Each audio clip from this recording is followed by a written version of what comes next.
Wow. Yeah, I just saw the Winnie the Pooh horror movie, Blood and Honey, and it is without exaggeration one of the stinkiest horror films I've ever had the pleasure of watching, and undoubtedly in the top 10 worst films I've ever seen in theaters, which is truly an honor because I've seen all kinds of worthless, absolute trash. Now, I'm sure you all know Winnie the Pooh's public domain now, which is why this film was able to be made in the first place. This isn't like an official Winnie the Pooh production. It's not canon. This isn't going to be part of the established Winnie the Pooh lore.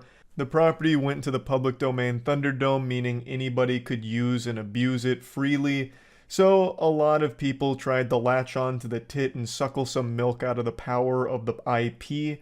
And this led to this production here. It was a very cheap one that was haphazardly thrown together, clearly trying to capitalize off the wackiness of its concept. What if Winnie the Pooh killed people? And that's about it. That's as far as the creativity goes. And it's very clear they rushed the fuck out of this because nothing works. This is the laziest, most unapologetic cash grab I've ever seen in my life. But it doesn't even have the decency to be self-aware. It is bad at everything it tries to do, and it doesn't even do it with like a smile on its face. Of course, I knew going into this it was going to be bad. Anyone with eyes could see that this would be dog shit. I mean, just look at the costume. They didn't even bother putting any effort into Winnie the Pooh or Piglet. They just found the cheapest masks available at Party City, and then just had two guys wearing the masks. That's it. They also have human hands. And also, a lot of times the mask kind of rides up a little bit, so you can just see like a normal human actor underneath the mask. It's just a disaster. This is one of the few films where I actually took notes during it because I felt like I was so insulted and I couldn't believe what I was watching. So I jotted down a few notes during this, also because it was basically just me and Aaron in this movie theater watching it together, fucking stunned by what we were witnessing. It is truly a catastrophe on every level, but I will openly say it was fun bad. It was. I'm happy to report it wasn't boring bad. Its sheer incompetence and its inability to do anything right while not being self-aware made it a fun, enjoyably shit film. So I'd like to walk you through a lot of what happens here. Clearly we're going to get in spoiler territory, so fair warning, though I don't know why you'd give a fuck about spoilers for this kind of movie. It's not exactly heavy on the narrative at all. So let's go ahead and dive in. Just to give you a quick example of how much they cared about doing this cheaply, they don't have Winnie or Piglet talk. They clearly wanted to save money on the budget by not having additional voice actors try and impersonate Winnie or Piglet, so they came up with this. During a harsh winter, Winnie the Pooh hatched this genius idea to eat Eeyore in order to save the rest of them. So they sacrifice Eeyore for the greater good, they eat him, and then take a vow of silence because they were so traumatized by what they had done to their friend. So they never speak. So that saved them some money. The story is as follows. Christopher Robin meets Winnie and the gang in the 100-acre wood. They're friends for a while, but Christopher Robin goes off to college, and during that time, the group goes fucking hog wild. They go insano style. Their minds break. They turn to madness and they become these ferocious killing machines for some reason because they felt abandoned by Christopher Robin. But Christopher Robin is now engaged and he wants to bring his fiancée into everything that was important in his life, which includes Winnie and the gang. So they visit the 100-acre wood looking for them, and his fiancée doesn't believe him. But then we get like Darman level acting throughout the entire film, but immediately it starts to shine because his wife is like, "You are so successful because you are creative. And even if these are imaginary friends, that business that you have made and you being as creative as you have been has led to you being one of the best people in the world, Christopher Robin. But I'm not sure if they're real." And Christopher's like, "But no, fiance, these are real." And then sure enough, they eventually stumble upon the cabin, and then Piglet grabs a chain and strangles his wife till she dies. And then Christopher Robin gets cornered by Pooh and Piglet, and he drops what I believe to be one of the most iconic lines in horror movies now. He says, "Pooh, you've got to help me. Something's wrong with Piglet. He killed my wife." and then that's when it sinks in on Christopher Robin that they're all, off their gourd. So Pooh and Piglet start closing in on Christopher Robin as he's yelling and screaming And he's saying, we were friends, but we were friends. We were friends. What happened to us being friends? And then they kidnap him, and that's the intro. A fierce and fiery start to this one. And I'd like to mention that the two actors in the Winnie and Piglet costumes, I wouldn't be surprised to learn that they're like 80 years old. Because they move around so fucking slow. Especially Pooh Bear. Pooh Bear fee-fi-fo-fums around like he's carrying 1,000 pounds on each ankle. I thought for a second every time they moved, they slowed down the footage by like half. Like they moved at 0.5 speed. It really looks like they're riddled with arthritis. Every movement they make is extremely stiff. When they kill somebody, it's almost like animatronic to a certain degree. Like, it's so jarring. I would have expected them to be a little more limber since they're supposed to be like these crazy, agile, unstoppable killing machines. But my god, they are painfully slow and stiff. It's weird. But anyway, moving on. So that's the intro done. And then we get to our main characters. And I couldn't even tell you any of their names because it just genuinely wasn't important. They are actual just meat balloons for Winnie and Piglet to pop. So it's a group of girls that go to this cabin in the 100-acre wood for a vacation. And this is a no technology vacation. They want to go off the grid, you know, like in fucking witness protection, basically. So they turn their phones off and everything is when they get to the cabin. But unfortunately, one of their friends was a little late, so when she was calling them to ask for directions, they didn't answer. So she pulled over outside, like next to the cabin a little far down the road, and was trying to get like them to answer. And as she's calling, Pooh Bear spots her. And this is very bad because Pooh Bear's got a taste for blood and he's gluttonous.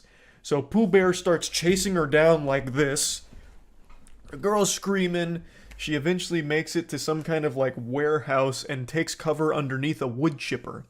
You can see where this is going. As she's hiding, Pooh happens to find her. And I shit you not, I swear this is going to sound like I'm making up, but I'm not. Pooh grabs her and then rips her shirt off. And then her tits are flopping all over the place for a minute, and Pooh's like moving her around so her tits kind of jiggle. And then he starts slamming her head against the wood chipper till she dies, and then he puts her in the wood chipper to make a blood sundae out of. So it's shooting all of her blood and guts out of the wood chipper, and that's it. I don't understand what the point was in Pooh Bear stripping her nude, basically. Well, I guess not fully nude, making her topless. I don't really get it. I thought this was going to be like some kind of narrative plot point where like he sees her tits and his eyes just go like awooga or something to indicate that he's like a pervert, like truly just the most, you know, reprehensible menace of all time. But it played no role in anything because Pooh doesn't talk, he has no emotion, he has no real character, he just kills. So what the fuck was a point in just like having her tits all over the place for like 20 seconds? And that's another thing. All of these kills, the directors confused tension with just general time and dead silence and dead space.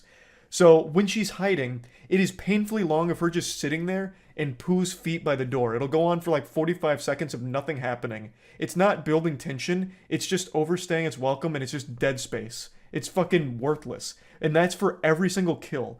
The director really just thought like holding a still frame of something in the background is building tension, and it's just not. It was just really mind-numbingly boring, and it really lasted a long time. Like in the intro, when Christopher Robin was saying, but we were friends, and Piglet and Pooh were coming in, that scene was probably about 2 minutes of them standing there, slowly getting closer, as Christopher Robin repeated the same 5 lines over and over again, like it was an NPC malfunctioning in a video game. It was painful how long those scenes would drag. But anyway, moving on, so that girl got thrown in the wood chipper. Back at the cabin, one of the girls is an Instagram model, so she's in her downtime playing music in a hot tub, and while Pooh Bear is dispensing of like this corpse, this skeleton of one of their victims, he hears the music, so he looks around, and then he sees the hot tub. So as she's taking Instagram pictures, you can see Pooh in the background, and the girl notices that too, and she's like, oh, what the fuck is this? That's a weird looking creature back there. So then she turns around, literally knows Pooh is there and knows that it's some kind of fucked up abomination back there, and she's like, I know you're there, but you're not gonna ruin my vacation. Or what was the line? You're not gonna ruin my hot tub or something. I don't know. It was a terrible line, but she recognizes that there is a complete stranger in these fucking woods.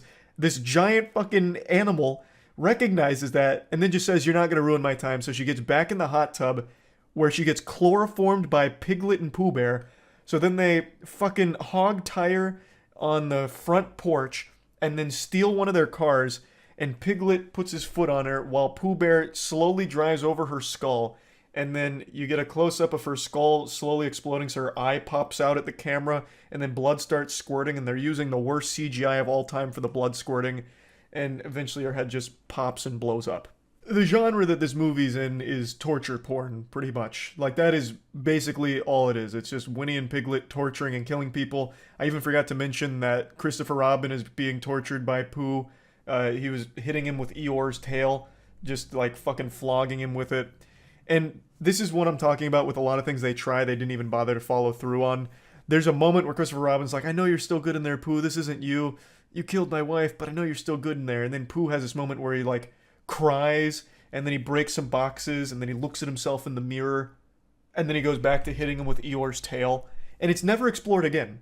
Like, ever. At all. Like, there's just this brief moment of vulnerability, but then he goes right back to just being this two-dimensional killing machine. So now, back to the cabin. They blow up that girl's head with the car. It turns out all of the other girls, for some reason, spread out across the land, so two of them are by, like, a pond talking. Another two of them are literally, like, doing nothing. Just standing around doing nothing. But they hear their friend scream, and they all run back to the cabin. They see her corpse. They freak out. They go inside, and Pooh is written "Get out" in blood on the window. So now they recognize they're being hunted. They're under attack, and they're trying to find things to defend themselves with. And then the main girl remembers that she brought a gun with her on this vacation. Her backstory is she had a stalker, so she's been a little scared of things, so she has a gun. And when she mentioned that, both Aaron and I thought it was going to be like a Glock or something, like a normal gun, you know, like a normal kind of gun that you see in movies. Well, it turns out the gun she brought is a fucking revolver. But not just any revolver. It's like a goddamn six-shooter straight out of Overwatch. Like, she was fucking McCree. She had this giant goddamn revolver. She came out here with that big iron on her hip. So she pulls out this massive revolver, a fucking 50 caliber hand cannon, and they're like, okay, now we can defend ourselves. But then they still split up. And so the girl with the revolver and her friend, they get into like a sniper's perch, and Pooh is just standing in the middle, like looking down, looking all confused, as they have like a clear shot on him, but they're not taking it for some reason. Then Pooh walks into the kitchen. So then we go to the other group of two girls that for some reason split off near the pool, and Piglet's over there, and they freak out. One of the girls falls in the pool. The other one, Piglet pushes, and she gets knocked unconscious. And then Piglet, fuck, it is so hard to describe how awful this is. Piglet is after the girl in the pool, and he has a chain and a sledgehammer, and he starts like slapping the chain against the pool water, trying to get her, and the girl's like moving backwards, like slowly in the pool as Piglet's hitting the water. And this goes on for like 2 minutes. It's terrible. And then eventually he's like, this isn't working, I'm gonna get the sledgehammer. And while he's getting the sledgehammer, the girl, instead of like getting out of the pool, like a normal logical decision, like getting out of the pool and running away while he's getting the sledgehammer, she instead like gets closer to him in the pool. And I thought this was going to be like a fight back moment where she's going to like grab the chain and yank him in and try and kill him. But no, she just gets closer to him as he gets the sledgehammer. Then he gets the sledgehammer and she starts backing up again in the pool, like slowly swimming her way back. And then Piglet hits her with the sledgehammer and kills her. And then the girl that got knocked out from the push, they take and chain up back at their camp. And Winnie the Pooh slaps her after eating some honey. So he's eating some honey. The girl wakes up. He notices she wakes up and he slaps her. And he slaps her again, and then he slaps her again, and then he slaps her again, and then he slaps her again. It goes on for like a fucking minute. That's what I'm talking about. All of these scenes last for so long, and it's so unnecessary. It does nothing. It doesn't make it more tense. It doesn't make it more brutal. It just makes it really fucking weird and uncomfortable. Anyway, that's another one of the vacationing girls dead. Don't even know her name. None of these characters had any level of depth to them whatsoever. The other two girls that have the revolver and her friend, they try and, track down where her friend got taken. They eventually track it back to Winnie the Pooh and Piglet's hideout. And there's now another girl that's been captured and she's screaming. So they free her and she's been mauled by Piglet, so her face is all fucked up and it makes her mad. Then they free Christopher Robin as well at some point, who's still alive, just being tortured. So now they have Christopher Robin freed and this completely random girl that also happened to get tortured by Winnie the Pooh and Piglet. And the girl whose face is all messed up from Piglet grabs the gun and says, I'm going to make that bastard pay for this. So then she shoots a shot in order to lure Piglet out, and he comes out from a fucking trailer, and he's got his chain, and they're circling around a fire in what I expect they thought would be a cool action moment, like a cool action shot. So they're circling this fire. He's got a chain, she's got a gun, and she's ready to go fucking John Wick on him. But then she tries to shoot him, and it's out of bullets. It turns out the girl only packed a single bullet in that revolver, which leads me to believe that her plan for the vacation was to play fucking Russian roulette with her friends. Why would she only load a single bullet into the revolver? And that's not even the stupidest part about that scene. Because they freed that girl, they freed Christopher Robin, Piglet and Pooh had no idea that was going on. I think they both went to sleep for some reason. They could have all left. But when the girl took the revolver and said, I want to make Piglet pay, the other two girls, well, three because they had freed her friend, the other three girls just decided to watch. So they get in the closest proximity they can to this showdown, which happens to be a single keg, like an actual beer keg they hide behind, and they're watching it, like peeking over the side while this complete random woman has their gun and is about to shoot Piglet. They all just came over to watch. For no reason. They could have just left. They could have left, and they would have survived. They would have been fine. But they decided to be spectators here, and it's like an episode of Scooby-Doo. Like, they couldn't help it. They're just peeking over to watch it go down. So once it's clear that the girl's out of ammo, Winnie the Pooh comes up behind her, knocks her down, pours honey on her face, and Piglet eats her face off. And that's when Pooh notices that the three other girls happen to be behind that keg of beer watching. So then he's like coming at him like this, and two of the girls run away, but the other one hides and grabs a sledgehammer and ambushes Piglet. And she hits Piglet twice in order to get revenge for the friend that she killed. The other two girls are running through the forest, which is, I believe, miles away. Like, they ran miles, like, in a matter of seconds, and Pooh's following them like a goddamn robot. But after Piglet gets hit twice, he screams, and Pooh hears this miles away, and somehow Pooh instantly teleports back to the camp, and right after that girl delivers the killing blow on Piglet, Winnie the Pooh kills her by stabbing a machete through her throat and hanging her up on a post. Every character in this movie has super speed or like Dragon Ball Z level instant transmission because they're teleporting all over this place. They'll teleport from the cabin to the Pooh hideout to the woods, back to the cabin, all in a matter of actual seconds. It's fucking crazy. But anyway, now we're down to our last two survivors. Piglet's dead. Pooh's very upset about all of this. Sorry, just checking my notes, making sure I didn't miss anything. I'm skipping over some other shit. Like, it's so bafflingly fucking terrible. But anyway, the next important plot point is the two girls make it to a road, and there's a pickup truck of some goofy dudes in there. One of them comes out looking like the fucking crypt keeper, and they're like, what's wrong with you girls? You're not making any sense. What do you mean you're scared? Who are you scared of? And then Pooh's on the road, and they're like, you scared of this joker, this clown? All right, we'll get in the car. We'll take care of this. And they march up to him with baseball bats, beer bottles, and a crowbar. And they're like, hey, bub, what did you do to scare these girls? You're not a nice guy, are you? So then they start beating up Pooh Bear, and he's just tanking all of the shots. And then I wrote down how he kills them because it's so wild. So after it becomes clear that what they're doing is ineffective, Pooh slaps the entire side of someone's face off.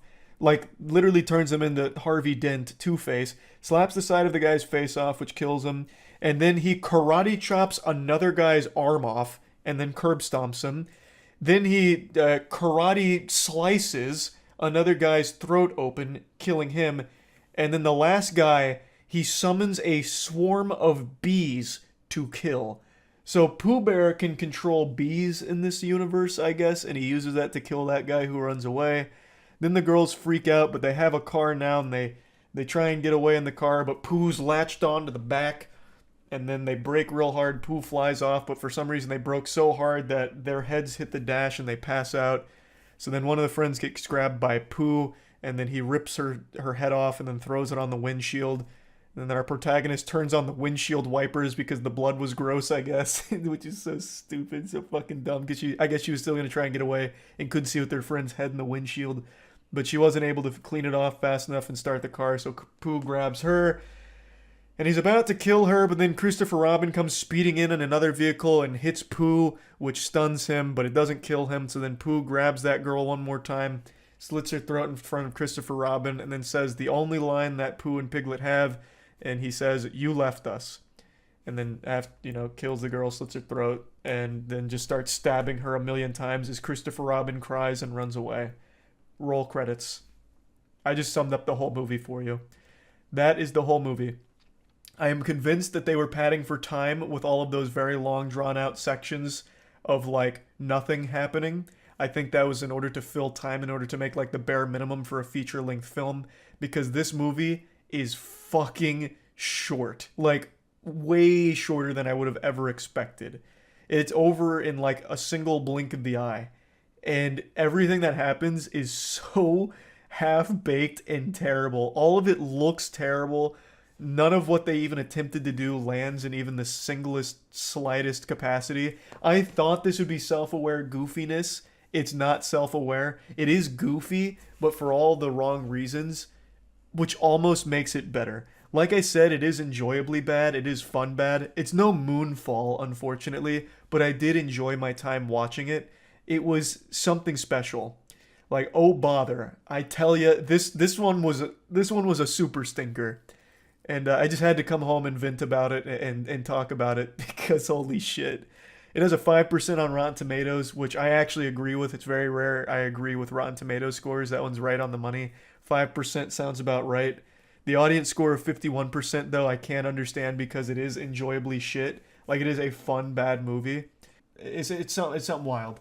That's about it. So, yeah. I know it's late, but I just need to whine and complain and rant about a movie I just saw really quickly. You know how much I love bad movies that are so bad that they're good. I think it's the most fun you can have is getting together with friends and watching absolutely atrocious movies or shows that you can laugh at and make fun of together. And there was a new banger, or so I thought, that was coming out called Pope's Exorcist. This is Russell Crowe as what I thought would be like a John Wick of exorcists, going out there and just slapping demons around, like actually kung fuing them and like overpowering them, fist fighting. Like that's the impression I got from the trailer. I thought it was gonna be like absolutely wild and nutty. And I just came back from the theater after seeing it, and my God, there's just a lot that I need to talk about in terms of disappointment and bewilderment that this movie even got made in the first place. So I'm going to treat this like a little confessional here and own up to some sins. Seeing this was a sin. And I understand the Lord forgives all sins, but I feel like after he takes a peek at the Rotten Tomatoes 83% audience score, he's going to flood the earth again out of pure embarrassment for even making our species. This movie is so far from an 83%, it's laughable. It is not good by any means. I don't know why the audience score is so high.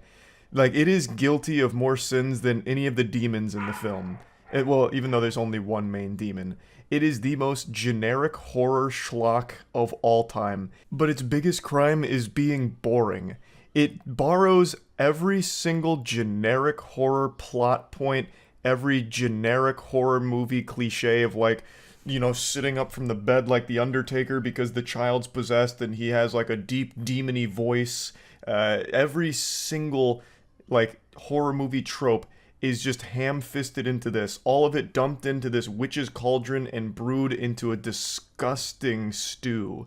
Like, it is not even done in a fun way. There's nothing creative or enjoyable about it. It's boring mostly, though there are some fun moments, like fun bad moments that I'll talk about. But overall, I am just blown away by how uninteresting the film was after seeing the trailer. The trailer got me hype. I knew this wasn't going to be a good movie. I don't feel like anyone with a working pair of eyes would watch the trailer for The Pope's Exorcist and be like, wow, that might be pretty damn good. Like, that was never a thought that crossed anyone's mind, I doubt. But I as well as many others, I imagine, were under the impression like, wow, this will be like entertainingly silly. But it really wasn't. It didn't even try to be scary, first of all. Like, that was the wildest thing to me. It really didn't even try to be a horror movie. Its scares mainly consisted of the standard lift people up using, Jedi Force powers and throw them around a room, or knock over a couple of crosses. Well, and I guess there is, of course, the cliche of, like, bone snapping, walking on all fours. But past that, it doesn't even really try to build tension. There's not even jump scares, which is like the easiest slam dunk for horror films where they could just throw in a bunch of jump scares and people are like, oh my god, it was horrifying. But it didn't even bother with that. It just does nothing. It's just so bland. It's just an empty calorie of a film. I did something I very rarely do. I took notes during this film because I was so dumbfounded by what I was watching. So I'm just going to go over it start to finish. There will be spoilers. There's a lot I want to talk about. So Russell Crowe hops back in the saddle here, dusting off the acting chops to tackle the lead role of a powerful exorcist named Gabriele Amorth. And the film opens with him performing an exorcist on a guy who's struggling with the devil coming over him. So he's bouncing around the bed all crazy like a toddler going through a sugar rush. And Gabriele's asking him questions like a little interrogation. You know, what's my name? What do you want? Who are you? You're Satan, aren't you? You're Satan. And then he's like, yeah, I'm Satan. I'll possess anyone. I know everything. And then Gabriele's master plan is he brings in a pig and he's like, I don't believe you. You're not Satan. If you were Satan, you could possess this pig. And he's like, yeah, I could possess that pig. I could fucking possess him. Watch me possess that pig. And Gabriele's like, do it. Possess that pig. So then he does, and then the guy is back to normal. And then once the Satan is inside the pig, they just blast the pig's head off with a shotgun. Which honestly set the bar pretty high immediately, because I was like, okay, that was fun, silly, bad. He just literally did, like, fucking middle school reverse psychology on Satan. What a fucking buffoon to fall for that one. The oldest trick in the book. It's then explained a few scenes later that this wasn't a real possession. This was mental illness. And Gabriele was just doing a bit of theater. But he really did just execute that pig right in front of that guy in order to convince him that the demon was no longer there. And because he executed that pig, he then had to go through like a religious legal proceeding where he stood trial with these other bishops that were like, this is unnecessary. You're performing exorcists. It's not, there's no such thing as this evil, you know, we don't need this kind of big exorcist position anymore. You're out of line, Gabriele. We don't really need you anymore. So Gabriele's like, you guys don't know what real evil is. Even if 98% of them are like mental illness and not real possession, there's still 2% that's just pure evil and you need me. So then he walks out, but not before making a goofy noise. So as he turns his back to him, and it turns out Gabriele was also like a lawyer at one point or something, I believe he mentioned. So this was actually like a Saul Goodman moment where he was just like defending himself in religious court. And it ultimately ends with them being like, yeah, we don't really need you. So Gabriele storms off, and then as he's about to exit the door, he goes, woo for no fucking reason. Because it was something he did earlier to a group of like nuns that walked by him. I guess that was like a catchphrase they tried, or like a calling card they tried to use for the very beginning of the film and then forgot about it because he never does it again after these two scenes. But there's a group of nuns that walk by him and he goes, like literally blowing raspberries at them, and they giggle and walk by. So then he does it again after that whole religious legal proceeding. And he drops it after that. But it started fun bad. It was like, oh, this is super silly, but it seems almost self-aware and I'm having fun. But then it totally loses all of that charm. The core part of the movie then unfolds where a family just went through a loss with their father and a woman's husband passing away, and the only thing they have left is this giant estate, this holy ground that they're getting like renovations done to. So there's a ton of workers, and they end up unearthing something unholy. Now, before getting to that, the family is as cookie cutter as it gets. The mom's, you know, strong on her own. She's mentally sound, like she's doing everything she can for her children. They mean the world to her.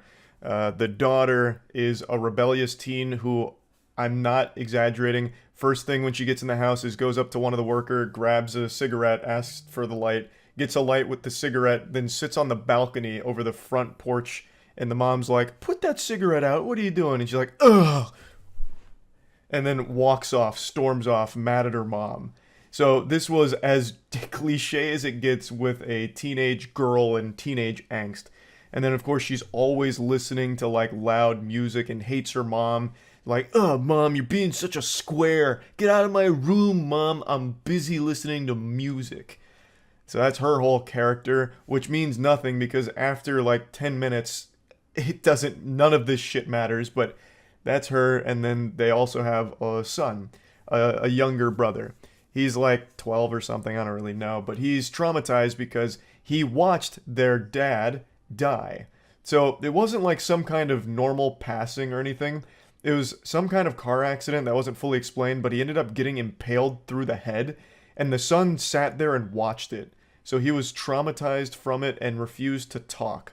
Now, uh, after all of this is established over the course of like a 5 minute speed run of getting across the most two-dimensional characters of all time, that child is exploring the house, and he goes into the basement and he sees like this glory hole, and he takes a peek through it, and there's like a door with symbols on it, and it ends up kind of possessing him. It sinks its fangs into him. This is how the demon gets in. He literally comes in through the fucking glory hole in the basement.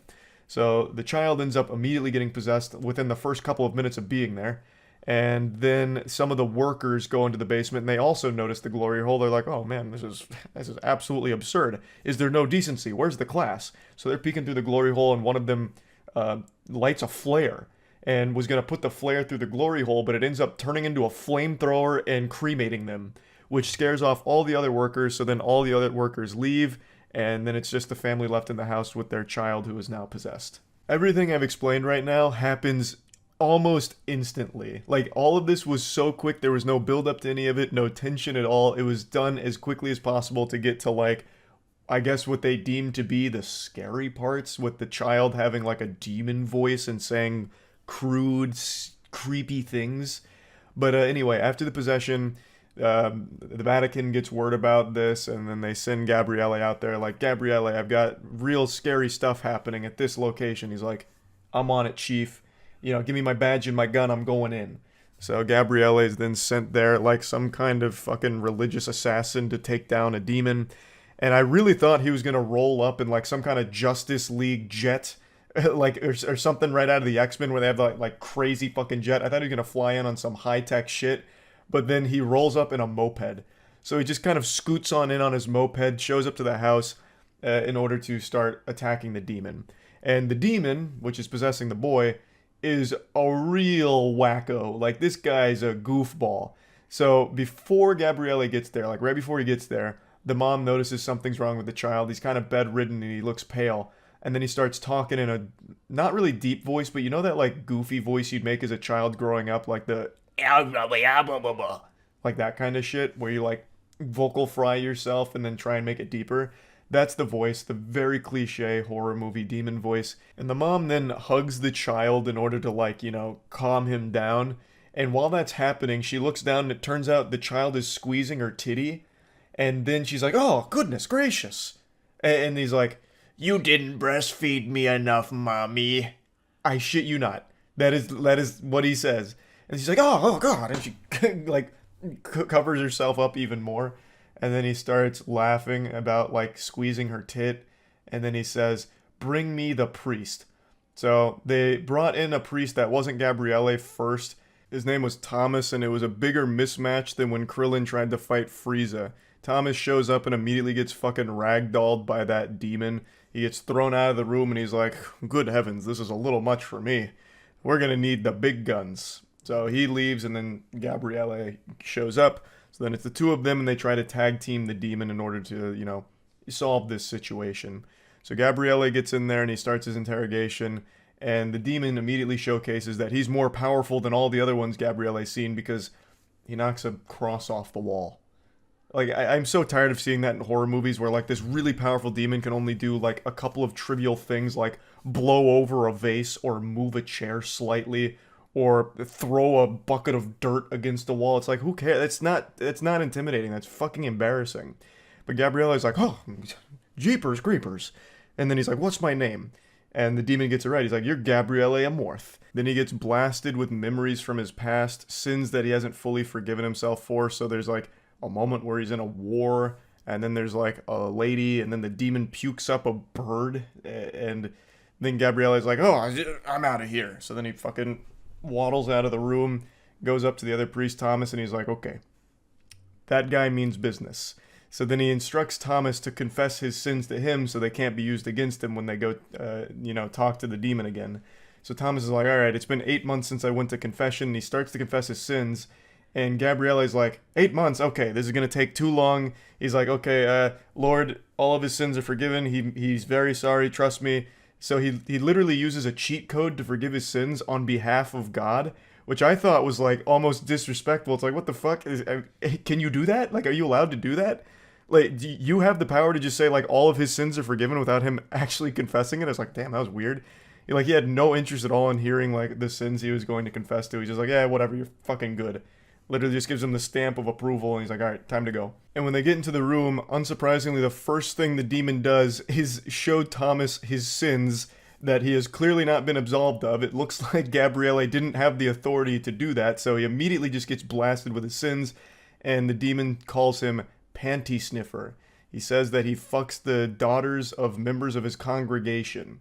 And then this makes Thomas very upset that he'd mentioned that. So Thomas goes over to him, the child that's possessed by the demon, and two hands strangles him and shakes him like Homer Simpson strangling Bart. It was so goofy.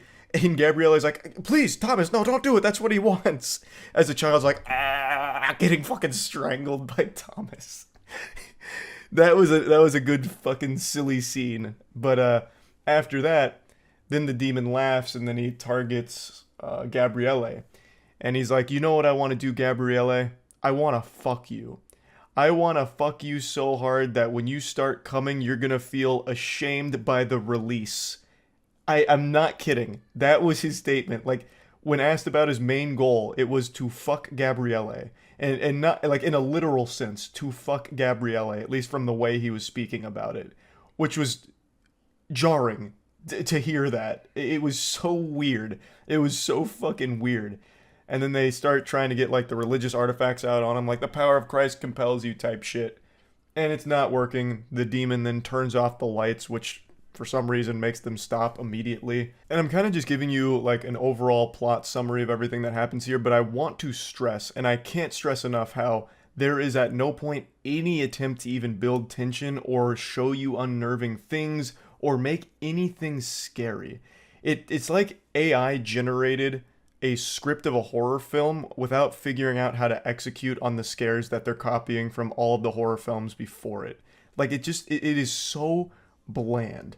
But anyway, after the lights go out, Gabriele and Thomas split up. Gabriele then goes outside and notices that there's a seal of the Vatican on, like, a well. So he ties a rope to the top of the well and then his moped and drives it, and then, which, takes the lid off the well. Thomas is still inside, posted up, making sure, like, the demon child's not up to any silly stuff, any fishy business. But then things start popping off. The mom has, like, a giant arm come over her while she's sleeping, and I don't even know how she's able to even, like, fucking find the time to go to sleep with the demon child always yelling and screaming and, like, throwing things around the room. Well, that's an exaggeration. Knocking things around the room lightly. But she's, like, in bed trying to sleep, and then a giant hand comes over her face and drags her into the mattress slowly. And then the daughter, who's in her rebellious stage, is trapped in a closet with, like, a bunch of, like, scratches going across the wood next to her. And Thomas is there, and he, approaches the demon about it, like, stop it, demon. And then the demon bites his ear, like full-blown Mike Tyson bites a piece of his ear, and Thomas is like, oh my, you didn't just do that. Like, he didn't yell or scream or anything. He gets his ear bitten off, and he just looks more like inconvenienced than anything. He's like, ugh, there goes a piece of my ear, zoinks, god damn it. And then he just, like, walks back out. So Gabriele then realizes that there's a lot more at play here than they originally thought. There's a bigger mystery afoot now that he's opened this well, and he sees a bunch of, like, skeletons, and then he drops a piece of fire paper in there to see how deep the well goes, which of course causes it to erupt like a goddamn volcano again, just like what happened with the glory hole. And then Gabriele rushes back in, sees all the chaos. He pulls the mom out from the bed, and then he opens the closet door where the daughter was getting attacked by little scratches, and he's like, this is not a good place to do that, so please stop. Cease that foolishness. And the demon stops, and then the girl leaves the closet. And then we have the most generic plot device when it comes to horror films ever. Gabriele reveals that all they need to do in order to save the day is learn the demon's name. This is something that has been used in every fucking horror movie that deals with demons or possession since the beginning of fucking time. It is so lazy and boring, but that's the major plot point. It's them then needing to find out what the demon's name is. So they start exploring. They also confront the demon again, who reveals what his real plot was: to possess Gabriele. He didn't want to just possess the family, he wanted Gabriele. So they're exploring the premises. They eventually find that glory hole and they bust it open. They go inside the area. Turns out it's a catacombs where there's a bunch of these skeletons all over the place. And then while this is happening, the like super high tier bishop, like max level bishop that sent Gabriele here in the first place, then starts having a panic attack. He's like, it's worse than we thought. He read like a letter or something from like a book of reports that they keep getting about the situation. He's like, oh my goodness. So he starts freaking out. He's like, ah. And then he has like a little mini heart attack. He ends up in the hospital. And as they're exploring the catacombs, they're learning like, wow, this dates back like fucking 400 years ago. Like this demon's been around for a long time and the Vatican tried to seal it off and cover it up. And then while that's going on, the priest is laying, like the high bishop is laying in bed, surrounded by some of the priests that were part of like the religious legal proceeding. And then he pulls off his oxygen mask and just pukes up blood on one of them. So I guess he was starting to get like possessed too to some level, or he was really just stressed out about the situation. But they eventually find this almost ritualistic chamber. I can't remember exactly what it was for.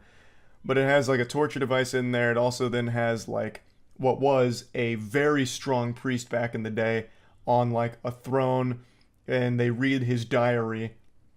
And in that diary, they learn the demon's name. It's Asmodeus, and he can possess a lot of different people. He's like a fucking puppet master. And Aaron, I saw this with Aaron as well as Ridley, Eli, and Tiana. Aaron made a great point. If the whole thing is you only need the demon's name in order to win, that super strong priest must have been really lacking. Like, he must have been fucking, overdosing on Xanax or something and really dropped the ball, because he literally had Asmodeus' name not only written down in the diary or written down in the book, but had a full fucking picture, hand-drawn painting with like a stylized Asmodeus name under there. So, like, the name was readily available and was still unsuccessful in the exorcism and saving the day. So that guy must have fucking sucked. He must have been terrible at his job. So they learn the demon's name is Asmodeus. As they learn that, one of the other priests that was really mean to Gabriele walks through and sees that the Lord on the crucifix is bleeding a little bit, and he's like, no! And then he takes a sabbatical and leaves for some reason. So now they have the demon's name. They then confront the demon. They're trying to like win, but the demon, starts possessing the daughter. He still has the son. He's like writing things on his chest like, God isn't here. God is not welcome. No God allowed. This is a demons only club. And he's like, strangling someone with Thomas with his tie. The demon girl that he's now possessed is like slapping the mom around. And then Gabriele, in order to stop the madness, is like, all right, fine, just possess me. So he does. Asmodeus then possesses Gabriele. His plan was to infiltrate the Vatican in order to cause mayhem and wreak havoc. And so he goes downstairs into the throne room and he grabs a giant scepter, and Thomas walks in like the fucking action movie hero. And then he sees the girl that he fucked from the congregation. She's got like her titties out and shit and starts fighting. They get into a fist fight. She's covered in blood. Gabriele is still trying to fight back against Asmodeus, but it's not winning. Thomas then has like this little coin or something that he pushes on the forehead of the girl, which blows her up, literally insta-gibs her like it's Team Fortress 2. And then Gabriele's in like a one-on-one battle with the demon. I also totally forgot a core component here because I'm getting lost in the sauce explaining it. But one of Gabriele's big sins that the demon keeps showing him is a long time ago, there was a lady who they thought was possessed. Gabriele went there and learned it wasn't a possession, it was a mental illness. She was just talking about like sexual abuse, trauma and stuff, and Gabriele's like, I'm not really equipped to handle that. And then she bit the head off of a bird in front of him, and he's like, yeah, this is just mental illness. And then she ends up killing herself right in front of him, and Gabriele feels immense regret for not helping her and working on the mental health side of exorcisms. So that's why he swore to like do that from that point forward, but he never forgave himself. So the demon's showing him that, and then after Thomas blows up that girl, they also, the sound effect they used for the blowing up was fucking fantastic. I'm actually pretty sure it came straight from Counter-Strike after you armed the bomb. It sounded outrageous. So after that, Gabriele is wrestling with that girl, shaking her around, and then Thomas throws him like a powerful religious artifact, and he fucking sticks it on her head, throws her into like this pit of water, and then starts reading the demon's name to it and vanquishing it to hell and saves the day. Family's safe, demons back in hell, and then we have the ending of the film, which once again brought it back to a silly bad state where the high bishop that puked blood, I guess, is totally fine now. You know, maybe that's just something he does when he's stressed out, I guess, but like he wasn't even possessed or anything. He's just like totally fucking fine. The other priest that took a sabbatical gets replaced, and then they bring in Thomas and Gabriele, and they're like, yeah, this was a serious situation, but it's 1 of 200. You've only solved 1 out of 200. There's still 199 more to go. Are you willing to take up the task? Like actual Marvel Avengers, Nick Fury recruiting them level shit. And Thomas is like, let's get to business. And Gabriele reaches back for a handshake and says, let's go to hell. And that's where it ends. Literally setting it up for sequels, like a fucking Men in Black style universe for this, where they're just going to different places and performing exorcisms. So that was the whole film in a nutshell. The reason I wanted to explain all of it is because explaining it makes it sound far more fun shitty than it is. Everything I explained in theory is fun bad, but in execution is fucking awful. I don't really know what the purpose of this movie was because, like I said, it doesn't even really try to be scary or unnerving. It's actually just kind of a genuine waste of time. There are entertaining moments, like I said, there are times where it is goofy, fun, bad, but that's not the overall experience with the film. Like, there were times where we laughed at the silliness, but most of the time it was just sitting there in silence, wasting time watching it. It just didn't do anything in general. Like, it just didn't do anything. It was just kind of a fucking mess of a film where it had like DNA of all of the horror films before it, but didn't even bother to execute it in any meaningful way. It didn't even try. Like, it literally feels like they didn't try at all. That just they had some kind of contractual obligation to fulfill, so they just fucking pooped this out as quickly as possible. It really seemed like it was very rushed. But yeah, I wanted to talk about it because I was very excited to see this movie. I've talked about it on stream a few times about how like I'm really confident that this will be a fun bad movie, and I was just wrong. It really wasn't fun bad at all. So yeah, I just kind of want to talk about it a little bit and rant. That's about it. So yeah. I love horror movies and horror games, but not for the reason most sane people like things. I like them because 9 times out of 10, they're laughably awful, and that always puts a smile on my face. I'm built a little different, where when something is so trash, it becomes a treasure to me. Like, I have the most fun watching or playing horrible garbage. And that sounds a little weird, but I've been thinking about it recently, and it's something kind of like color blindness. You know how some people process colors in different ways, they don't see them the same way? That's kind of me with quality. I'm quality blind, where when something is so bad, I perceive it as being a masterpiece. I have so much fun with bad movies or bad games. They always make me happy. Like, happier than like a normal good game or good movie sometimes. And I know I'm not alone. It's a very real phenomenon. It's called fun bad. It is always enjoyable to just sit down and watch or play something that is objectively not good and just laugh at it, make fun of it. You know, point your finger at it, shoot spitballs, make jokes about it with your friends. Like, it's a good time. And for years now, horror has been the main genre that's been pumping stinker after stinker, blessing us with some timeless classic fun bad content. There is more shit in the horror genre than there is in the scat fetish genre. Horror has just become like the go-to cum dumpster of absolute abominations when it comes to entertainment in movies and games. But unfortunately, sports fans, I think we're starting to enter the dark ages of the horror genre, where it's no longer making fun bad content, it's just making boring bad content that's no longer got anything redeemable about it at all.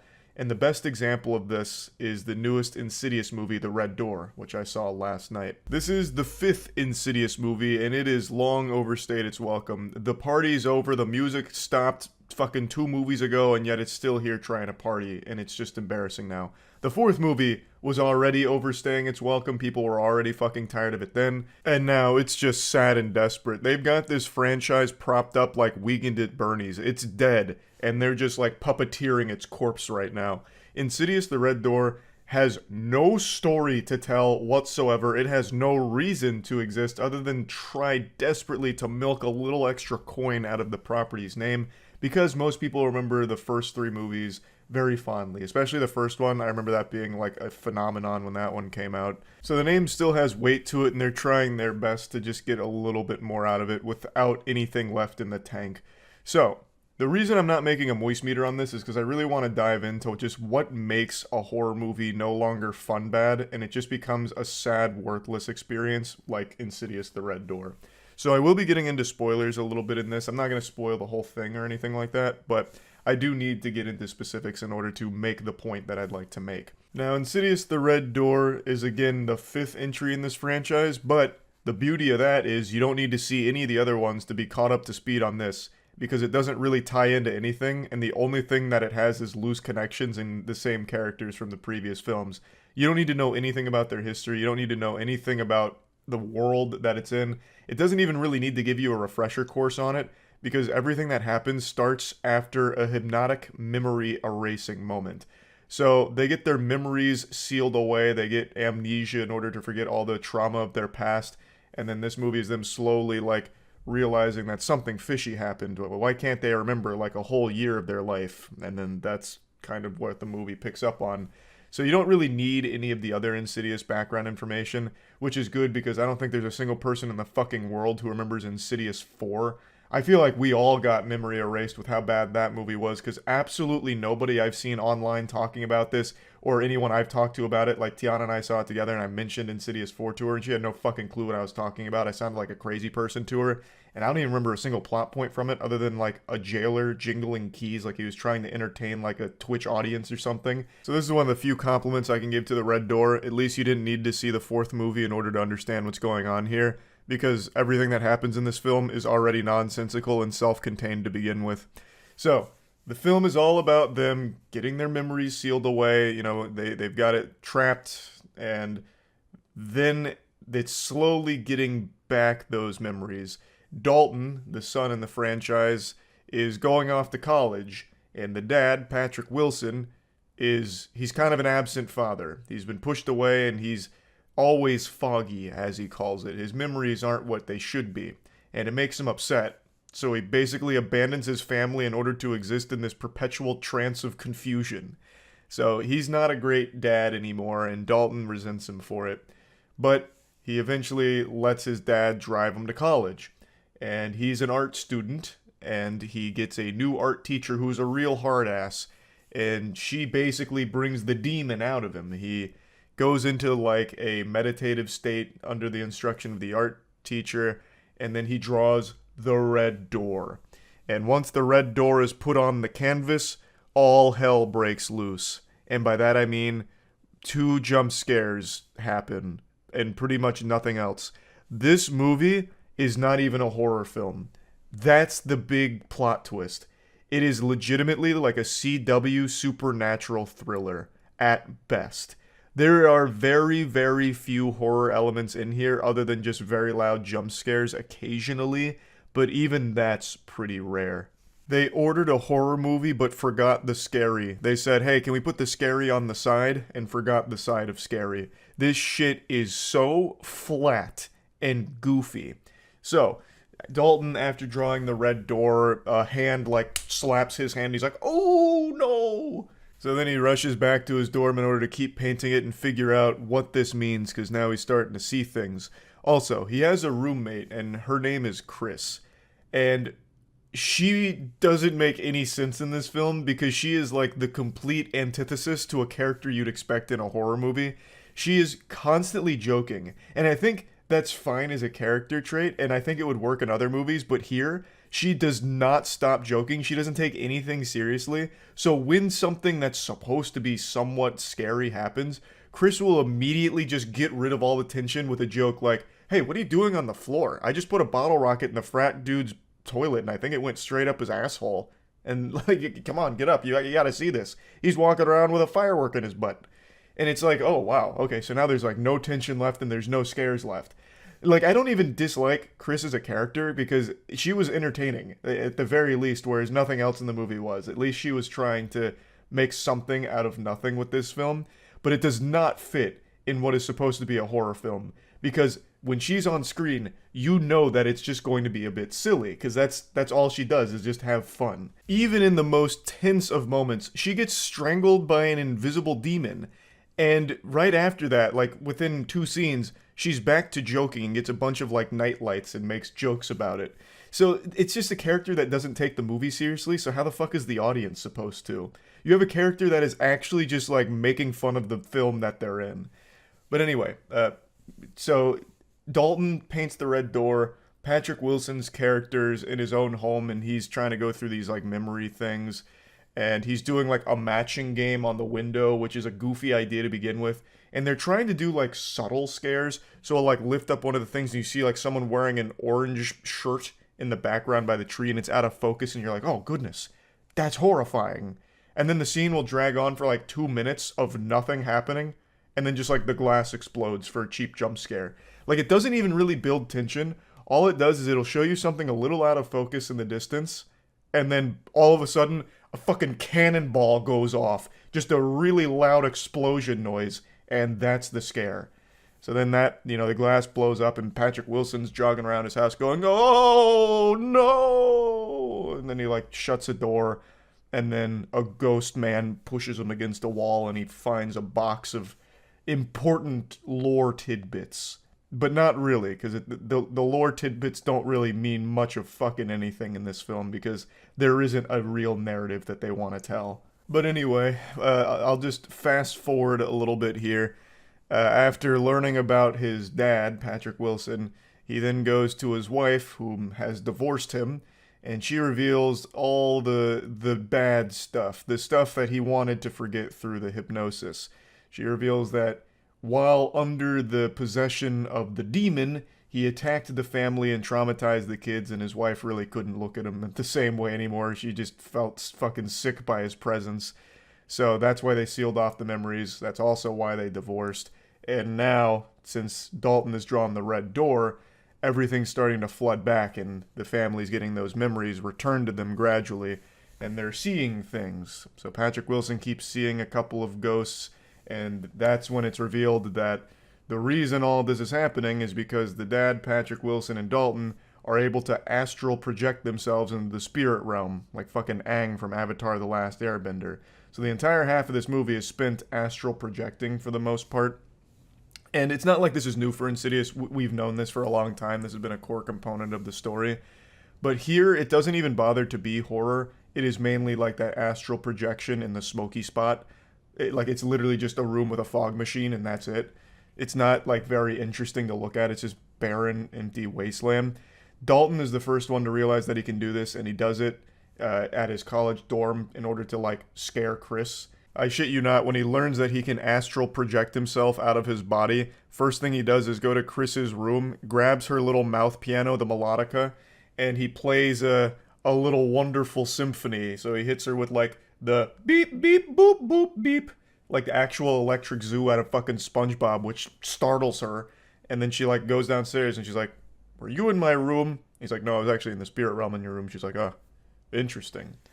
So then he does it again at a frat party in order to talk to a frat douchebag who died from alcohol poisoning because he thinks that he has clues about the door that needs to be closed because he'd seen him once before and he's like, close the door. He's like, wait, what do you mean by close the door? So he goes back this time in the spirit realm to ask him more about the door. And that's when Chris gets strangled by the big demon. So in the Insidious franchise, the main bad guy is the lipstick face demon, I think is what he's called. He's that goober goofball who's like kind of red, but also just kind of silly looking. And his signature move in the spirit realm is he always puts a Tiny Tim record on the player. You know, the guy who sung the song like Living in the Sunlight? Living in the sunlight, loving in the moonlight, having a wonderful time. That guy. He always plays that music in the spirit realm, and it's supposed to be unnerving, but it is so cringe That kind of shit is in horror movies and horror games out the wazoo. Tiny Tim, like the music from Tiny Tim, has become a horror movie and horror game staple for low budget, low effort productions. And I feel horrible for that. That's so unlucky for Tiny Tim's music. But yeah, that's what the demon does in the spirit realm. It's that guy. And he's breaking into the real realm because Dalton keeps astral projecting. And I don't want to get into like really deep spoilers, so I'm just going to be a little broad here. But eventually, Patrick Wilson learns that Dalton is in trouble because lipstick-faced demon is taking over his body. So Patrick Wilson, astral projection to the spirit realm, tries to find Dalton. Dalton's struggling, and his body in the real world has now been taken over, and he might hurt Chris. So the movie, within the last like 20 minutes, very desperately wants to be over. It very, very much tries to speed run through everything in order to just end quickly and be done. It didn't want to be a long movie because it didn't have a story to tell. It was already running so thin. So they really just shoehorned in the most cliche shit imaginable at the end here. So basically, Patrick Wilson's spirit projects himself, or astral projects himself, somehow immediately finds Dalton. It breaks his chains with a fucking hammer. Also, I'm just getting into fucking full spoilers here. I'm sorry. I said I was going to be broad, but I actually just can't talk about how silly this is without just being specific. So major spoilers here for how the movie ends. I'm doing you a favor, though, really, because I don't recommend seeing it because there's nothing redeeming about it. It's not fun bad. But anyway, Patrick Wilson swoops in like a hero. Dalton has still hated him all the way up until this point, and now Dalton's memories have unlocked, so he remembers that his dad tried to hurt him. But Patrick Wilson breaks the chains with a single fucking hammer hit and frees Dalton from lipstick-faced demon's control. And then they both run away and close a door behind them, to which Dalton then puts paint on it and seals it forever, like a fucking sarcophagus, just entombs the demon back in that record-playing realm. And that's so fucking dumb. Like, I think that is so lazy, because everything just is a plot convenience. Patrick Wilson somehow astral projects and gets to the exact spot he needs and finds Dalton, who is buried under a bunch of chairs, and is able to break his chains very easily with a hammer. And then the lipstick-faced demon, for some reason, is following them very slowly. And this is the worst fucking trope in horror films. The demon is always just so fucking lazy. He had unlimited opportunities to stop them and thwart their escape, kill them, anything, possess them. But for some reason, he's more than content to just watch and do nothing. And even when he has Dalton's body completely under his control, instead of killing Chris, he just does goofy smiles and bobs to the side like that, and nothing else. The horror movies of the modern age just make the big bad demon or ghost or whatever seem so fucking incompetent, like actual bumbling imbeciles. They have an unreal amount of time and opportunities to kill these people, or at the very least just stop them from thwarting their plan, but they choose not to. They must enjoy it to some level, because again, the demon in this movie actually watches him free Dalton, slowly waddle their way around this realm, and he just stands there watching, and he goes, ah, like just makes a loud noise, and that's it. Nothing else. And then when they finally close the door, then the panic sets in, so now the demon like punches a hole through the door, and he's like slapping him around like, let me out, even though he could have just stopped him fucking 5 minutes before that. An unlimited amount of opportunities. It's just so stupid. Like, it's not fun bad, it's just kind of frustrating to sit there and watch it, because it's boring. It's fucking boring. This happens a billion times in horror movies. Like, it is the most cliche shit ever. I'm so tired of seeing it. Like, I love fun bad movies, but Insidious the Red Door and movies like it are no longer fun bad. They're just copy and pasting the homework from other horror movies of the past and doing nothing different or interesting. And it's so lazy that it's not fun bad. And it makes me upset. It's just a waste of time. It is a cash grab off the Insidious name, and it has nothing to offer. It is just a waste of your money and waste of your time. So I wanted to rant about that a little bit, because I'm a little concerned that horror movies going forward aren't going to be fun bad anymore. They're going to follow the Insidious Red Door formula of just doing the exact same thing a million times over. and it's going to lose all of its luster. Horror games have already been going this direction. A lot of horror games that come out these days are just the same old walking simulators that do nothing different. It's just the same jump scares, same walking simulators, so they're fucking boring now. It's very rare that you get a fun bad horror game. But now it seems like movies are starting to go that direction too, and I think Insidious: The Red Door has really set the bar for what I think a lot of these are going to look like, which sucks. So just wanted to talk about this a little bit. That's really about it. So yeah. I'm going to show you an image, and I want you to tell me how it makes you feel. What does it say to you? Now, I don't want to scare you. This isn't meant to be frightening, but it will be a bit distressing. Think of it like a therapy session, and this is a Rorschach. You ready? Here it is. BuzzFeed Studios jump scare. Don't worry, it's gone now. It can't hurt you anymore. I know that seeing BuzzFeed Studios elicits a feeling of sadness and despair. I honestly didn't even know BuzzFeed was still around. I thought we had eradicated that plague many years ago, but I guess it's still got a heartbeat, no matter how faint, and they're going all in on this horror movie called Dear David, which is based on a Twitter thread. I shit you not. That is the most BuzzFeed shit imaginable. They're making a Twitter thread horror movie.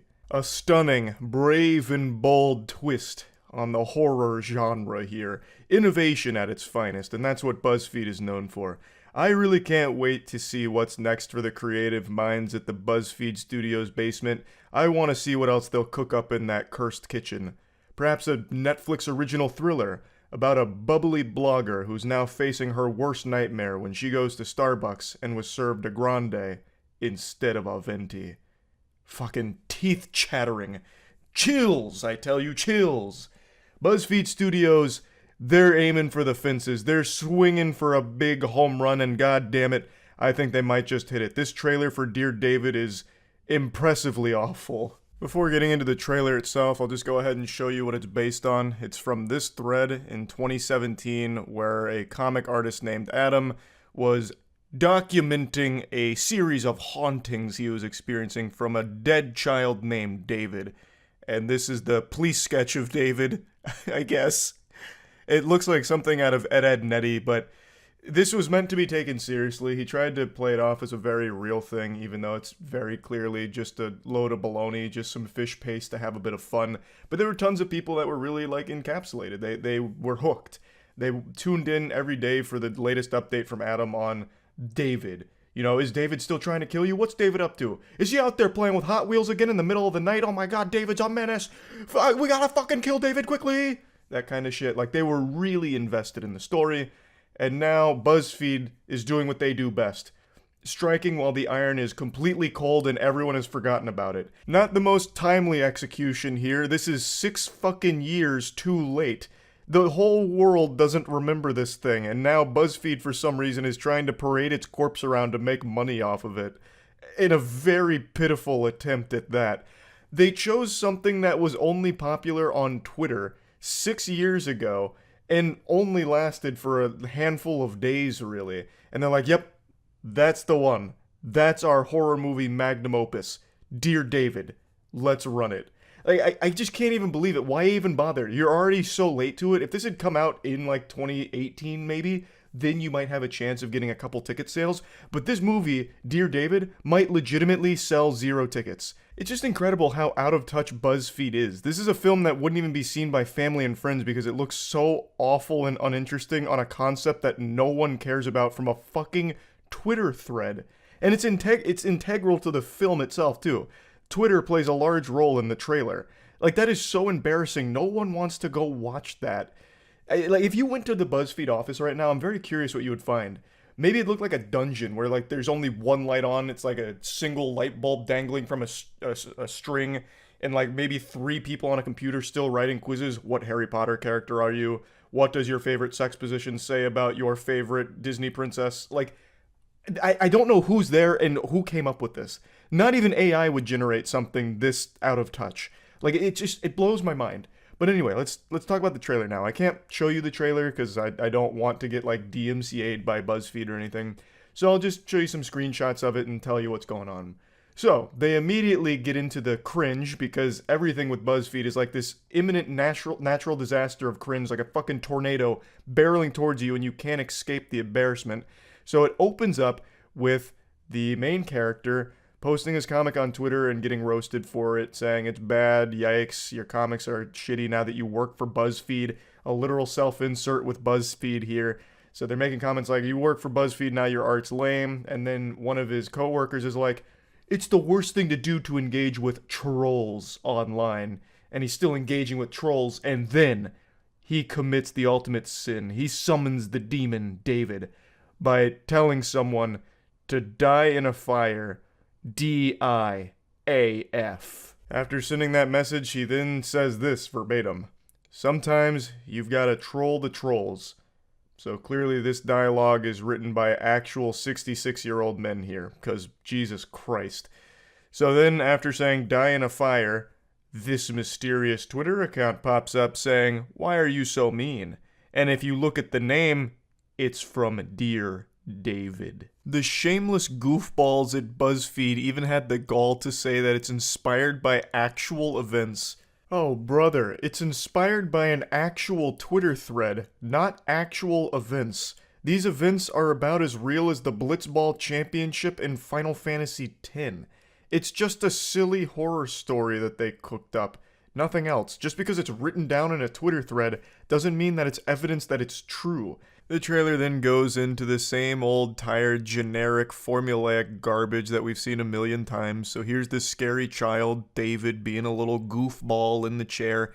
He's here because I guess he didn't like the main character trolling on Twitter, I guess. He didn't like the die in a fire line, so now David's here to teach him a lesson. And of course, there's a BuzzFeed article being written about it. And honestly, this just seems like a really desperate attempt to remind people that BuzzFeed exists. So the more I watched the trailer, the more I realized that they're putting BuzzFeed in as many places as they can, and I really think that's because they recognize that nobody gives a fuck about them anymore. So this is just like a Hail Mary attempt to remind people that this is still a platform that exists. And my God, is it just awful to look at. It's so pathetic. The trailer drags on with more normal, boring trash with tiny little jump scares here and there and little creepy images. And then we reach towards the end here where he's getting out of a shower and he notices in the mirror, DIAF, die in a fire. The same thing he said to troll the trolls on Twitter, if you might remember. And now he's being haunted by the DIAF statement. So this whole thing seems like David's really trying to troll the troll who was trolling trolls. Leave it to BuzzFeed to break new ground. Pioneers, I tell you. Absolute fucking geniuses. There's really nothing else to discuss with the trailer. It is literally just all the same exact horror movie trope cliche that you've seen actually a billion times by now, shoved into one desperate attempt from BuzzFeed to remind people that they're still around. So yeah, this is already shaping up to be an extremely embarrassing endeavor from BuzzFeed here. It's not something anyone asked for, ever, really, and it's also 6 years too late anyway. I just don't understand the thought process. Horror movies are always made on a very low budget, and this looks like no exception. It looks like it's a very low budget movie, so most of the time horror movies actually turn a very sizable profit because, like Blumhouse, for example, will make a horror movie for like $2 million, and then if it only does like a $8 million box office run, it still did pretty well. Like, that's still a financial success overall. That's why Blumhouse keeps churning out like pretty low effort horror movies pretty often, because they're cheap.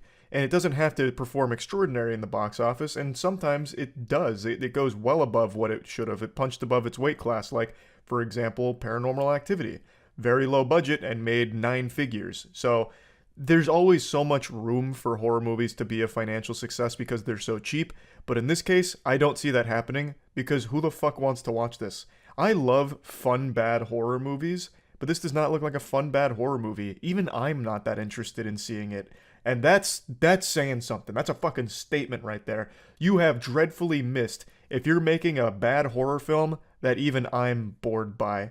So I might still see it out of pity. I don't know yet, but it just, I just don't understand what their thought process was here. It looks like shit. It really does. I don't think it's going to save the company. I think it's only going to continue to push the company's head even deeper into the toilet, but I guess we'll see. That's about it. See ya.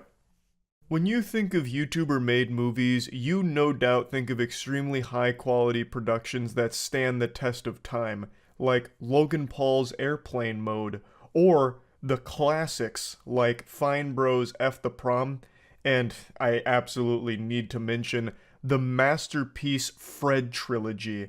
Fred 1, 2, and 3 is the only cinematic marvel that can even potentially rival the Lord of the Rings trilogy. That's always a debate more heated than bone-in versus boneless wings. Which is better, the Fred trilogy or Lord of the Rings? Now I'm gonna go ahead and drop the sarcasm for a moment. Everyone knows YouTuber movies are absolutely fucking horrendous, downright criminal, basically a violation of the Geneva Convention being subject to a YouTuber movie.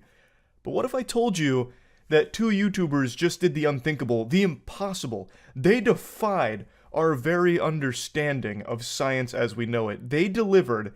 They made a really good movie. Would you even believe me? You're probably thinking that I'm a lunatic that's taking crazy pills right now, even suggesting that a YouTube group could make a good film. But it's the truth. Danny and Michael Filippo of the very popular channel Raka Raka just made a horror film called Talk to Me, and it's actually good. I'm sure a lot of you are familiar with their work. They have a ton of huge videos, absolute bangers, like the whole Ronald McDonald saga. And one thing that they've been known for is extremely over-the-top violence and, like, really good action sequences, especially for being a YouTube channel. Their action goes hard. And I'm happy to say all of that talent that they've demonstrated over the many years they've been on YouTube translated to the big screen beautifully. It was really cool to see what they were able to do with a bigger budget. So I really wanted to do just a pseudo moist meter here on the film. Most of you know I love horror movies. Not because I think it's a strong genre with a lot of really good movies in it. In fact, quite the opposite. I love horror movies because there's almost never a single good thing about them. It is just a bunch of fucking schlock that is pumped through the worst ideas ever. I love horror movies because most of the time they are fun bad. There is a never-ending supply of trash being added to the horror dumpster, and all of it makes me giggle and spit up like a little baby and clap my hands because it's so fun bad. I can count every good horror movie I've ever seen on one hand. My left hand, I can count every single high-quality horror film I've ever watched. Until now. I'm happy to say Talk to Me now enters that very exclusive list, meaning I need two hands now in order to convey how many good horror movies I've ever seen in my life. So let's get into it. Now, the narrative revolves around this creepy ceramic hand and a group of kids who keep throwing parties using this hand as like a wacky event type deal. So what you do is you light a candle, opening the door as they call it, and then someone grabs the hand, and while they're grabbing the hand, they say, "Talk to me." And then once they do that, they can communicate with people from the other side, trapped in a limbo. Basically, they can communicate with dead people. And they go a step forward where they invite the dead people into their body to communicate with everybody else and give everyone a bit of a spook and a scare. But they only go for about 90 seconds, and then they just take their hand, or someone else in the party takes their hand and separates it from the ceramic one, and that breaks the connection. They blow out the candle, and the visitor is kicked out of the house. Fundamentally, that's how it works. So that's the whole concept. You grab the hand, you invite them into your body, and they start working you like a fucking puppet. Like that guy out of the first Men in Black movie, the little alien in the guy's head pulling all the levers and says, "Orion's belt." That's fundamentally what happens in this film with the spirits. So, eventually, this concept expands, where they keep throwing these parties because they really like communicating with the dead. It becomes intoxicating to them. They really love having their fucking bodies piloted like a Gundam. And that leads to a lot of problems where now the spirit doesn't want to leave, and the spirit's pretty aggressive because one of the core things they establish that if you go longer than 90 seconds, the spirit gets a little rowdy and doesn't really want to get kicked out anymore. And what they really want to do is kill the host, because if they can kill the host, they get to keep them. So it then becomes a battle of them versus the spirit realm. And it's really well done. Now, conceptually, I don't think it's the most unique thing ever. I haven't exactly seen like the whole hand concept done or anything, but there's something very similar in a movie called Flatliners, where they get addicted to basically killing themselves and bringing themselves back to life, so they stay dead for like a really short period of time so they can see into the afterlife for a little while. And then eventually that leads to the afterlife coming, out from the after and just into the life now. And that's very similar to how this movie works as well with the spirits. So I think conceptually it's not like the wildest thing. They're not trying to reinvent the horror movie wheel. They're just doing it better than most horror movies that have come before them. Hereditary is an example of what I think is probably the best modern horror movie ever made. And Hereditary completely changed how I perceived horror movies. It went for a very unnerving, tension-building approach that never really lets off the creepiness until the very end. I still think the last 10 minutes of Hereditary is tragic with the direction that it goes, but everything up until then I think is just unlike any other horror movie I've ever seen. I don't feel that way about Talk to Me, but everything I see here is the best version of normal horror movie approaches. They take what most horror movies fail to do and succeed. It also really helps that the acting in here is very good.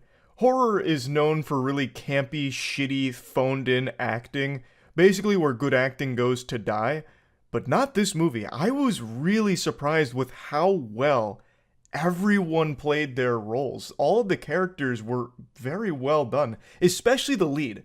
The main character here I thought did an extraordinary job. She was also great at doing something that I feel most horror movie actors and actresses are bad at, which is being creepy when you need to be. So like when the ghosts are inside of her body, she's able to be creepy without it being cringe, where most of the time a lot of actors aren't able to do that. It just falls flat and gets into goofy territory where you're watching the actor or actress try and be like unnerving, but they just can't do it well. She nails it. She's able to be like sad and vulnerable and happy and outgoing and charismatic, and then also flip the switch to be like really like scary when she needs to be. It like absolutely crushed it. Really everybody in the film did. So what I think is the most impressive thing about this film, and what I really didn't expect, especially given how violent and gory Raka Raka's work is on YouTube, is that they didn't just go for like gross out gore to shock you and scare you. There is gore here, of course, don't misunderstand me, but it's actually used in a really great context where it doesn't feel like it's just yucky for the sake of being yucky, like, oh, look at all those blood and guts.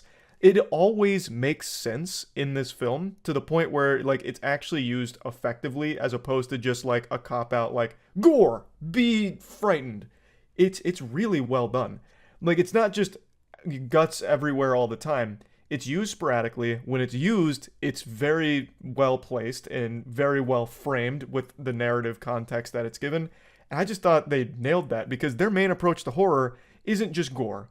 And I'm happy to say it's not just jump scares. I think there's only like maybe 1 or 2 jump scares in here at all, which is a very, very normal thing for horror movies to fall into, is just, fall back on a jump scare because people are gonna, throw popcorn up in the air and they get startled and they'll say like, damn, that was so scary because it made loud noises so many times, which is just a very lame thing. I actually don't mind horror movie jump scares, full disclosure, because they're lame. Like, I think they are a fun, bad element to horror films that usually make me laugh. But I think if you're going to use jump scares as your primary horror tool, you're pretty trash at making a scary movie.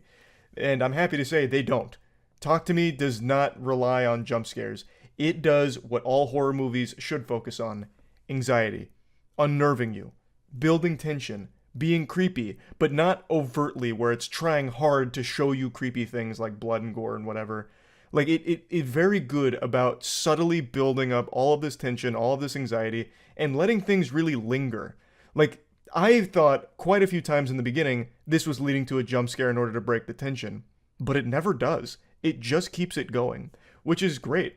Now, I will say they do, however, have a couple of ghostly spirits in here that are very clearly supposed to be like creepy looking, and I think those don't look amazing. I don't think they look bad, don't get me wrong, but there's like a really silly scene involving one of them crawling around on the floor and then sucking some toes, and I was like, damn, that was not scary. That was just really goofy. This fucking ghost bride toe demon crawls around on the floor and then just starts sucking on one of the character's tootsies. Like, it made me laugh, but I don't know if that was the intention of the scene, because the context of that scene is not like ha ha moment. It's like scream time. Like, this is shit's popping off. So that, I feel, I don't know, maybe I'm misunderstanding and it is supposed to be like a silly scene, but that's just one of those moments where I was like, I think this didn't land the way it was supposed to. It's very rare in this film, but there are a couple of instances like that. But I don't think that it is like overall detrimental to the overall product, because I think for the most part, everything they do here, everything they set out to do rather, they nailed. They fucking hit a home run here. And they actually just did a pretty good job of just being disturbing. I was really invested in the film. So I think it's a banger. I'd give it probably like a comfortable 80, maybe even like an 85% on the moist meter. So yeah, they did the impossible. This was their directorial debut, and they're YouTubers, and they're doing a horror film. They had so many things working against them, and yet they overcame the odds and delivered a banger. So yeah, that's about it. See ya. If you call yourself a fan of The Nun, I'll call you a liar. Find me one person in the world who actually thinks The Nun is a good horror movie, and I'll find you a deceiver, a teller of fibs. I just don't think it's possible that there is anyone out there on this entire space rock that thinks The Nun was an actually good movie. Now, I'm sure there are plenty of arguments you can make that it's an entertaining one, like a fun, bad, enjoyable movie. I would agree with you there to a certain extent. But anyone that would actually think that the movie was good enough to deserve a sequel, I just can't imagine that being the case. I don't think there's a such thing as fans of The Nun. There's probably more fans of eating paint chips than that movie. And yet somehow, the Hollywood soulless suits, these zombie husks that control the pipeline of big budget movies, deemed this franchise worth a new entry. So we got The Nun 2 somehow. I just came back from watching it because I'm a sucker for bad horror films, and I thought maybe this one stood a better chance of being fun bad than the previous one, which I wasn't a huge enjoyer of, even as a like so bad it's good flick. I gave that puppy a 25% on the moist meter, so the sequel had some big shoes to fill. And unfortunately, the only thing that was filled was my water when I finished drinking all of it to keep myself awake. Every single scene in this film, except for maybe one or two, is a scene that they have literally used 1,000 times by now. In their own franchise, in the Conjuring movies, in the Annabelle movies, every scene in The Nun 2, I'm pretty sure, is copy and pasted with a different skin for this film. They're not even trying. Like, there's not even an iota of effort put into this. I'll get my only compliments out of the way right now. There are two scenes that stood out to me as, like, actually being creative. And one of them was about the main character, Irene, whom you'll remember from the first film, having visions. And the visions in this film work like genjutsu in Naruto. So, fucking Itachi here traps her in a genjutsu, and she's seeing the nun on a billboard. There's crows flying by. It's actually very much like Itachi. Maybe that's who the demon is. And so she's looking at this board that has all of these magazines on it. Wind blows in, it starts flipping the magazines around, and the magazines flip to a bunch of different pages that eventually form something that resembles the nun. And then she jolts her arm out and strangles Irene. And it was pretty cool. I was like, that's very interesting. And the jump scare was pretty effective. Not that jump scares are something to be proud of per se, but if you're going to do them, at least do them well. You know, a jump scare is basically just like a quick, loud noise in the middle of quiet in order to trigger that brief little startle sensation, because our caveman brains are hardwired that way. It's the best comparison, and the one that always gets made, is a comedian going out into the crowd and tickling someone and calling it good comedy. It's just cheap for horror films, but if you're going to include jump scares, make sure that they're done well. And that one was executed decently. And then the only other scene that I thought was cool was actually the very first scene. It's in a big church, and then it ends with someone getting lit on fire. So the priest just gets cremated after encountering the nun. And it was very, like, well done. Like, that whole sequence leading up to that, I actually thought was kind of a banger. And then it never reaches that level of quality again. It's like they put all of their effort into the intro, and then that one scene with the magazines, and nowhere else. Now that I've got all the compliments out of the way, let's go ahead and dive into the rest. I am super tired of every single story in mainstream horror films being the exact same fucking thing. I'm going to get into spoilers. I don't think anyone cares about the narrative of The Nun 2. This isn't exactly something that people are going to for a deep, intricate lore, I don't think. It does loosely tie into the Conjuring universe, but only because there's a post-credit scene that works like the Avengers, where the Warrens get a phone call and he's like, "How can I help you?" I'm on it. That's the only tie-in. Other than that, there is nothing here that even connects it.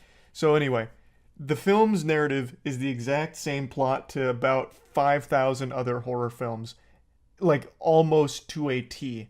I'm confident now that these are being written by AI because it's just taking the same DNA of everything else and doing nothing different with it, not even a unique spin. And like all other horror movies that have come before it, if you stop and think about the plot to this for even just 2 seconds, the entire movie falls apart.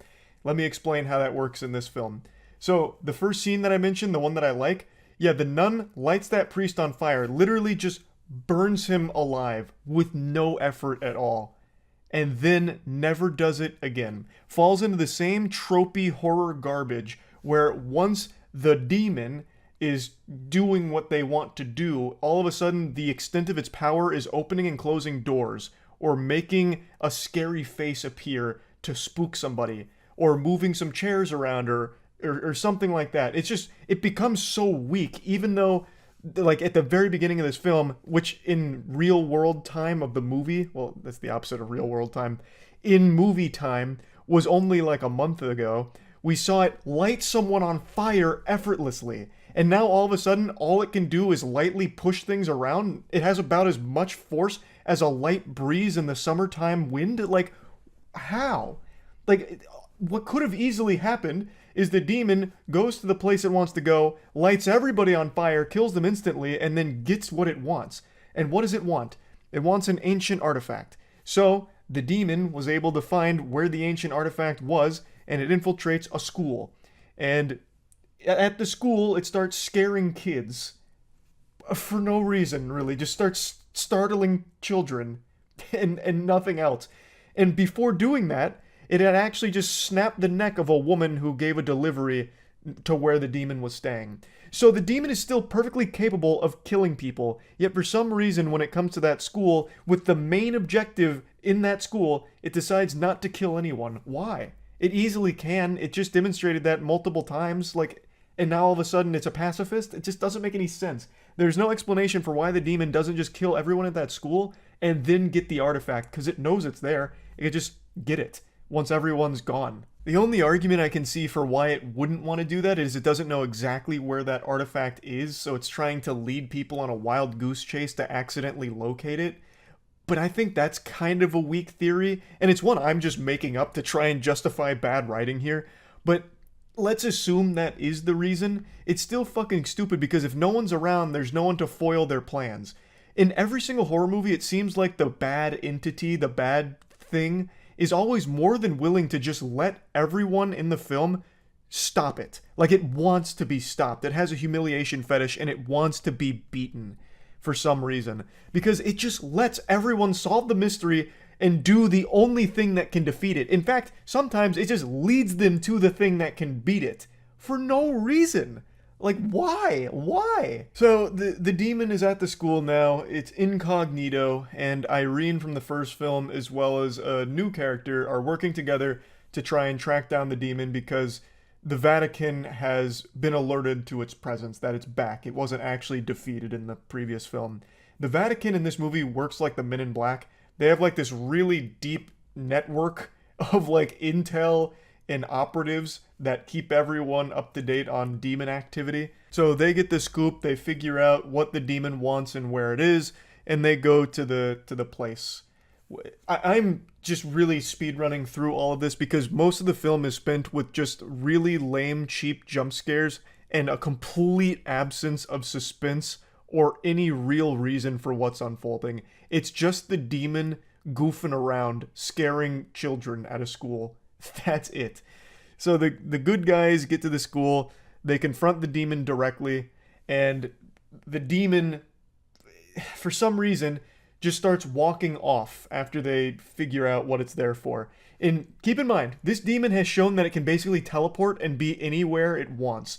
But at the end of the film, all of a sudden, all it can do is walk or jog a little bit very slowly, which is another trope in horror films where for the entire movie, the demon can be everywhere.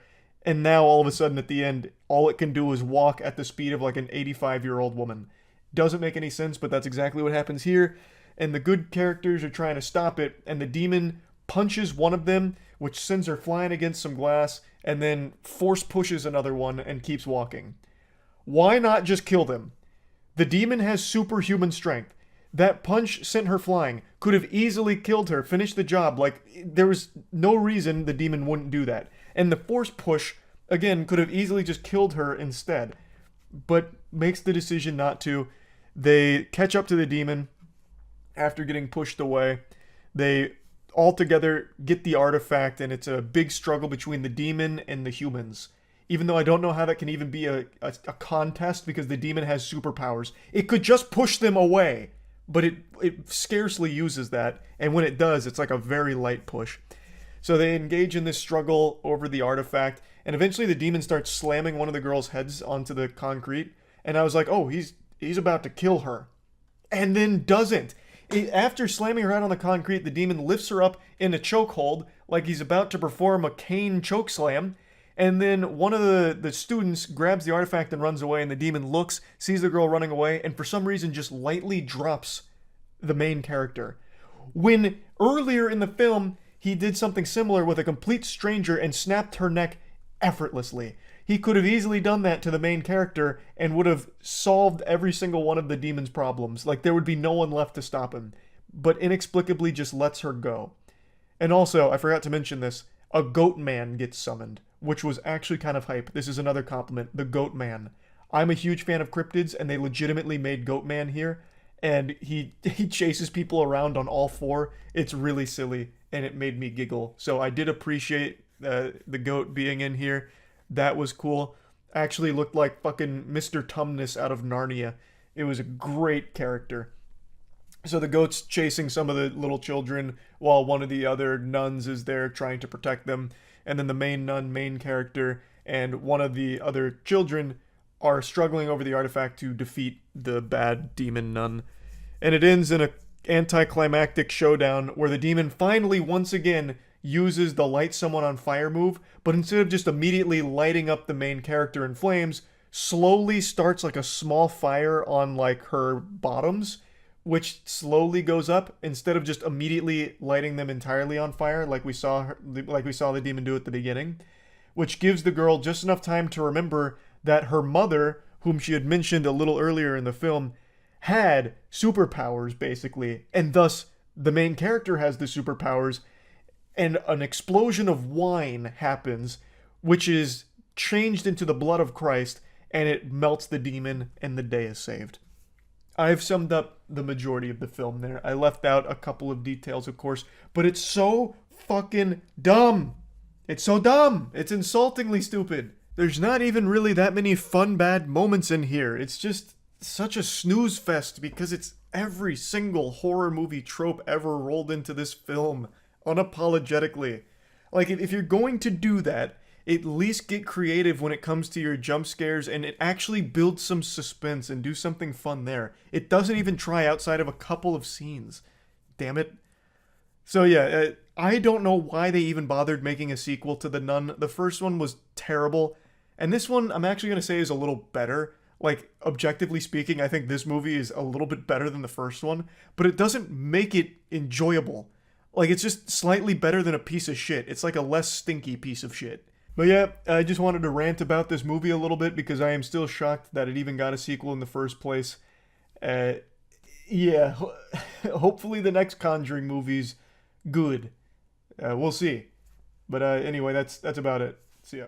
We've all wasted money on something at some point in our lives. I know I'm guilty of that. I once spent $200 on a pocket trumpet that I never learned how to play, and then an additional like $150 on a theremin that I only tried to play a couple of times and never mastered. and these 2 items now just haunt my shelves in the closet.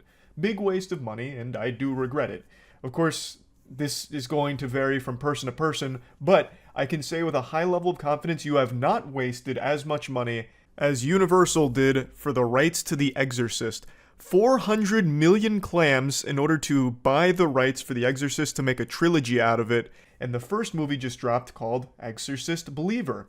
And I'm here to tell you after seeing it that this was the worst money ever spent. They blew their load with 400 mil and had nothing left over for writers, so they really relied on ChatGPT to scrap something together. This is laughable. This movie did not make me a believer in the future of this franchise. It made me a believer in true evil in Hollywood to allow this type of fucking terrible blemish to exist. This film is insulting to the legacy of The Exorcist.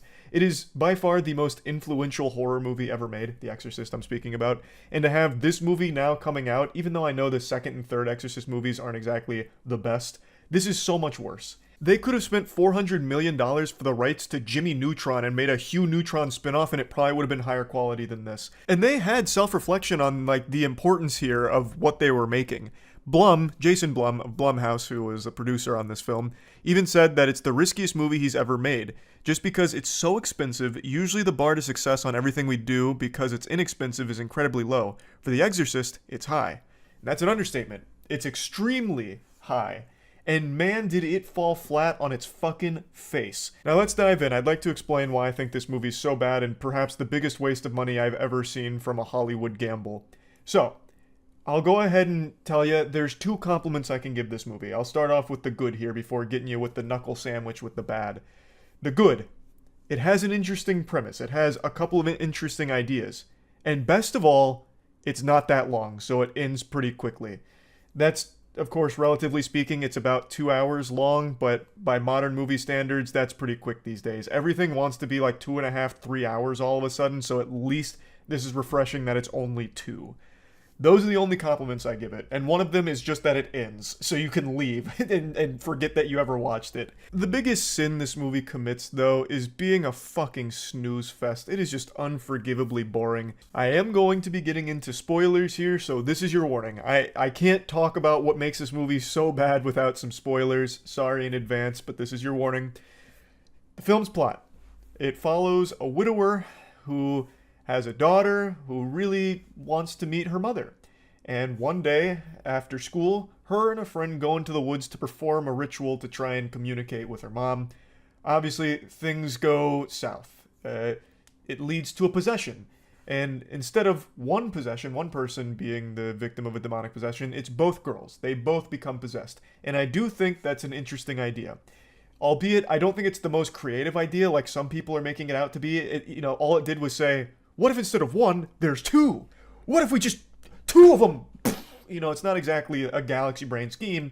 It's just they added another character to be possessed. And then the other character, that's not the widower's daughter, is kind of an afterthought. In fact, her entire family is an afterthought. You probably won't even remember their names by the time the film's over because they give them no time to develop, and they have nothing to do here except fucking endlessly whine. They're just these personality-less drones, like these forgettable side characters that pop up occasionally in Skyrim to say a few lines before going along their way all robotic, never to be seen again. That's that entire family. So it feels like, why even bother with 2 possessions if you're only going to focus on one of the families?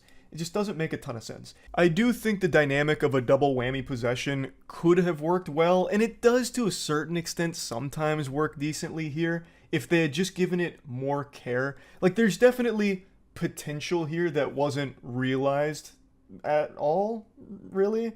But, there were a couple of decent moments with the 2 possessions, especially towards the end. I could see some glimmer of possibility with this idea. Aside from the lip syncing sometimes, it makes it very clear that it's dubbed. So if you've seen The Exorcist, if you've seen any fucking possession movie, you know how it goes. They'll have a demon voice coming out of the child's body, and in here, sometimes the lips don't match up with the words. So it really feels like a poorly dubbed Team 4-star moment sometimes.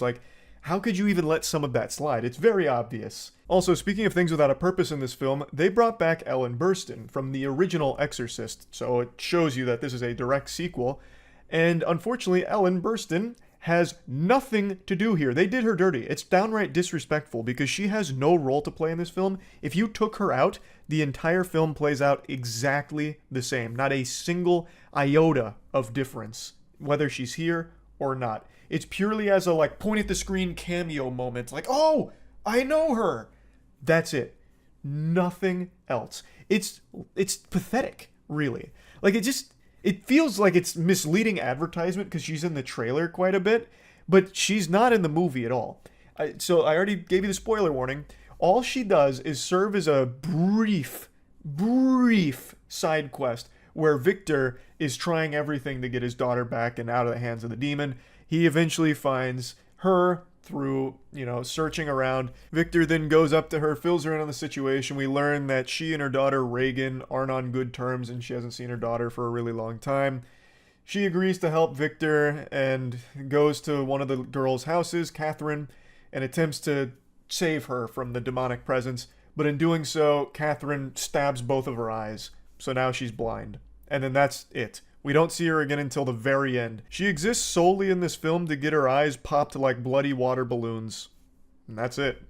It just feels like such a waste to even have her here. This feels like a role they wrote before she had committed, so they wanted to make sure that if she said no to the role, it wouldn't change the outcome of the film, so they just gave her a throwaway role to play here, which is just, it's super dumb. It really is. But I wanted to point that out because that really stood out to me. There's just so many characters in here that actually don't serve a purpose. Like, I don't know why they're even bothering to put them in the film in the first place.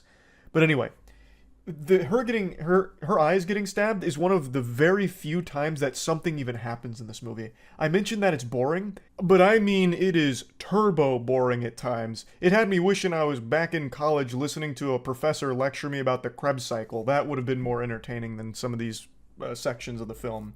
Now, the beginning of the film is spent trying to develop the characters a little bit. It's kind of like two different movies slammed together. The first half is trying to find where the girls went and what could have happened. The second half is then all of your generic horror movie tropes fucking crashed together haphazardly. And the first half I've seen get a lot of praise.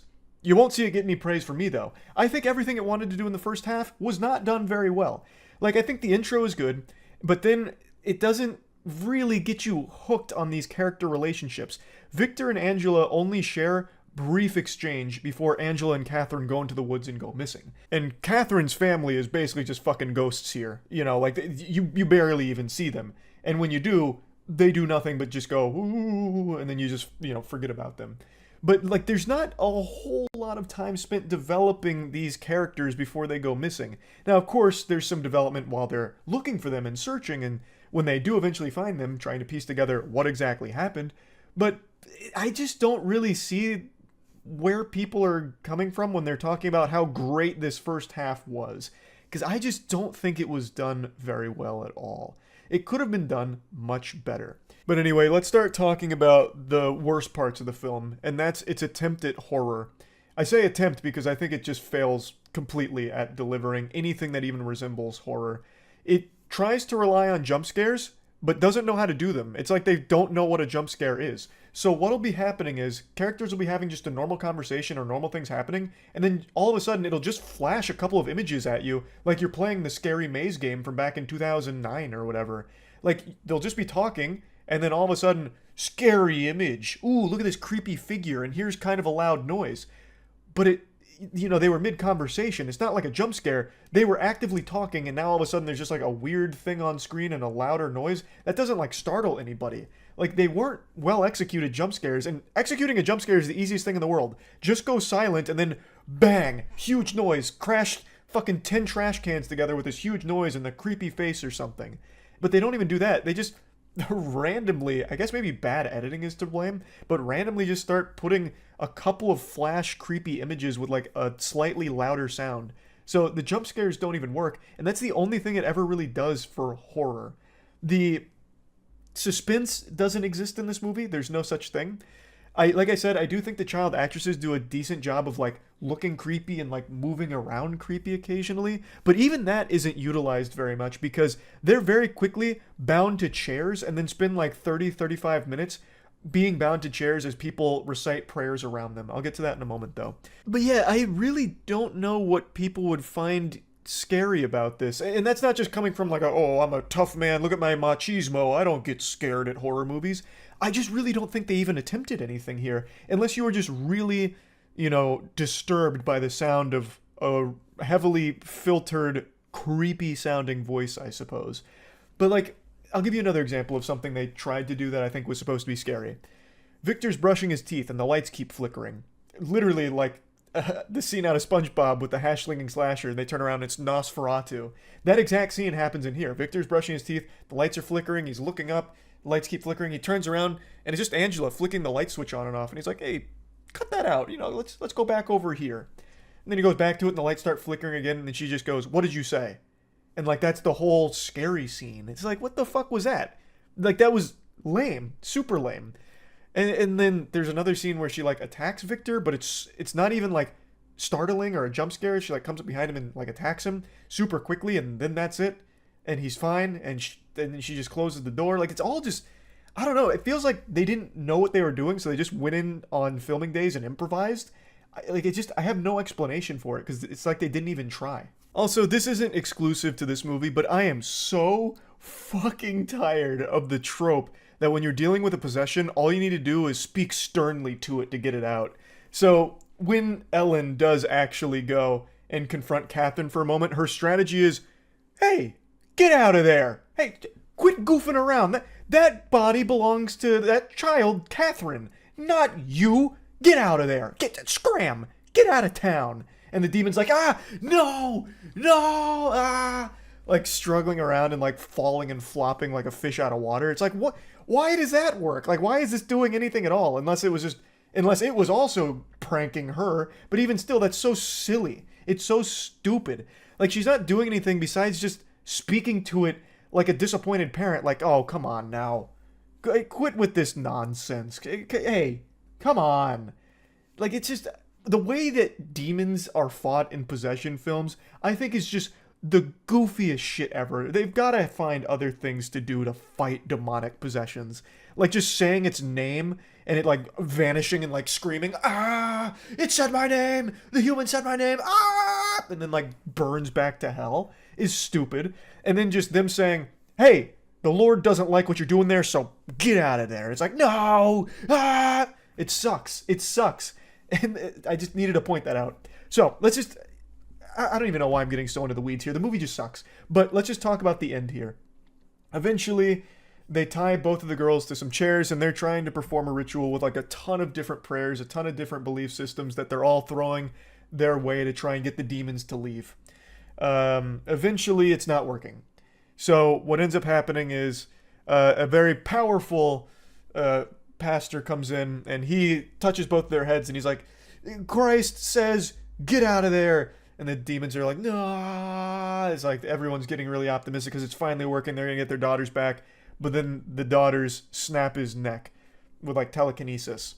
So he dies. It's the only death in the film. And it was a pretty gruesome death. I didn't expect that. So that one actually caught me off guard. That was a pretty decent moment, actually. And then they never do that again. They just go back to just sitting there laughing. Like, well, not even laughing. Like, there's a scene where they're getting some, like, water tossed on them, and they're, like, screaming in agony, and, like, there's a burning sound, but they're totally still fine.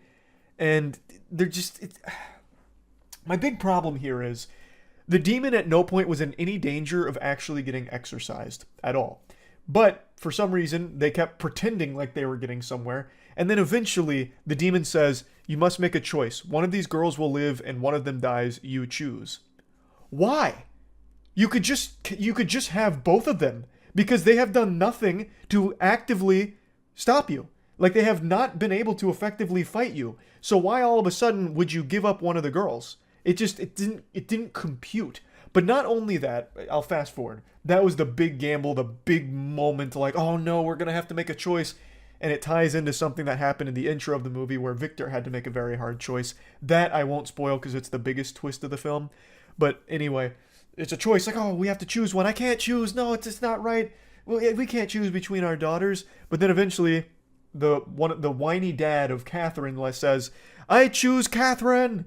So then Angela is about to, supposedly die. She eventually like levitates and then pukes onto the ceiling, falls, and we think she's dead. But then what ends up happening is Catherine dies instead, and now Angela is no longer possessed. Well, why? So the demon just let itself get killed? Like the demon just said, "I'm out, bye." He's just like, "All right, this was a fun game. See you guys. I had a good time playing." Like, why? It doesn't make sense. Why would he do that? And why did he keep letting himself get caught? All the demon does is talk shit. The demon's entire purpose here is just to be an annoyance, a nuisance, flicking lights on and off, filling up the bathtub with dirty water, saying some profanity here and there. That's it. Like, it's just a prankster. It doesn't even do anything. It's not even, like, that evil. It only defended itself when the pastor was about to, like, get rid of it, so then it killed the guy. Other than that, it just kind of, like, chills out. Well, and I guess when it stabbed the lady's eyes. But aside from those two instances, all it is just a bother. An annoyance. And now all of a sudden, it's like, it's had its fun, so it left. Even though they have done nothing to actually get rid of it, or actually make it want to leave. It just did. For no reason. It was so unearned, it was so unsatisfying, so unfulfilling, and so lame. Like, I don't even know how they're supposed to turn this into a trilogy. How? The only thing I could see them trying to do is be like, oh, Angela actually is still possessed. He's just hiding himself better now. And that, of course, is probably the direction it's going to go, which is the laziest direction, but the only one it can go. There's no other options left for it, so they've already spent $400 million on this. They're going to fucking make a sequel, and then a sequel after that one. It's going to be a trilogy. I feel like there's no way they pump the brakes on it, even though this is flopped. They're going to have to because they're already so deep in the hole. I just don't know how they even try to salvage it. I don't see how. This was terrible. It was actually terrible. Laughable, even. People were giggling at this movie. It's not good. Like, I can't believe they spent $400 on the most iconic franchise rights and blew it this badly. It's just, I don't know. It's crazy to me. But I wanted to talk about this because I think this is probably the biggest waste of money I've ever seen in Hollywood. So that's pretty impressive. That's about it. See ya. Yeah, I saw Night Swim tonight. We'll talk about it. I don't think there's a single human being on this planet that saw the trailer for Night Swim and said, that looks good. I think everyone knew it was going to be bad. So I got excited. It seemed like it could be fun bad. Aaron and I went and saw it tonight.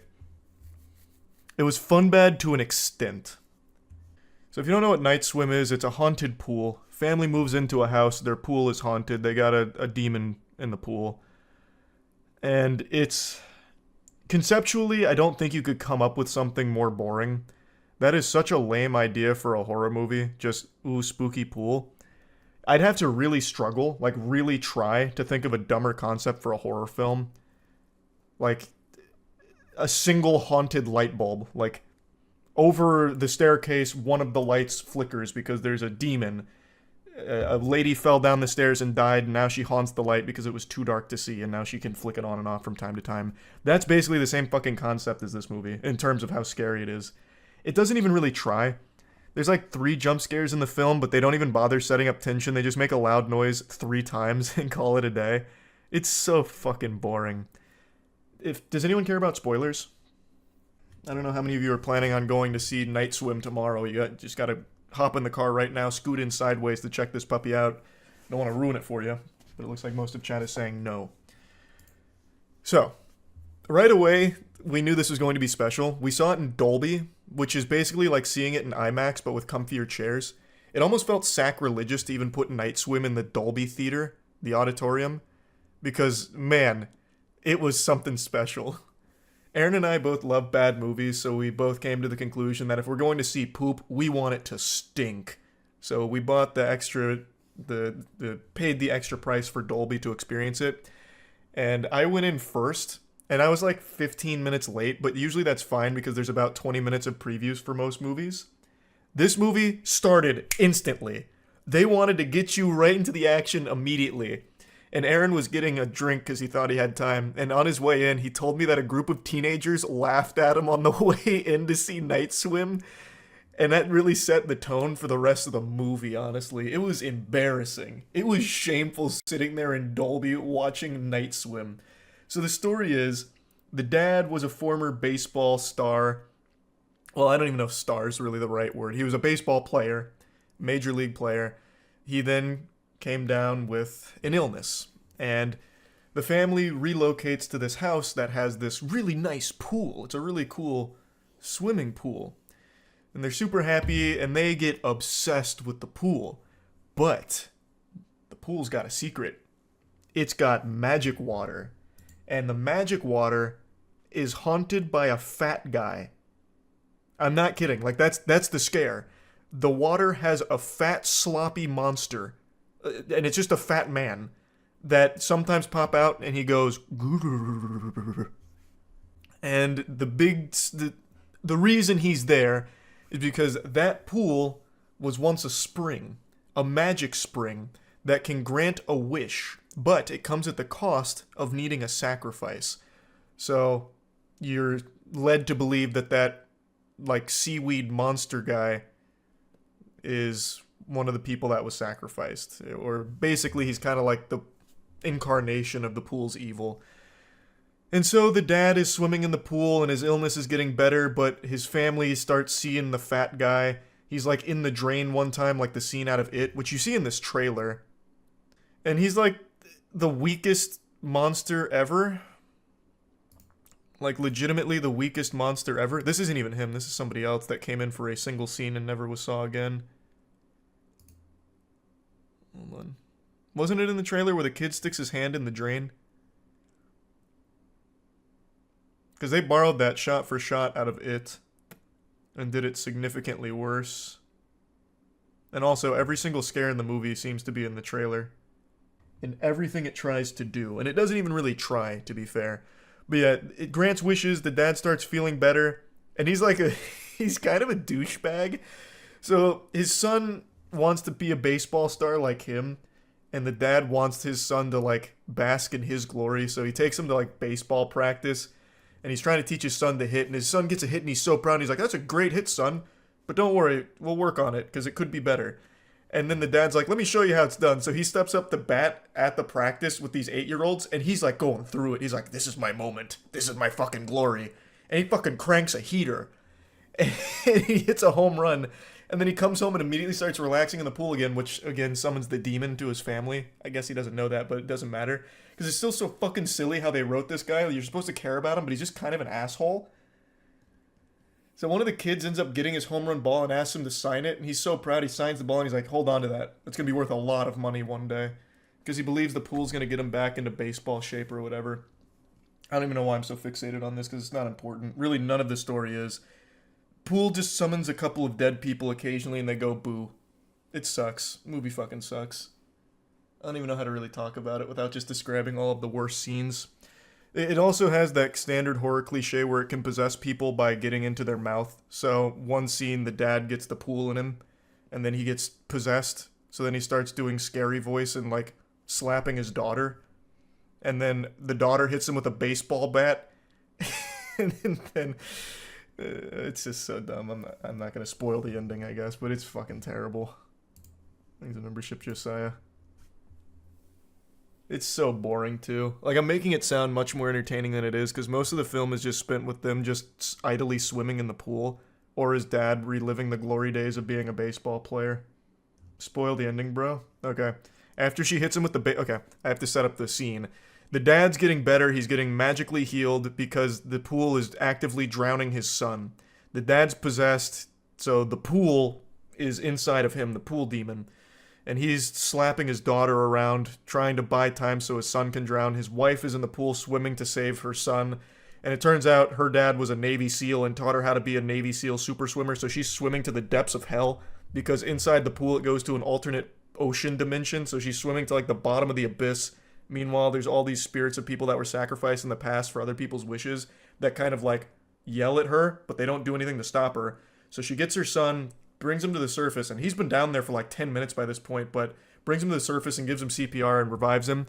And the dad comes out there after slapping his daughter a couple times, and then the daughter hits him with a baseball bat, and it makes him puke up the goo, this pool goo. And then immediately he delivers one of the worst lines I've heard in horror movies in quite some time. This had Aaron and I cackling.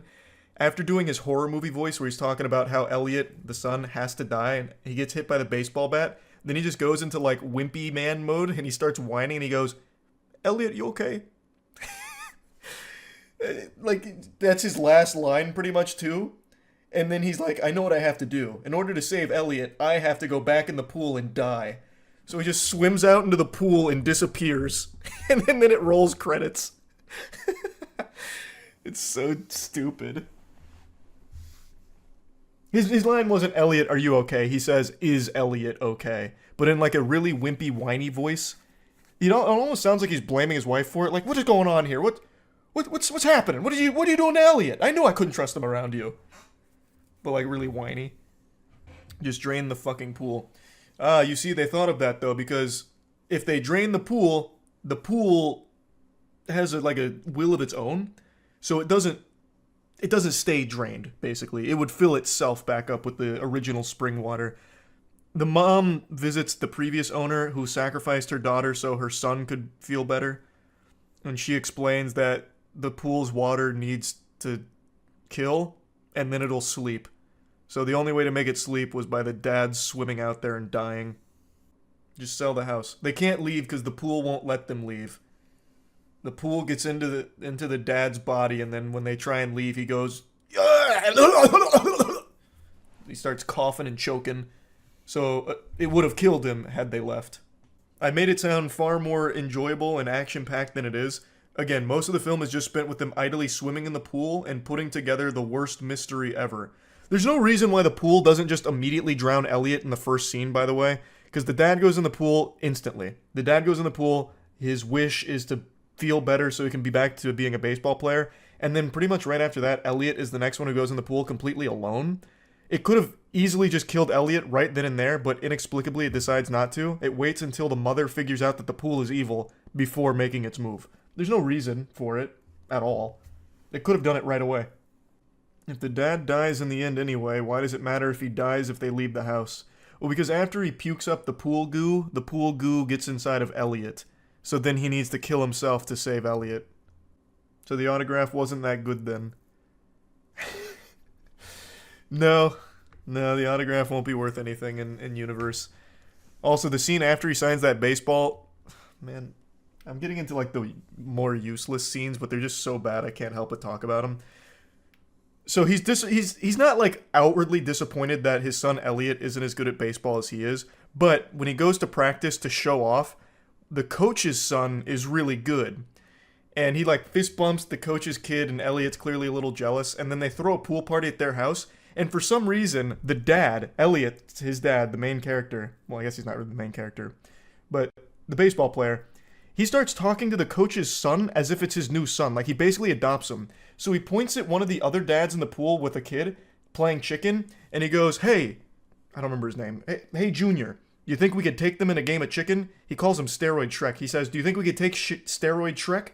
And then he's like, yeah, we can take him. And it's like, why are you playing chicken with a kid that's not even yours? Elliot would love some father-son time, but instead, you're with the coach's son.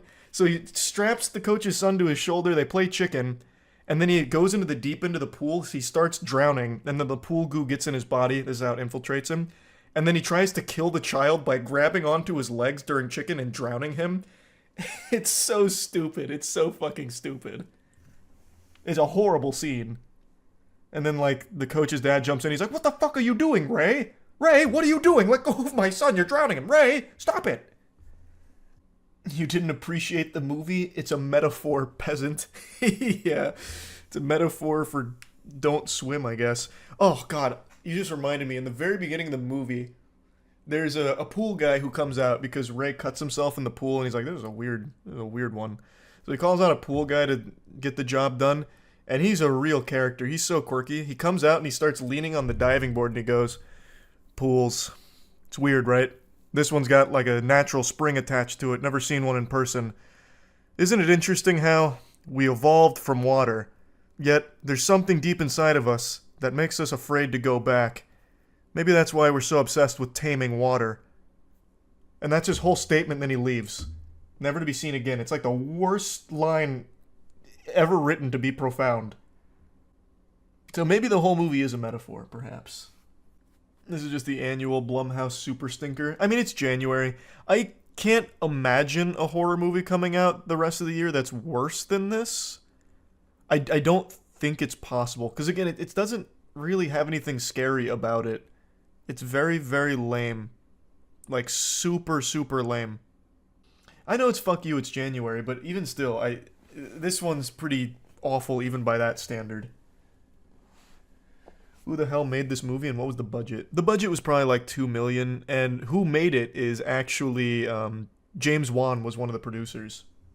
Night Swim box office prediction: will it flop or succeed? My money's on succeed because it's a low budget. It's definitely less than 15 million. They're just speculating. It's 100% less than that. It's like the director went for a record in how many eyes they could roll. I don't think your eyes wouldn't even roll. You'd just be falling asleep. It's just bad. It's just not very good. There's fun bad moments, sure, but overall it's just kind of uninteresting. But yeah, that's the Night Swim review. Trash. But which everyone knew it was going to be. That's not shocking, but it's very, very bad. Worse than I expected it to be, for sure. What would I give Night Swim on the moist meter?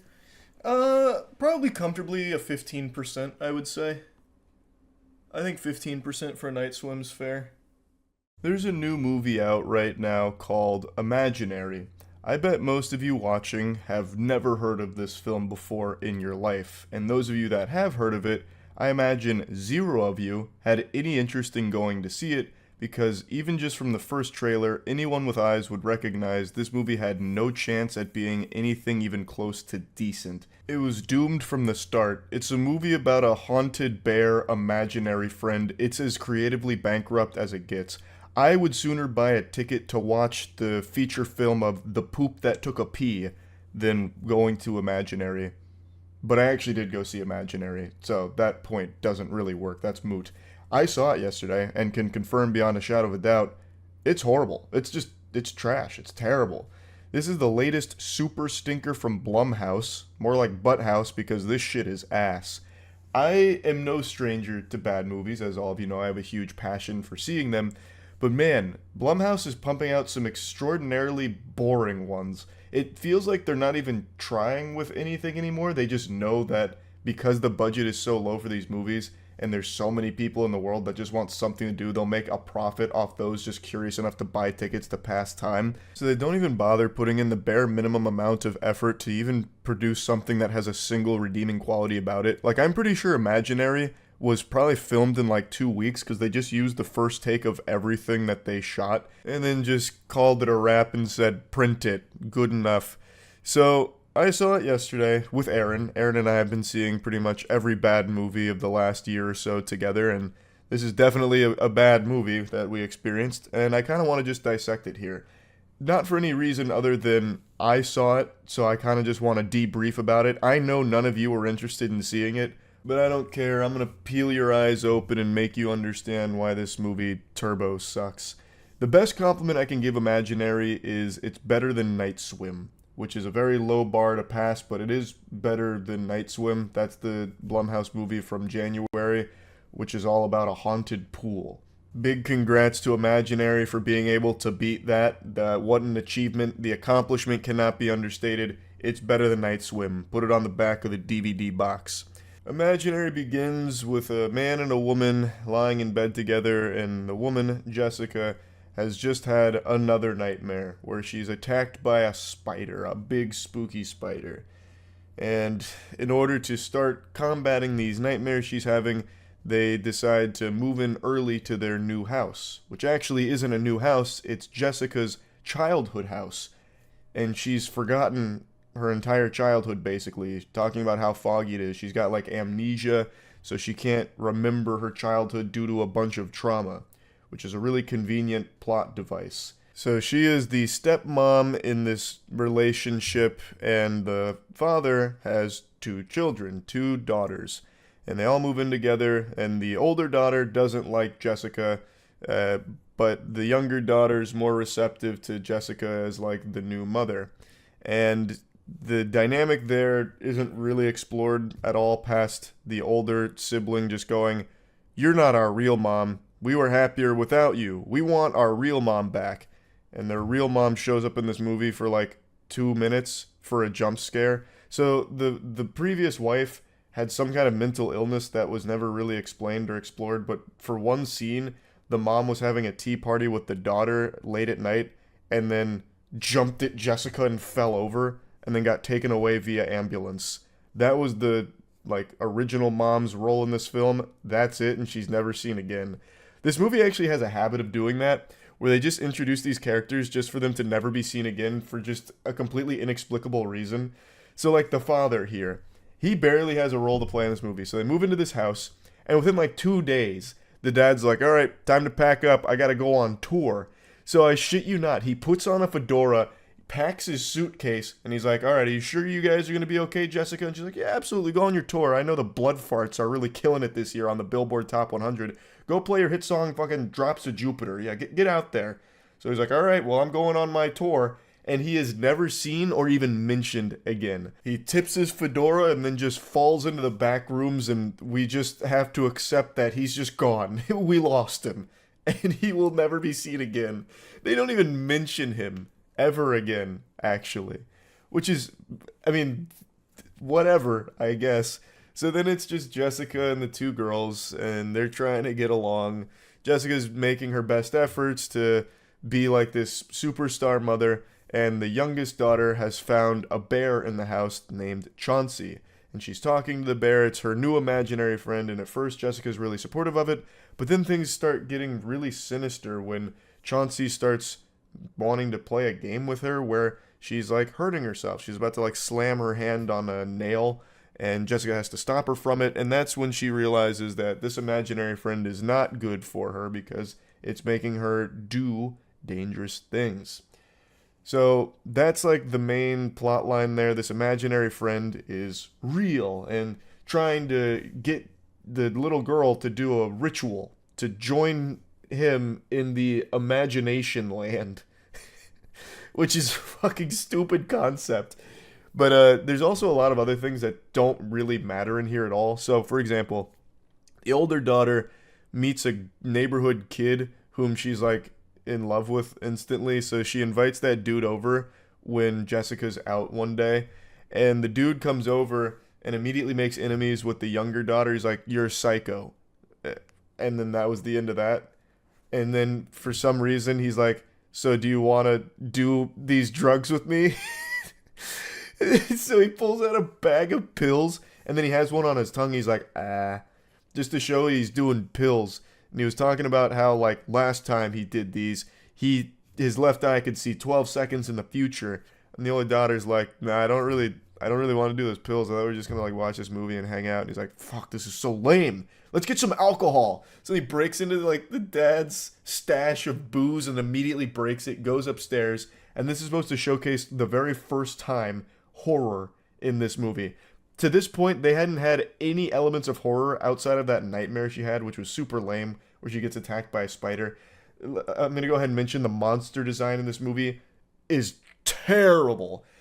Aaron said it best, where he said the monster creature design in this film is just marginally better than Winnie the Pooh, Blood and Honey, but it's a close match.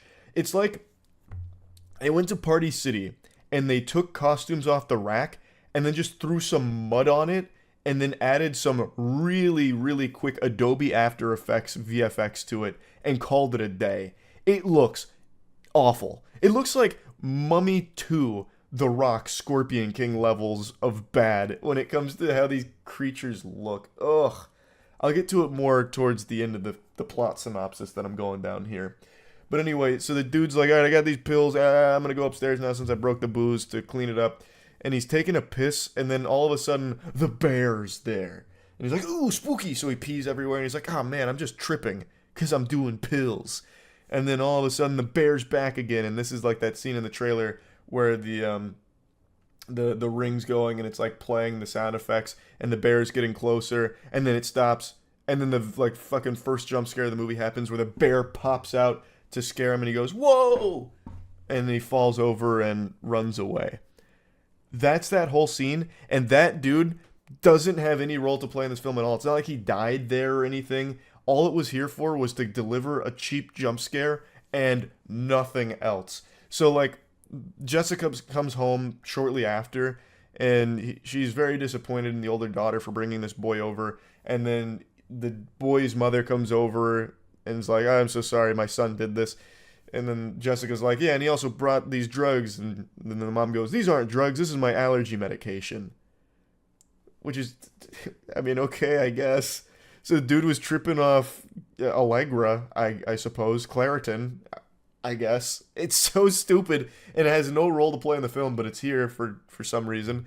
And then you never see that guy again. He's never even referenced again. So now Jessica and the two daughters are once again just home alone. The imaginary friend situation's getting worse. She calls a therapist over to try and, do something about Chauncey, the imaginary friend. The therapist is kind of odd, where the therapist is trying to get her to explore, her feelings with Chauncey, which leads to a fight between the daughter and Chauncey. And then the therapist is like, has your daughter taken up ventriloquism? Jessica's like, fucking obviously not. My 6-year-old daughter hasn't been studying ventriloquism. Why are you asking? And the therapist goes, well, because, it was weird. Because what happened during the therapy session is Chauncey was speaking in the voice of the daughter, and eventually the daughter turns around while panicked and crying, and the therapist noticed her mouth wasn't moving, but words were still coming out, so she's like, oh, it must be ventriloquism. And then eventually the therapist is like, well, I've noticed some, in previous cases, when an imaginary friend gets hostile and evil, a kid disappears. So good luck. And then she leaves. She plays a video of like some other kid talking about her or his imaginary friend who made him chop off his thumb, and then like the kid went missing right after. So after playing that video, the therapist is like, all right, so I'm out ski. Also, don't forget to pay my bill. And she just leaves, never to be seen again. But this whole sequence was extremely important to the film because it delivers the big twist. So that bear that the daughter found and has been carrying around the entire movie, talking to with her imaginary friend, turns out wasn't real. It was all in Jessica's mind. No one else was seeing the bear. The therapist recorded the session and proved that bear was never actually there. It was nothing. It was an imaginary friend. But Jessica's been seeing it this whole time because it turns out that bear was Jessica's original imaginary friend when she lived in this house. So only she is capable of seeing that bear. It actually wouldn't be the worst twist in the world if it wasn't in such a bad movie. I didn't see it coming. Neither Aaron nor myself expected that, because why would they even bother putting a twist in a movie that has this little effort in it to begin with? But, admittedly, it's not the worst idea creatively to have that be like a grand reveal, like, oh, that was never real. It could work, but it doesn't here, because no one cares. By this point in the film, you're already so mentally checked out, probably snoozing, that it falls flat. It really does. But, man, my voice is cracking even going over this movie. But anyway, so then she starts realizing that this goes really deep. The reason she can't remember anything is because of her imaginary friend and whatever happened to her back then. So she's connecting these dots about the never ever, and then like a door, and then she's researching it, and then the daughter disappears. So the daughter vanishes, and turns out she completed the scavenger hunt for Chauncey, which opened a portal to the imagination dimension. She's joining SpongeBob and Patrick in the imagination box land now. So then Jessica and the older daughter are freaking out. They called the police to start looking for her. And then an old woman, whom we did see briefly earlier in the film, who was previously Jessica's babysitter, starts just exposition dumping everything here. Also, that old lady, her name was Gloria. She was seen earlier in the film, but kind of just as like this standoffish asshole.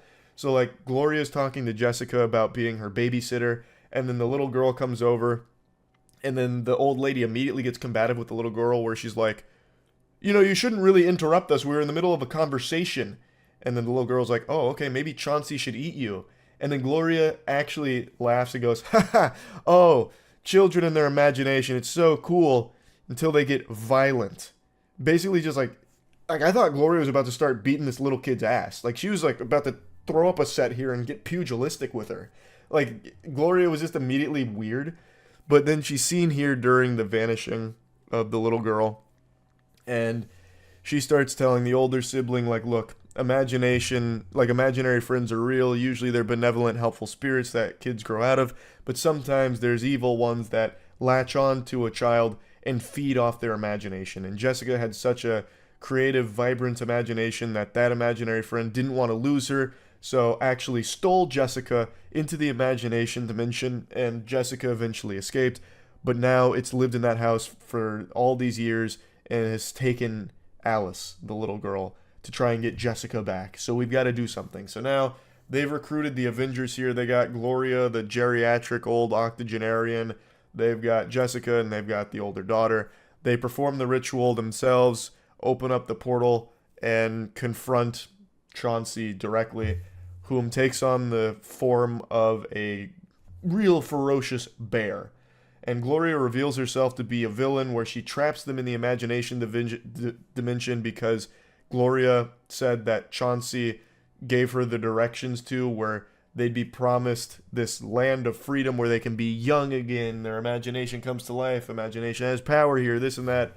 And then she eventually gets slapped by Chauncey, dragged into a room, and then blows up into an explosion of blood. So that's how Gloria dies. She's also the only death in the movie, for some reason. Sorry, my nose was running because this shit is actually making my sinuses flare up. But yeah, so Gloria's dead now, and no one cares. So they just go on and keep looking for Alice. They eventually find Alice, who doesn't want to leave initially until Jessica starts breaking things. And then Alice is like, this is fun, I'll start breaking things. Okay, I'm ready to leave. Bye, Chauncey. And then Chauncey just kind of lets them leave, but then grabs Jessica and is like, you're not leaving, I like your imagination a lot, so you're staying here with me. And again, he's still in this giant bear shape, and it looks terrible. It looks absolutely terrible. I don't know, like, I understand these movies are supposed to be made low budget, but you can do better creature designs. Like, from a design perspective, you can do better than what this has to offer. And maybe just don't show it so point blank, because then you really see all of its flaws. So she's being taken by this goddamn fucking Five Nights at Freddy's throwaway animatronic looking bear, and then gets saved by the older sibling, who grabs her and gets her out of there. But then there's another twist, because it turns out she didn't actually save her. It wasn't a happily ever after. Jessica's still there. And then they just repeat it where the girl goes in and saves her again, and then they burn the house down. I've skipped quite a bit of the movie, but it doesn't matter. You're not going to watch it anyway. No one was planning to, but I already went there and saw it, so I just got to fucking talk about it because it's so stupid. It's so dumb. It's just, it's a movie that's made for the sake of just putting a movie out there to try and get some money in return, because it's so cheap, you will make a profit off it. Like, it's a smart business strategy, and I've always said that about Blumhouse. It's a really smart business strategy. And there's probably like some kind of tax write-off element for it too, I imagine. So, like, these movies, like Imaginary, they fucking suck. Like, this one was at points fun bad, I will say. There were definitely fun bad moments of it, but it still wasn't worth seeing in any capacity. But, oh well. Yep, so that's Imaginary in a nutshell. There's nothing good about it. Like, I guess there's a couple of decent ideas, and by a couple I mean one, where, like, the twist is the bear was never really there. And then, like, I guess the fake out ending, which was totally meaningless and didn't really do anything, I guess that was a creative idea too. But they also only let that twist sit for, like, 2 seconds, where they get her out, and then it's immediately a happily ever after, and she's like, no, I'm still here. And then they immediately get her out, and then it's the real happily ever after. It's just, I don't know, bad movie. Very bad movie. That's really about it. So, yeah. Look at me. Do I look crazy to you? I didn't think so. So then, why does it feel like I am? I'm sure you've seen the headlines right now. Winnie the Pooh Blood and Honey 2 has a 100% on Rotten Tomatoes. And that really piqued my curiosity here. That really stirred my spaghetti. I had to wonder, how? How is such a thing possible? The first Winnie the Pooh Blood and Honey is just a complete throwaway waste of time pile of garbage. It was purely banking off the shock of making a Winnie the Pooh horror movie since the property went public domain. It felt like they just speed ran to be the first ones to make a horror movie with it. It's a very low budget, and it seems like it was rushed out as quickly as possible, and there's just nothing redeeming about it past the silliness of its concept. And really, there's only one good scene in the film, and I'm using the word good very loosey-goosey. There's only one really entertaining scene in the film, and it's pretty much the opening scene. I mention this every time I talk about this movie, Winnie the Pooh rips some lady's top off and her titties start jiggling around like it's an NVIDIA physics demonstration, and then he throws her in a wood chipper, but not before giving her like an ooga face. It's like the most emotion Winnie the Pooh showed in that entire movie. But regardless, that film is horrendous. And yet, its sequel, which came out, has a 100% Rotten Tomatoes. Granted, it's only 7 reviews. Like, I didn't think such a thing was possible. Like, you know, I guess maybe there's 7 paid reviewers. They were shilling it. Maybe the director of the film gave them strippers and blow for the advanced screening, so they had a great time watching it. But that I couldn't imagine that being real. But the audience score is also pretty high, and I've always said you can't trust Rotten Tomatoes, but still, this is interesting. So I went and saw Winnie the Pooh Blood and Honey 2 today, and I have to wonder if I'm suffering from psychosis, because there's no way I watched the same film that they're reviewing. It's still bad. Now, I will say it is an astronomical improvement over the first film. But that's like saying solid poop is better than diarrhea. Like, you're not wrong, but it's still shit. And maybe that's a bit too harsh. I wouldn't say it's shit, it's just not good either. Like, I know they're creating the whole Pooniverse out of this, so they're making like the Twisted Childhood universe or whatever, where it's taking property like Winnie the Pooh, Pinocchio, Peter Pan, Bambi, and they're making horror movies out of it and tying it all together into their own horror cinematic universe with all of it. And I think that's like a really fun idea. Like, I conceptually, that makes me laugh, and I think that's what they're going for here with all of that. But right now, they're just starting to find their footing on how to make watchable movies, because the first movie is unwatchable. This movie is definitely watchable. It's just not a great film either. The movie does try a lot harder. It's still low budget, but you can tell it's a higher budget and they put a lot more effort into it. So first of all, I'm going to get my compliments out of the way here. They actually do a much better job with the character design this time around. Winnie the Pooh looks a lot better. It no longer just looks like some kind of fetish costume with Winnie the Pooh. It looks like an actual character now. It doesn't look like just a man in a mask. It actually does look like a mutant abomination, which it's supposed to be in the universe. They absolutely did a much better job this time around with the monsters here. And they do bring in a new face, a new villain, Tigger. So they bring him in from the Winnie the Pooh property. And he is, he's probably my favorite part of the film, just because of how over the top they had this character play. They also bring in an owl, but Tigger was a standout because every time he's on screen, he just calls women bitches. So he goes on a killing spree at like a nightclub. It very reminiscent of like the scene from Blade, or even like John Wick, but if there was no one fighting back, just executing people in a nightclub, really. In fact, it has nothing to do with John Wick. I'm just thinking of scenes with nightclubs. But anyway, he goes to a rave and he starts just murdering every person there just because. He's piling up corpses. And every time he's about to murder a woman, he makes sure to call them a bitch. So it'll be like, hey, bitch. And then like slash their head off. Or if he's like going on like a stabbing spree with his long fingernails, his claws, he's like, I'm gonna disembowel you, bitch. To every single one of his female victims. Every single one of them. It's his most used phrase. And that definitely did have me laughing a little bit. It's not exactly the most highbrow writing or anything, but it also shows that the movie didn't take itself too seriously the entire time. And that's when the movie's at its best, when it's not being super serious. There's a couple of referential jokes and meta jokes that they make that I actually did think land. Like, I thought they did a pretty good job when it came to, like, some of the humor they interject in here. But unfortunately, that's all overshadowed by trying to tell a really serious, dramatic narrative. So, in the first film, there's no story whatsoever. It's just random killings, and they're not very creative either. It's like the most stereotypical slasher-type killings, like getting hit with something in the head and they die, or getting run over by a car. Nothing too creative. In this movie, another compliment I have for it is the kills are significantly more creative. They definitely had more of a budget to work with, so they showed you some more interesting and more gruesome things. The very first scene, like Winnie the Pooh starts breaking every single one of this woman's appendages, and then puts her head in a bear trap and slams it on her, and it's fucking gruesome.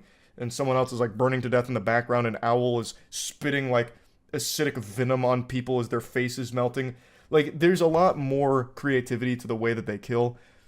But I do actually have a statement on that I'll get to when I talk about the negatives. In fact, I don't even know why I'm alluding to it here. One of the things that takes away from that, though, is that because it's a low budget, they know that if you could see everything in broad daylight, you'd immediately tell how phony baloney it is and it'd take you out of it. So instead, they obscure all of it with like the darkest and most close-up shots imaginable. Sometimes when you're watching Winnie or Tigger or Owl kill someone, it looks like you're looking at it through a fucking microscope, like you're looking at their goddamn cells. Like you can't really tell what's happening sometimes. All you know is someone is being brutally murdered, because you can hear it, you can kind of see like inklings of something on screen, but it is so fucking dark half the time you can't make out what's going on.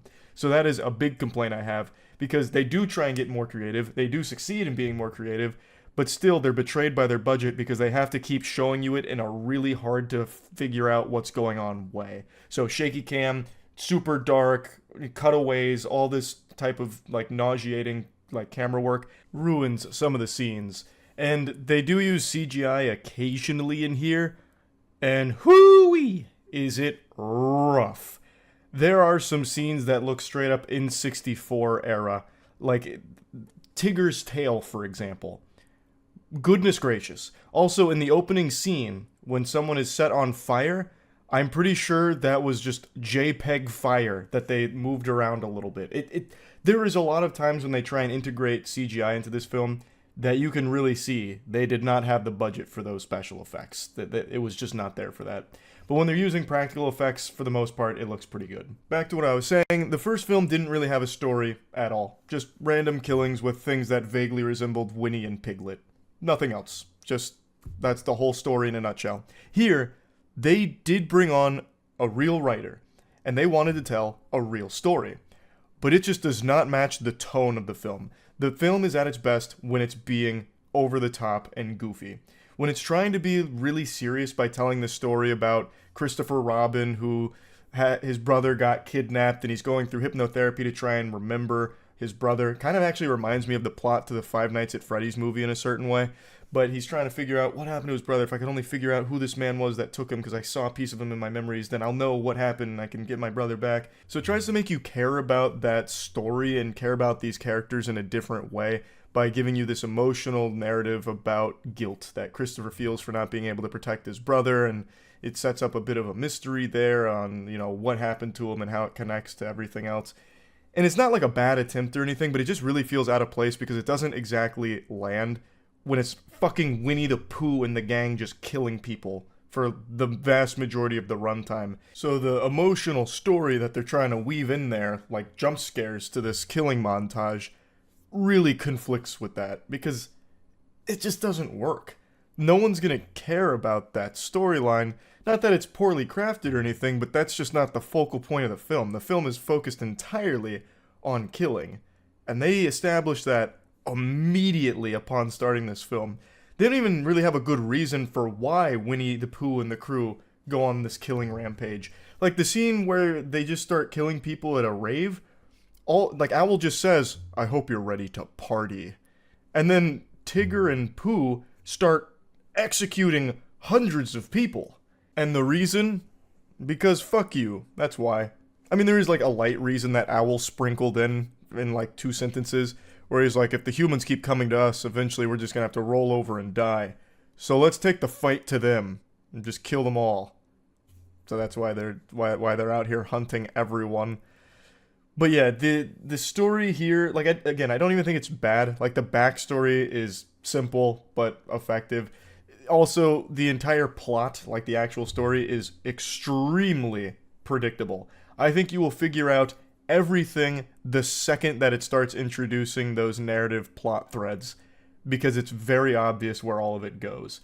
It's simple, it's not bad, but it just doesn't add anything to this film besides just being like this side quest outside of just surviving the killings. It just, I don't know, it's very underwhelming. Like, they could have just doubled down on the over-the-top goofiness of everything.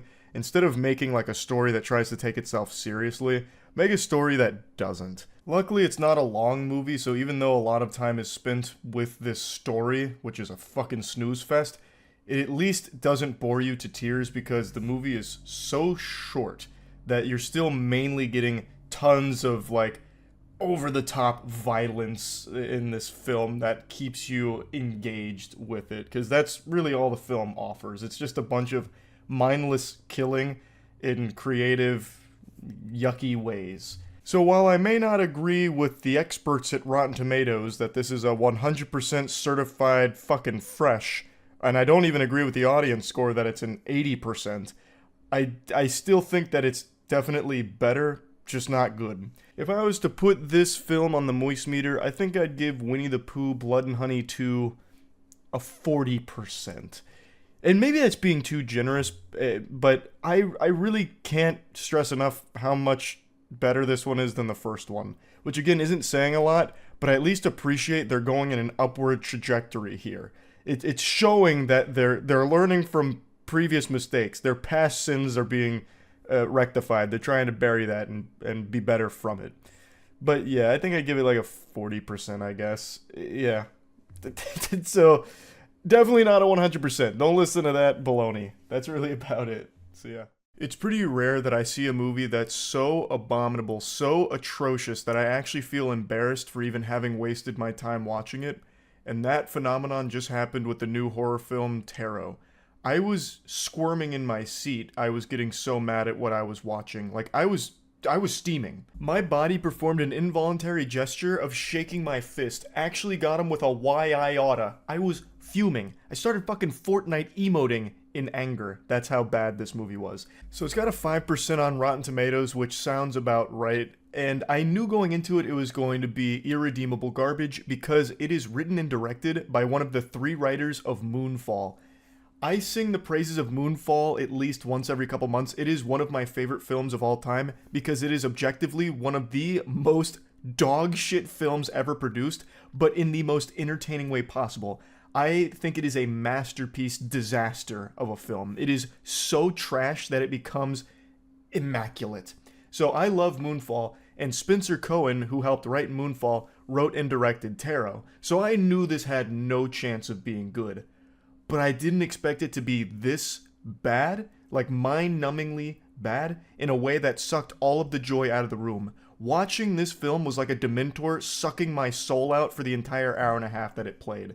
Now, of course, it was basically an empty auditorium because no one cares about this movie. No one's really, fucking jumping out of their seats to be first in line for tickets to Tarot. But it was a pretty much empty theater. And man, I was embarrassed to just be there watching it. And it was painfully obvious that all of the actors in the movie were embarrassed to be there as well. It seemed like they were ashamed that they accepted the paycheck to appear in Tarot. None of them tried at all. Especially Jacob Batalon. You probably know him as Ned in the Marvel Cinematic Universe. He's in this film, and oh my god, it felt like he was giving the most sarcastic performance ever. Like, all the material he was given to work with is all really shittily written, but he took it and made it like a complete flat joke throughout the entire film in a way that I think was him just giving like a subtle wink and a nod to the audience that he knows that this is a bad movie he's in.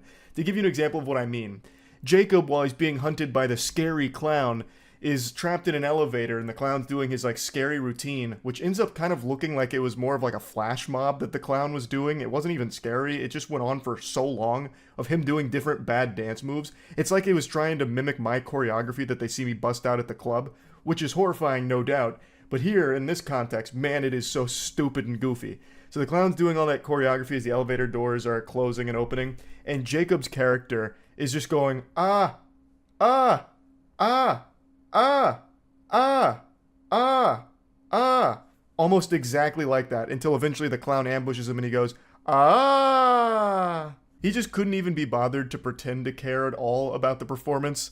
Like, unironically, Matt and I's acting in our green screen merch shoots is better than anything you'll find in Tarot.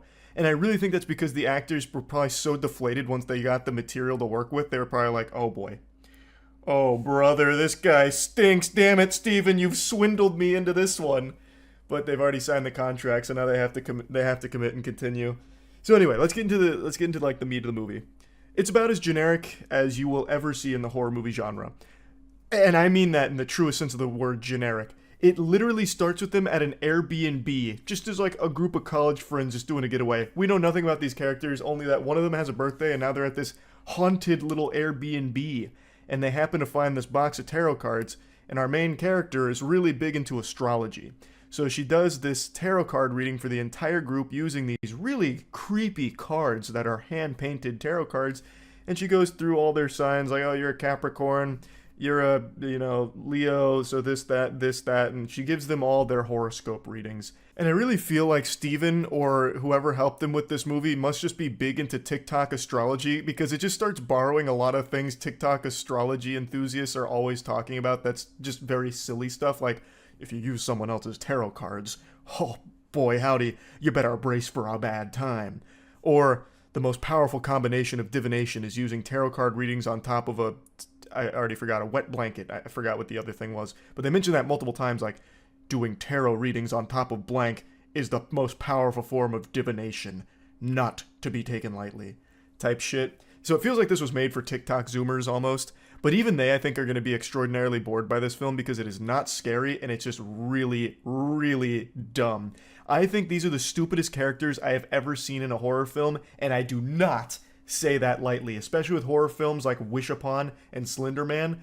I think the characters in this movie are even stupider, if you can believe that. Now anyway, she gives everyone their horoscope readings, and it turns out that the deck is cursed.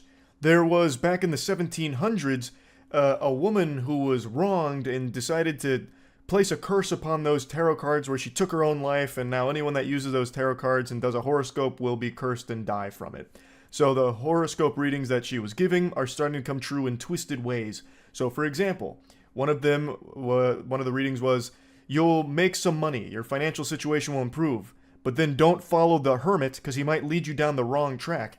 And it turns out he gets visited by the hermit after winning $700 from a lottery scratch-off, and the hermit starts chasing him around the subway station until eventually he falls onto some train tracks and gets hit by a train. So it's like the worst diet Final Destination concept imaginable. So now they're all being hunted by their horoscope here, and they're getting killed by it, and it's so underwhelming. Oh my god, it is pitiful, the attempts that they try and make here to scare the audience. Like, there's a couple of jump scare attempts, but I feel like maybe that was like a little icky for Spencer, so he's like, no, that's too loud, that frightened me. Tone that down a bit. So not even the jump scares are enough to frighten or startle anyone, because they're not even like loud or anything, and they're not even like startling, as weird as that is to say. For example, one of their jump scare attempts, they have one of the evil creatures lurking, and he pokes his head out in front of where this girl was hiding, but it's like completely muted. It's like super muted. So it's like in slow motion. And I know it's supposed to be a jump scare because then it kicks on the music right after that happens. But like it completely missed the timing of the jump scare. And that can be said about a lot of things in this movie. So Jacob's character, his name is Paxton. He's supposed to be the comic relief character, and he draws the Fool card, so that's why he gets hunted down by the evil clown. And his jokes are the worst timed jokes ever. Like, the comedic timing in this film is non-existent. Like, anytime Paxton is going to make a joke where he's like, yo, you guys are fucking, I gotta go, well, I can't think of anything he said, actually. That's about par for the course for Taro. Just had myself a Jimmy Neutron brain blast. I remember one of his jokes was, as they're doing the tarot card readings, she's asking, who wants to come up next? And he goes, I'll go to the bathroom, and then walks by her. And like, that's like the timing of that scene right there. It's so bad. And then like the whole group laughs at him like, Paxton, you got her. Oh, fried. Nice. Like, that's the level of humor they try and insert in here. It sucks. It super sucks. Oh my god. Like, everything in this movie fails. Like, all of it falls so flat on its fucking face. It's almost impressive how they couldn't even accidentally get something as simple as a jump scare right. So anyway, let's talk about why I actually started getting heated, because usually these kind of things I'd find to be like fun bad and maybe even a little bit charming, but this one was actually just making me upset. So they figure out early on that those tarot card readings that were done is most likely what's killing them. So like, the birthday girl dies, she falls off a ladder after her prediction was she climbs a ladder, but be careful because there might be a crushing blow from the high priestess to, do this and that, and she dies by falling off the ladder. And then the high priestess, which looks like some kind of Party City costume that was trying to emulate like the nurse from Dead by Daylight, comes out and starts hitting her with a ladder, and she dies. And then after that was the guy who got hit by the train from the hermit. And they're like, oh, that's interesting. They're all dying kind of the same way the horoscopes said. Weird. That's probably the cause. And all of them except for one guy immediately buy into it, but they still go and visit like this old lady who they found through a Google search.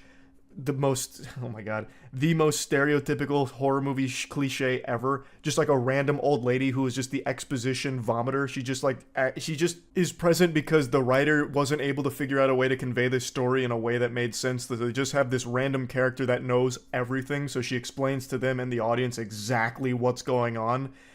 And all the characters confirm, like, okay, that's 100% what's going on. Now we know. So in the readings, she kind of says, like, what you need to do to avoid being killed. Like, you know, oh, maybe don't follow the hermit's light because it might lead you down the wrong track. So basically it would be, all right, don't let that light scare you and lead you in different directions and you wouldn't have fallen onto the train track, that kind of thing. So they all know this now. It's the horoscopes. And they're all very well aware of what their predictions were what her predictions were because one of the girls actually filmed her prediction. And their car breaks down, and the prediction was, you know, technology might stop working, but don't be alarmed, just sit tight. There's no reason to run away, because else you might find yourself hanging. That kind of thing. Her card was the hangman. So the car breaks down on this bridge, and the girl is remembering, like, oh, okay, I need to not panic, and I need to not run away. But then, like, on, like, the glass, the hangman draws a hangman, and she's like, ah! Opens the door and starts running. The thing that they just reminded her and herself reminded herself of to not run, she immediately does in this inexplicable panic when what was just established seconds prior is to just sit tight and wait it out. And then she just fucking freaks out, starts running, and then ends up getting caught by the hangman and hangs. And then, even after that, Paxton, who now knows beyond a shadow of a doubt that all he needs to do to survive is to not do what the horoscopes said. And his horoscope was, don't be bullheaded and make rash decisions. And then after that hanging thing, the group gets together and he's like, I'm gonna go back to the apartment, fuck you guys, this is well, it's PG-13, he doesn't say fuck you guys, he's like, poopy to you guys, this is a bunch of baloney, I'm not gonna be caught, you know, out and about because it puts me at risk, so I'm gonna go back to the apartment. They're like, no, listen, Paxton, you're being bullheaded. That means you're gonna die if you go through with this. You are being bullheaded. Remember with the horoscope reading? And he's like, patooey, I'm going this way. I'm gonna be bullheaded. You don't know what you're talking about. Even though, minutes ago, he just witnessed what happened when you, like, it's crazy. It's actually crazy. It's like every character here is like Drew Barrymore in 50 First Dates. They just keep forgetting things that have just happened. So he goes being bullheaded, and what do you know? He gets attacked by the evil clown, the Fool.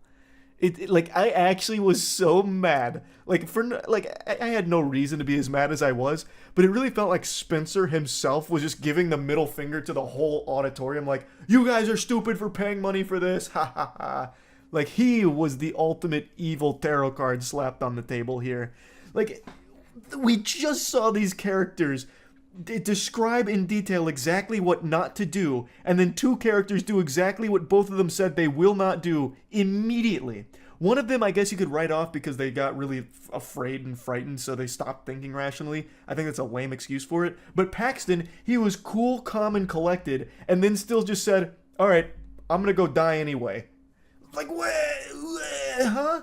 Like, there's so many things I could really pick apart here, but who gives a fuck? No one's seeing this movie anyway. I know none of you watching this had any interest in it, but man, this one is actually worse than Imaginary and Night Swim. I didn't think we'd find any horror movies for the rest of the year that would compete with those, but man, this one does it. This one actually does it. It is worse than both of those films. Leave it to one of the Moonfall writers to strike a new low in the horror genre of all things. Like, I didn't even know it was possible. But I will talk about one more thing in the movie, because it was another thing that just got me heated. So that old woman that I mentioned earlier, well, eventually the crew goes back to that house to get the tarot cards, because they eventually deduce that, hey, if we destroy the tarot cards, we probably break the curse. So they go there, get the cards, try and burn the cards don't burn. They're like, oh! They do like a fucking Mr. Beast thumbnail shock. And they're like, okay, let's call the old woman. Which, you know, I guess that's a fine idea. But you know what happened like 30 minutes before that? They tried to call that old woman, And it turns out her phone doesn't work. Like, it just goes straight to voicemail because her phone doesn't exist anymore, which is why they drove to her fucking house and snuck up on her in the middle of the night because she doesn't have a phone that works. Yet somehow, during this moment, not only were they able to call that old woman with a phone that didn't exist or didn't work, but she shows up instantly. She literally Goku instant transmissions to the front door there in a matter of seconds, even though it took them like an entire day to drive themselves to her previously. Like, this is just such a poorly made movie from top to bottom. Nobody gave a shit at all. Like, I don't know what you were thinking with this one, Spencer. I really don't. Moonfall is a beautiful disaster. This one is a tragic disaster. It's so shit. So the old woman shows up and I'm like, okay, she's going to be like really helpful here. She's going to be instrumental. So she sets up like this ritual where she was going to reverse the tarot card readings to try and flip it on the evil entity, the old woman who was wronged and cursed the deck. And as she's doing it, the old woman immediately just gets possessed. Like, she gets force choked by the evil entity and then stabbed with 6 swords. Because the evil entity did a tarot card reading on her where she drew the 6 swords card, whatever the fuck that is. And she's like, uh-oh, whoops-a-daisy. So then literally force grabbed and then drops her corpse with 6 swords in it in the middle of like the hallway.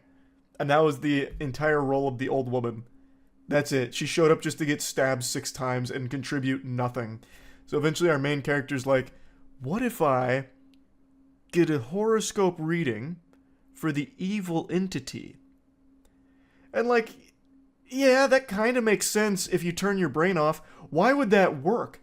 It's her tarot cards. She is the curse. If she doesn't want to curse herself, she won't. It doesn't matter if you do a horoscope reading. She is the tarot cards. But anyway, she does this reading on the evil entity, and she draws death as the final card. And the entity looks down, I shit you not, as she's strangling the main character. She looks down and goes... and then immediately just gets fucking deatomized. So somehow her reading also killed her, even though she is the reading. It's so stupid. It's so dumb. It's so dumb. And it's even more criminally trash with the way that it wraps itself up, because it turns out Paxton didn't die. So Paxton cruises up in his car in the middle of the night after they defeat the evil entity by giving her a horoscope reading. And he's like, hey guys, I'm like actually totally fine. I was trying to reach you guys. You guys weren't answering. What's up with that? And they're like, how did you survive? And he's like, oh yeah, my roommate opened the elevator door and like scared the jester away. He thought it was like super weird. He was like really wondering what was going on with me. Like, okay, so that's how you beat it? Like, you could just have your roommate come up and like throw the whole thing into disarray? Like, it's all cattywampus? Like, the whole curse doesn't work if there's a witness to it all of a sudden? Like, what? That seems like the easiest thing to do. Like, you probably wouldn't even need to turn the curse around on the evil entity. You could just have his goofy-ass roommate follow you around and save you every time. It's just so dumb. The movie was so fucking bad. Oh, I can't wait to see what else Spencer works on, because man, he's got a really incredible batting average here with terrible trash movies. Anyway, I think 5% for this movie is about what I'd give it on the Moist Meter too. I have to agree with Rotten Tomatoes on this one. 5% for Tarot, absolutely accurate. What a bad film. That's about it. See ya. 2024 has been a remarkable year for awful horror movies. Every single month we're getting a brand spanking new disaster of horror delivered to the big screen and being charged over $10 for, which should be criminal for movies that are this bad, like Tarot and now Strangers Chapter 1. It blows my mind just how frequently they're putting out these revolting messes. No matter how you look at this movie or how generous you try to be with it, there is nothing to like. It is a pile of dog shit. It's actually worse than that, because real dog shit, like the tangible poop, it's at least free. This is dog shit you're paying $10 to sit through and be bored and miserable. It's just... Point is, Strangers Chapter 1 isn't very good. I'm sure, no doubt, most of you were able to sniff that out. I was trying to be very subtle with my critique off rip, be unbiased, but it's just hard with how bad this movie was. And it's made worse by the fact that I really like The Strangers, the first movie from 2008. I actually think it's a classic. The second one I didn't like nearly as much. I actually forgot it existed until I went back and saw that they actually had one from 2018. And I was like, oh, that's interesting. I must have missed it. And then I watched the trailer and I was like, nope. I saw it. I remember this now. It like opened up a repressed memory. Anyway, though, Strangers Chapter 1 is far and away the worst in the franchise here, and one of the worst horror movies of the year. I don't think it's worse than Tarot, but Tarot was like genetically engineered to be the worst possible horror movie you could create. They had one of the writers for Moonfall direct that fucking thing. So like, it's going to be really hard for any movie to be worse than Tarot this year, but this one certainly tried to give it a run for its money.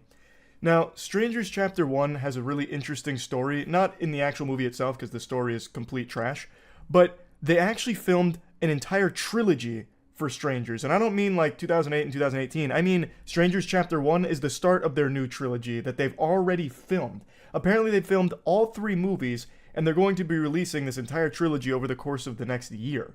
That's very ambitious, especially when you have something as weak as this to start with.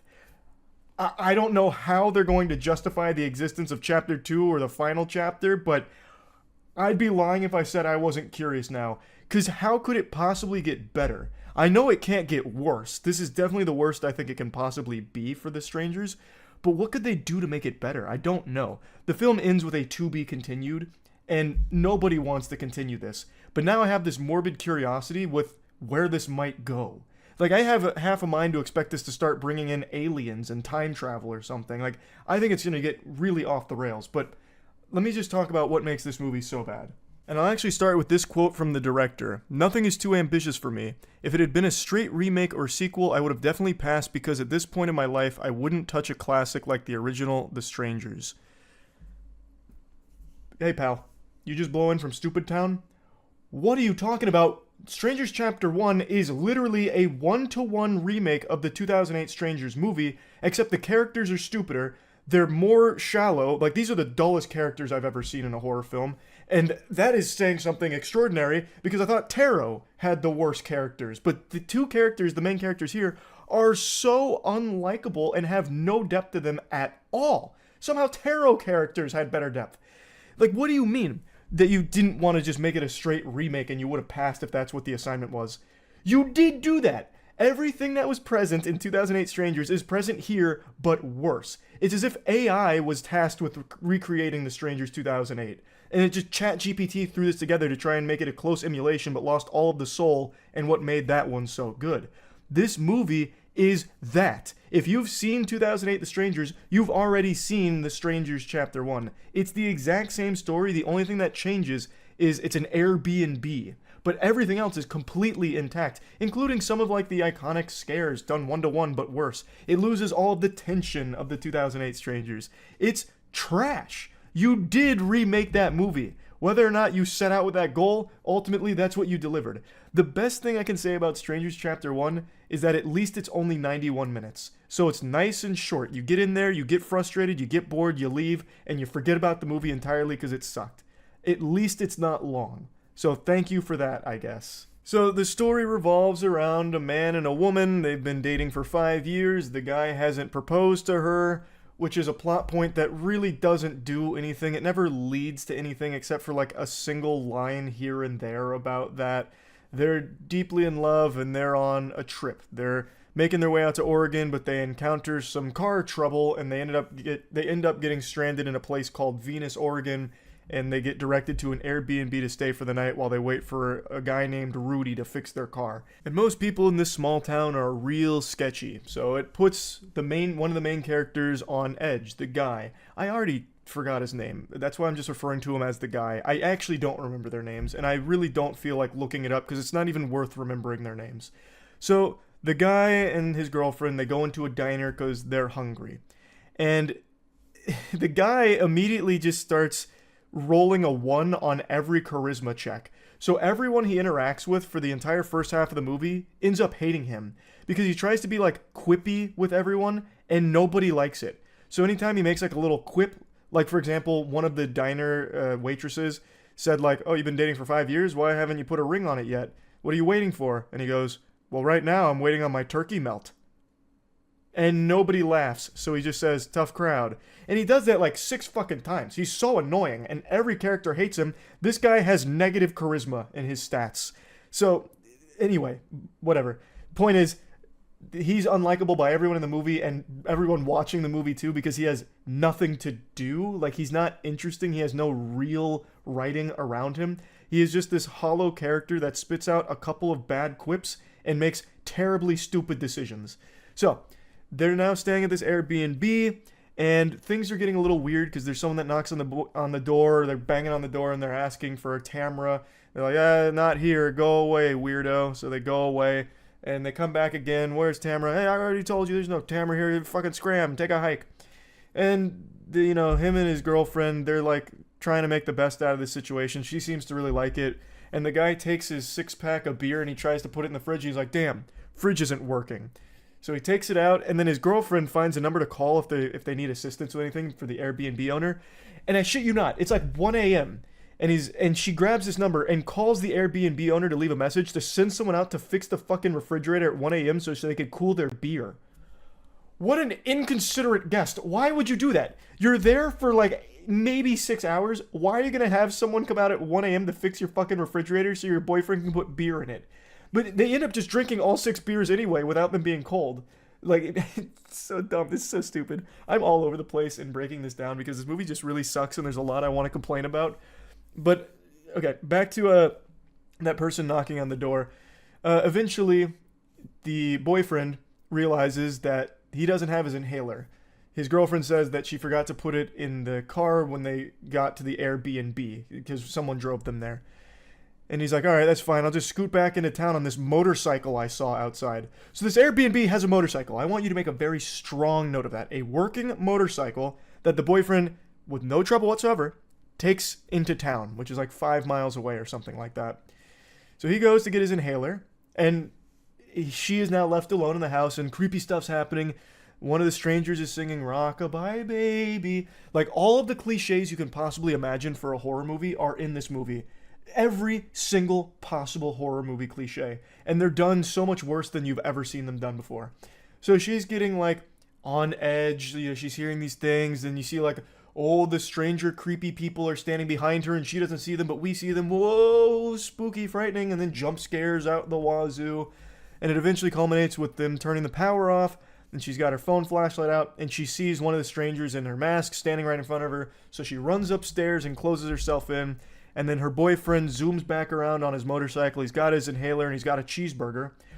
I also want to make note, while he was in town, he actually encountered some not weird people because the town was all sketchy. They were like really nervous around, outsiders. But when he went back into town, everyone was super friendly, like normal young people. And they were talking like, hey, why don't you just like hang out with us? And he's like, nah, I got to get back to the house. So I want to make that clear that there are normal people there. He goes back to the house with the inhaler and a cheeseburger, and he's like, hey, what's going on, lady? What are you sitting on the floor for? What's going on, girlfriend? That's so weird. And she's like, no, there's someone in the house. I saw someone standing in the house. And he's like, someone in the house? Really? Have you been smoking? I shit you not. He says, have you been smoking? And she's like, well, yeah, a little bit. And he's like, show me where this person was standing. So she takes him downstairs to where the stranger in the mask, like, frightened her. And then he looks around and he sees a picture on a wall of a clown. And he's like, oh, I know what happened here. Does this look familiar? And he does this in front of her, blocking the clown photo and then unblocking it. And he's like, this is what you saw. It wasn't somebody standing in this house. You just saw the picture of the clown. And you're just so high that you fucked up. And then he goes, the Freaky Brothers is strong stuff. That's a line in the movie. He says the Freaky Brothers is strong stuff, referring to what she was smoking. I have to imagine the director was on the Freaky Brothers when he was making this movie, because it is so fucking stupid. It is so fucking stupid. How in the world would you be like, hey, listen, it was definitely this picture you saw, not a human being standing here. That makes a lot more sense. You could be on PCP and probably not mistake a photo of a clown for a human being standing in front of you. And yet this goober gaslights her and convinces her that that's what it was. So then they go about the rest of their night. And if either one of them was thinking logically, what should have happened there is they both get on the motorcycle and they ride into town and just spend the rest of the night around the normal people. Because there's normal people that invited them to just hang out. So they would have just rode back into town and be like, yep, Airbnb was fucked up. There's some creepy people scaring my girlfriend. Let's go back into town with these normal people and just stay there till the car's repaired in the morning. That would have been the logical thing because they have a working vehicle. they just used, and it would have immediately ended the movie on the spot. But that's not how it plays out, because no one was thinking. So instead, they just sit there, they listen to some records, and then eventually one of the strangers wearing the mask, like basically the scarecrow mask out of Batman Begins, slams his axe through the door, and that's when it hits the boyfriend like, oh, my girlfriend's not crazy. Oh, we're in danger. So they run into one of the rooms, duck and cover, and just wait for everything to blow over, where one of the strangers with the axe just busts through the door, looks at them, and then walks away. And immediately after he walks away, like maybe 5 seconds, the boyfriend goes and he's like, all right, they're gone. We're safe now. It's actually like an NPC out of like an Oblivion or something, where the second you break line of sight, they're like, oh, must have been the wind. Just cease to exist. So the boyfriend and the girlfriend are like, okay, we need to get some weapons. We need to like prep just in case they come back, because fucking obviously, like it's not like they just vanished. So they start looking around for weapons to no avail. Eventually, the girlfriend like busts off one of the grates, and there's another thing I want to point out. The room they are ducking and covering in, there was a window right behind them. They could have just went through the fucking window and then just taken their chances in the forest. But they don't do that. Instead, I also skipped something. When they do get out of the room, they immediately go to the motorcycle. Way too fucking late for that, because now all the strangers are there, and the motorcycle blows up. So, motorcycle's gone, they run back into the house, they go into another room, and that's when the girlfriend takes like the air vent grate off the wall, and they both climb in there. Now they're under the house, crawling around, trying not to make noise, and the girlfriend hits her hand on a nail, and a nail goes through. A scene that we saw 1-to-1 and done significantly better in A Quiet Place. So now she got a nail in her hand and she can't scream, because obviously the strangers would hear them. So now she has to deal with that. He takes the nail out, and they crawl around under the house and eventually make it to like this little door that opens up under the house. And they open it up, get outside, and immediately start talking at full volume. What the fuck? Like they've only gone like maybe a couple of feet, and they just start talking at full volume. And obviously the strangers can fucking hear that. They just recognized that they needed to be quiet. They couldn't make a peep. She couldn't even scream with a nail going through her hand. And then 2 feet later, it's like, okay, now we can just use our outside voices. It's so dumb. They're so stupid. But what's even stupider is, now they're outside, they could just run through the forest, and their odds are pretty decent there since there's so much land. It'd be hard for just 3 strangers, to locate these 2 individuals who are both in fine shape to be running. But instead of just doing that, what they decide to do is go to the shed next door, which is something obviously the strangers are going to be checking for. The shed, right? But whatever. Stupid decision. Number 20 already. They go into the shed looking for a weapon. I don't know why they thought there would be a weapon there, because obviously if the strangers are there, they probably would have gotten rid of the weapons, or at the very least been guarding them. So they go into the shed, they start waiting, and the guy goes upstairs and finds a fucking shotgun. So the strangers are stupid too, because they clearly know the property, and there is a stranger in the shed who keeps stalking them, watching them pick up the shotgun and everything, just lets them have the shotgun. And then the guy starts like blasting at some of the strangers, of course missing every shot because it's a horror movie, so they can't have good aim. And now the boyfriend and the girlfriend start having a little more confidence, so they're wandering around, they're creeping around the house, and they hear someone banging on the front door. They're like, okay, we've got the jump on them, we've flanked them, and we've got a shotgun now. So the boyfriend says, stay here, I've got this. So he turns the corner, and just like out of Gears of War, he pops out of the corner and fucking blasts him. Literally like blind fires the guy, and he's like, I got him. And the girlfriend goes over and looks and is like, damn, that wasn't one of the strangers. You blasted Joe, the owner of the Airbnb. You remember earlier when they called about the fridge? Well, Joe got their message, scoots out here at fucking 4 a.m., starts banging on their door ready to fix a refrigerator, and gets hit with a shotgun in the face. Literally just blows his brains out. And then the guy's like, oh no. Oh, Joe, I'm so sorry, Joe. She's like, no, don't worry, you're trying to protect us, I get it, it's okay. And he's like, wait, his keys. He drove a car here. So they get into Joe's car over his lifeless, dead, fucking cold corpse, and start trying to get out of there with the car. But one of the strangers happens to be in his truck, and he starts hitting their car with his truck, and then he pins that car against the tree and his truck, and he keeps hitting it. And then the guy's like, go, save yourself, girlfriend, go, lady, please, save yourself. I've got this, I'll be okay.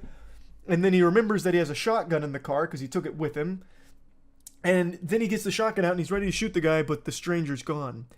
Because he fucking waited until he stopped moving, like he stops hitting his car with his truck to get the shotgun out. Why wouldn't that be the first thing he would do the second he got hit by that truck? The shotgun is next to him. Literally, like, as close to me, as close as I am to my mouse is where the shotgun was. And he gets hit by this truck like 20 times. He just backs it up, like the scene in Austin Powers, backs it forward into his car. Lets this happen like 20 times, and he's like, all right, just get out of here, girlfriend. I'll, save yourself. I'll sacrifice myself for you.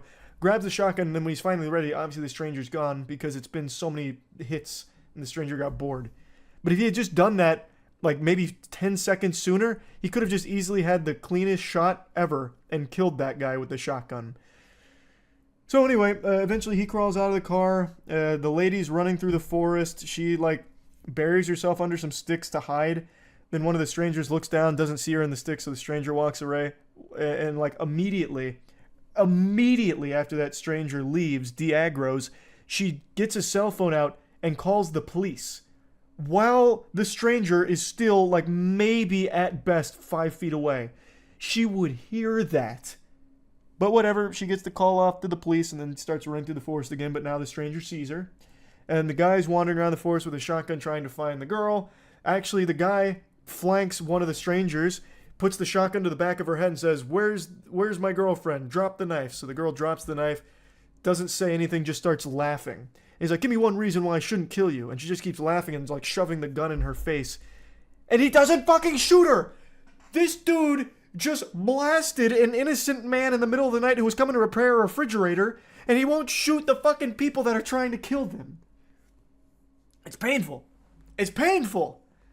So, he doesn't shoot her, and instead he gets knocked out by the guy. The girl gets knocked out by another one of the strangers, and then the strangers end up just stabbing both of them in the house, and then the police show up. And the girl survives, and gives us a to be continued for Chapter 2. It's so bad! It's so shitty! It's so shitty. There's so much more I'm sure I could vent about if I really stopped to think about more of the scenes. But it's just not worth it. It's just bad. And to think that they filmed 2 more of these, that's crazy to me. So yeah, anyway, can't wait for Strangers Chapter 2. If I was to plug this into the moist meter, I'd probably give it a 15% maybe. That feels a little high for this film, but whatever. It's just not good. That's about it. See ya. Hi, I bet you can't even tell that I have a mental illness. And that mental illness is called an addiction to bad movies. I can't help myself. I see every new horror movie that comes out. I've seen every single 2024 horror movie except for one. The one good one, apparently, which is Late Night with the Devil. I've seen every single other horror movie, and I double-checked.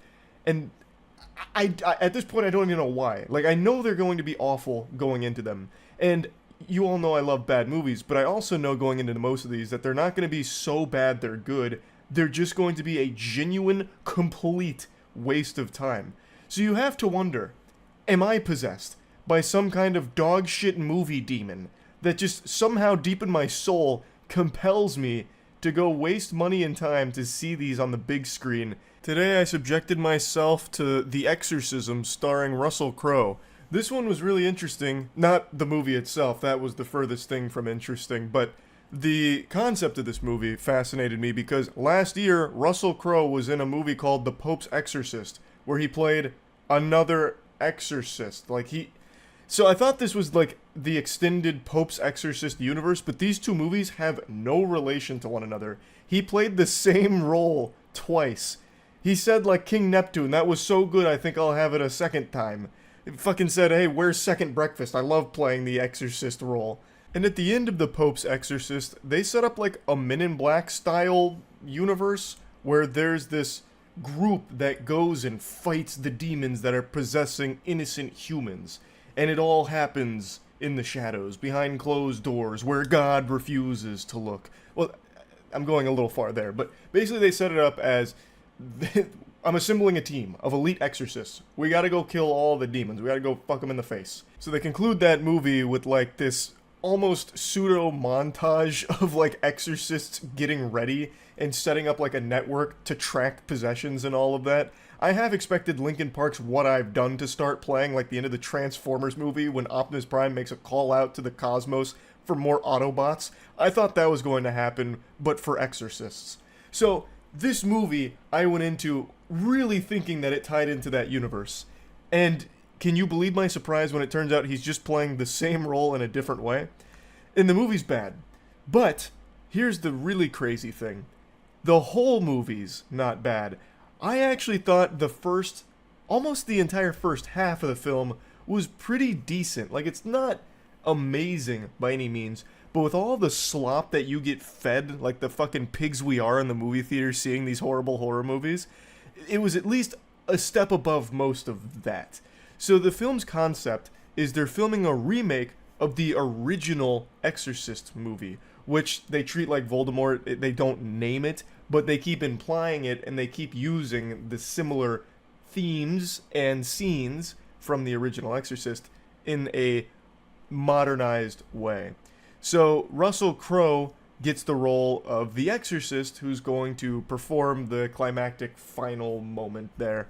And he gets the role because the person prior to him got attacked by a demon on set and killed, and it led Russell Crowe, who was an actor struggling with alcoholism and drugs and just a really troubled past, to land this big position.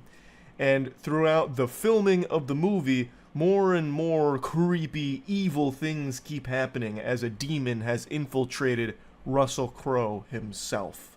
And I actually really like the set here, where they have like this dollhouse, this open dollhouse that they're in filming the scenes, and Russell Crowe's struggling with the material, and the director's saying some really mean things to him, actually just talking shit like it's a League of Legends lobby, getting real toxic to try and bring out the best performance of him. His daughter also hates him because he's an alcoholic drug addict who abandoned her and her mother when the mother had cancer, and he was out apparently just getting high, getting drunk, and chasing pussy, as the director called it. So they set him up as like some irredeemable piece of shit who's doing everything he can to just get this last great performance, and like he really wants to nail this role, but just can't seem to do it. So as he's trying, he just keeps getting worse and worse. The demon infiltrates him deeper and deeper, and the performance from Russell Crowe is pretty good. Like, it actually seemed like he tried very hard in this role.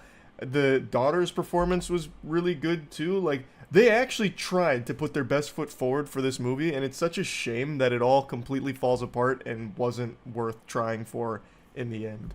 So, like I said, I do think the first half is at least decent.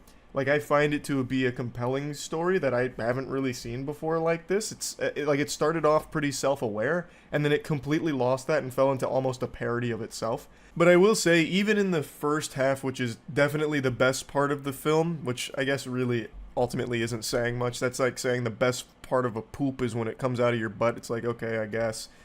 So, like, the first half, they still don't set up scares very well. They actually do build tension okay, but there's no real scare that happens or anything that ever comes from it with all the tension. They usually just take the cheapest way out with, like, the lamest jump scare ever, where it's just like a really quick loud noise of something that just kind of appears out of nowhere. So, like, example, Russell Crowe's getting, like, possessed. The daughter sees him just kind of standing, like, sleepwalking. She goes up to him, and they just stand there staring, or she just stands there staring at him for a second while he's doing this. And then all of a sudden he snaps out of it going, and it's like, okay, I mean, I guess. Like, they built up tension for, like, 3 straight minutes, only for that to be, like, the big payoff scare. And it's just very silly. Like, it just is. Like, that's silly. Like, you laugh at that, not go like, oh, jeez, jeepers. No one goes like, zoinks, you got me with that. It's just, oh, okay, loud noise startled me.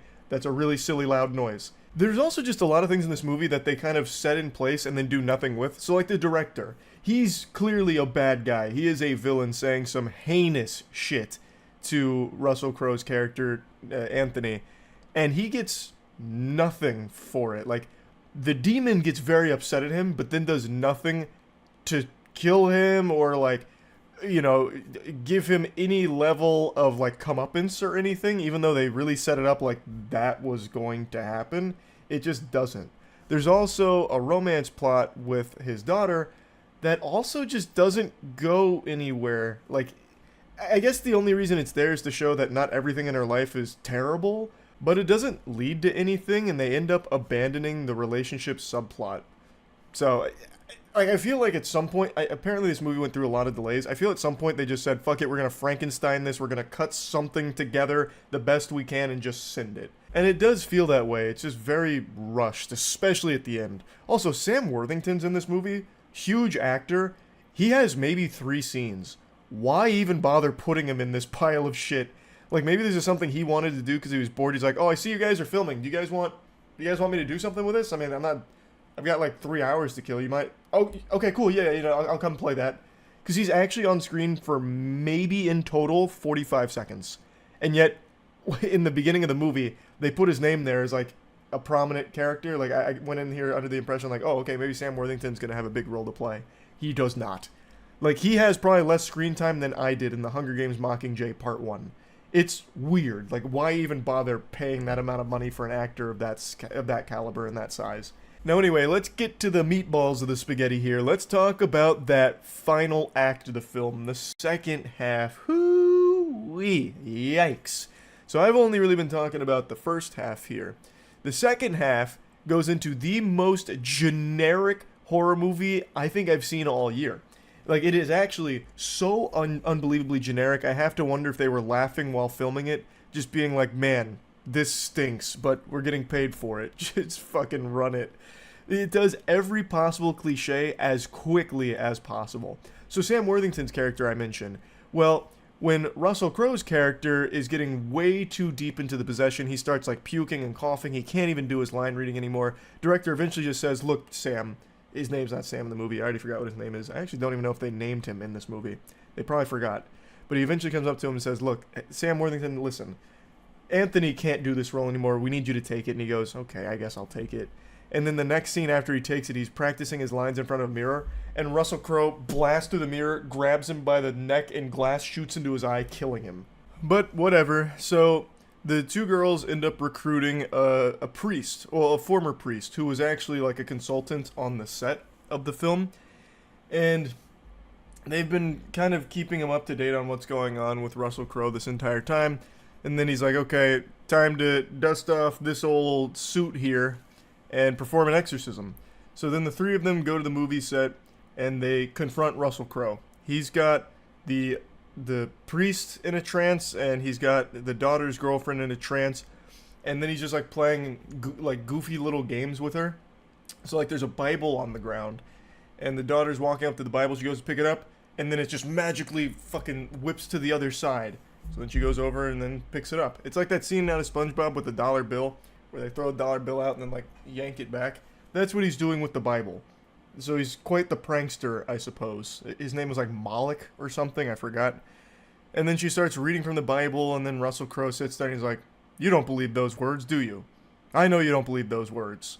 And he just sits there like lecturing her, goes on like a monologue about why Russell Crowe's not worth saving. Why?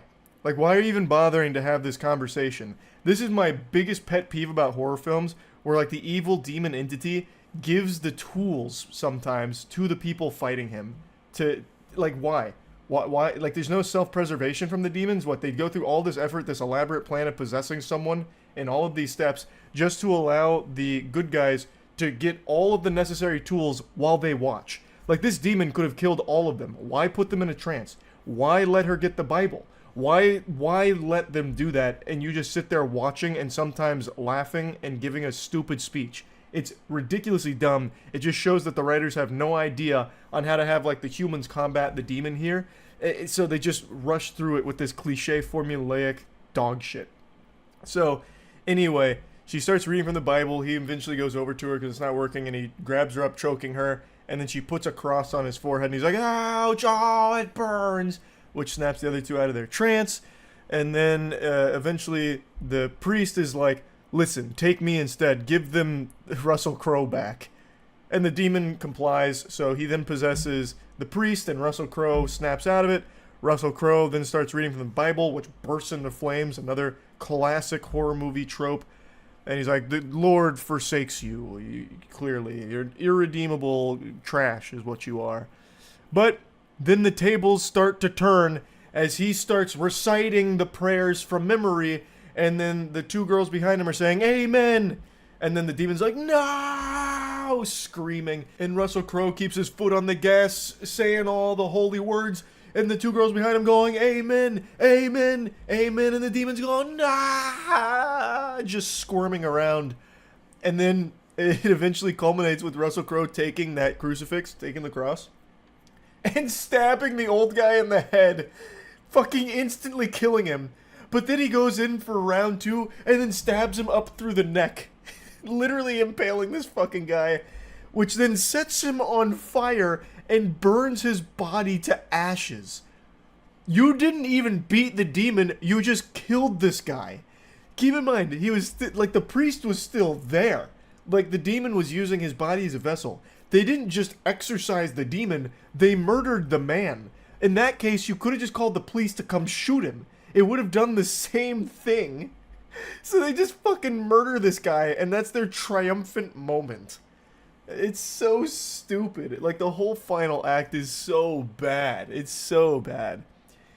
But anyway, I just wanted to kind of talk about this movie since I saw another trash horror film. It's not the worst horror movie of the year, but it's definitely a bad one. It's another absolutely horrible one to put into this very impressive 2024 for bad movies. That's really about it. So yeah. What's more brave, running into a burning building to save the life of a family trapped inside, or offering a controversial take on a beloved horror movie that just released?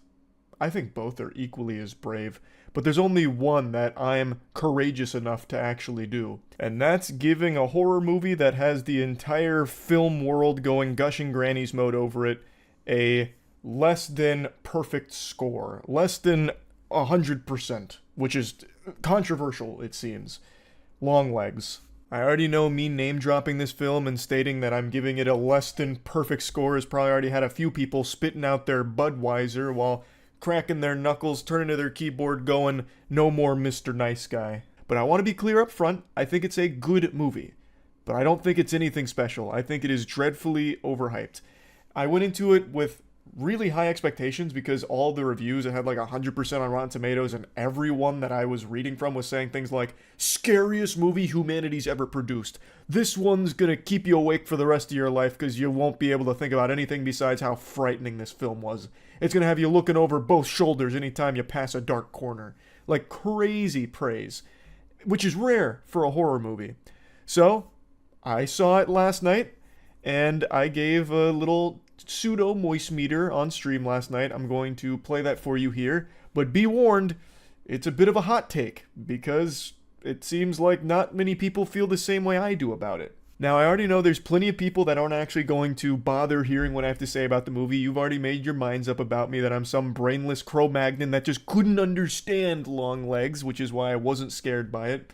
I promise you that's not the case, because Longlegs itself is a film that I feel like you can't walk away without understanding at least the majority of it, because the very end of the movie drills into you exactly what it was all about and what was happening.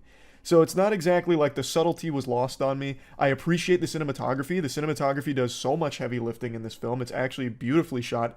The performances are great, but it really felt like a ton of other horror movies I've seen with much prettier packaging around it. Especially, I'm not going to get into spoilers. This is completely spoiler free. I want to make that clear up front. And also, I already know there's other people that'll use some other kind of explanation for why I didn't like it. Oh, Charlie only likes horror movies with jump scares, which is a crazy take, considering I hate most modern horror films. I think the vast majority are irredeemable dog shit, and a lot of that is because they have an over-reliance on jump scares. My favorite horror movie is Hereditary, and by all accounts, that movie is a slow burn. It's an unrelenting, eerie, tension-building film, and the jump scares don't really come in until like the last 10 minutes, which is my least favorite part of the film because it kind of just devolved into normal horror cliches in like a 10-minute montage. They just speed run every jump scare ever, which I thought was kind of silly. But I still think Hereditary is a horror movie masterpiece. So the pacing of the film being slower in Longlegs, I actually think is a very big positive thing. So that's definitely not any kind of complaint I have, and I hope no one gets that twisted. Anyway, I get into more specifics on stream, again, while avoiding spoilers, but I kind of just vomit out my thoughts a little bit more there, so you can really take in this hot take for you. I'm gonna give you a little live moist meter on Longlegs here. I was extremely excited for this movie. It had so much hype, like all the headlines were, "This is the scariest movie ever, you won't be able to sleep without a nightlight on, hope you got your mom to give you some warm milk on standby after seeing this one, because it's gonna scar you." It's the scariest movie in decades, certified masterpiece, 100% on Rotten Tomatoes, and all the trailers looked amazing. So it came out today, and I just got back from it. Overhyped. I'm sorry to tell you, it very overhyped. I don't know what the marketing budget was, but they must have really sold it in a big way to the critics. Because it is good, like, it's not bad by any means. It's better than most horror movies, but that's like, that's not a very high bar. Most horror movies are irredeemable slop. But it is better than most. But it's just, I don't know, it's not special. And I went into it expecting something like Hereditary level, where I'm like, I haven't seen anything like this. This is genuinely unnerving stuff. And the movie's shot beautifully, the acting's great, the story is good. It's just not scary. Like, really at all. I see tier 1 12-bit. Pretty much all of the scares are the exact scares that we've seen a million times in every other horror movie ever. They're just packaged a little bit better. Nicolas Cage was great. Everyone was great in it, but I don't think, like, a good performance can save a not scary horror movie. Like, there's a couple scenes that do a good job of building tension, but the tension never goes anywhere. They just let it peter out. So you'll have, like, a really long scene. It's like, oh, this is going to build to something, like, crazy. There's going to be something really, eerie about this. And then it just slowly fades. I don't know, it never got under my skin. I never felt like on the edge of my seat or scared, chattering fingernails on my teeth or anything. I just didn't think it was all that great. It's good, but it's not great. Why did they hype up what he looks like so much? Because Nicolas Cage looks like a super weirdo in the film. And he looks weird, but he doesn't even look that much different than... You know what he looks like in this movie? He looks like the grandfather from Holes in the flashback scene with Kate Bartlow, where she's like, "I'm tired of this, Grandpa," and he goes, "That's too damn bad!" That's what Nicolas Cage looks like here. It's not, like, it's nothing crazy. He looks exactly like this guy. So he just, like, progressively gets more and more like this guy as the movie goes on with longer hair. This movie also has a really lackluster ending because they treat the audience like they were too stupid to piece together what was happening throughout the whole movie. So there's like a montage that explains all of it and just beats you over the head with it. It's not bad. Please don't misunderstand me. Like I said, this is better than like 90% of horror movies that come out. But it is not the masterpiece that I thought it would be. Like, I was ready to expect another Hereditary, which I guess is unrealistic. But it really wasn't close. So you just set your expectations a little high? Yeah, I think it's part of that. I definitely think that's part of it. And I think the hype around the movie does it a huge disservice once you actually see it. Because it's not the scariest movie ever made or anything. But it is a good movie. Why didn't you like the ending of Hereditary? I think it's so unique. I think it's the opposite. The problem with Hereditary's ending to me is that it's not unique. The rest of the movie was. The final 10 minutes is just every jump scare ever shoehorned into a 10-minute speed run. The mom, like, banging her head on the attic. Then, like, a bunch of people coming out going, "Boo! Boo! Boo!" Like, the theater started laughing when the coat, or whatever it was, like, flew across the room. Like, it was so silly. So good as a film, but not scary, right? Yeah. That's kind of how I'd classify it. I think for certain people it will be unnerving, depending on how you respond to the themes. So it just wasn't one that I personally found to be frightening. I have to know what Longlegs is about. I'm not going to spoil it. Like I said, I think it's probably best to go in not knowing what it's about, because the trailers do a good job of keeping that a mystery. So, I won't ruin that. What would I give Longlegs? If I was to put Longlegs on the moist meter, I'd probably give it like a comfortable 75%. Like, it's good, like I said. That's probably where I'd land. Somewhere in there.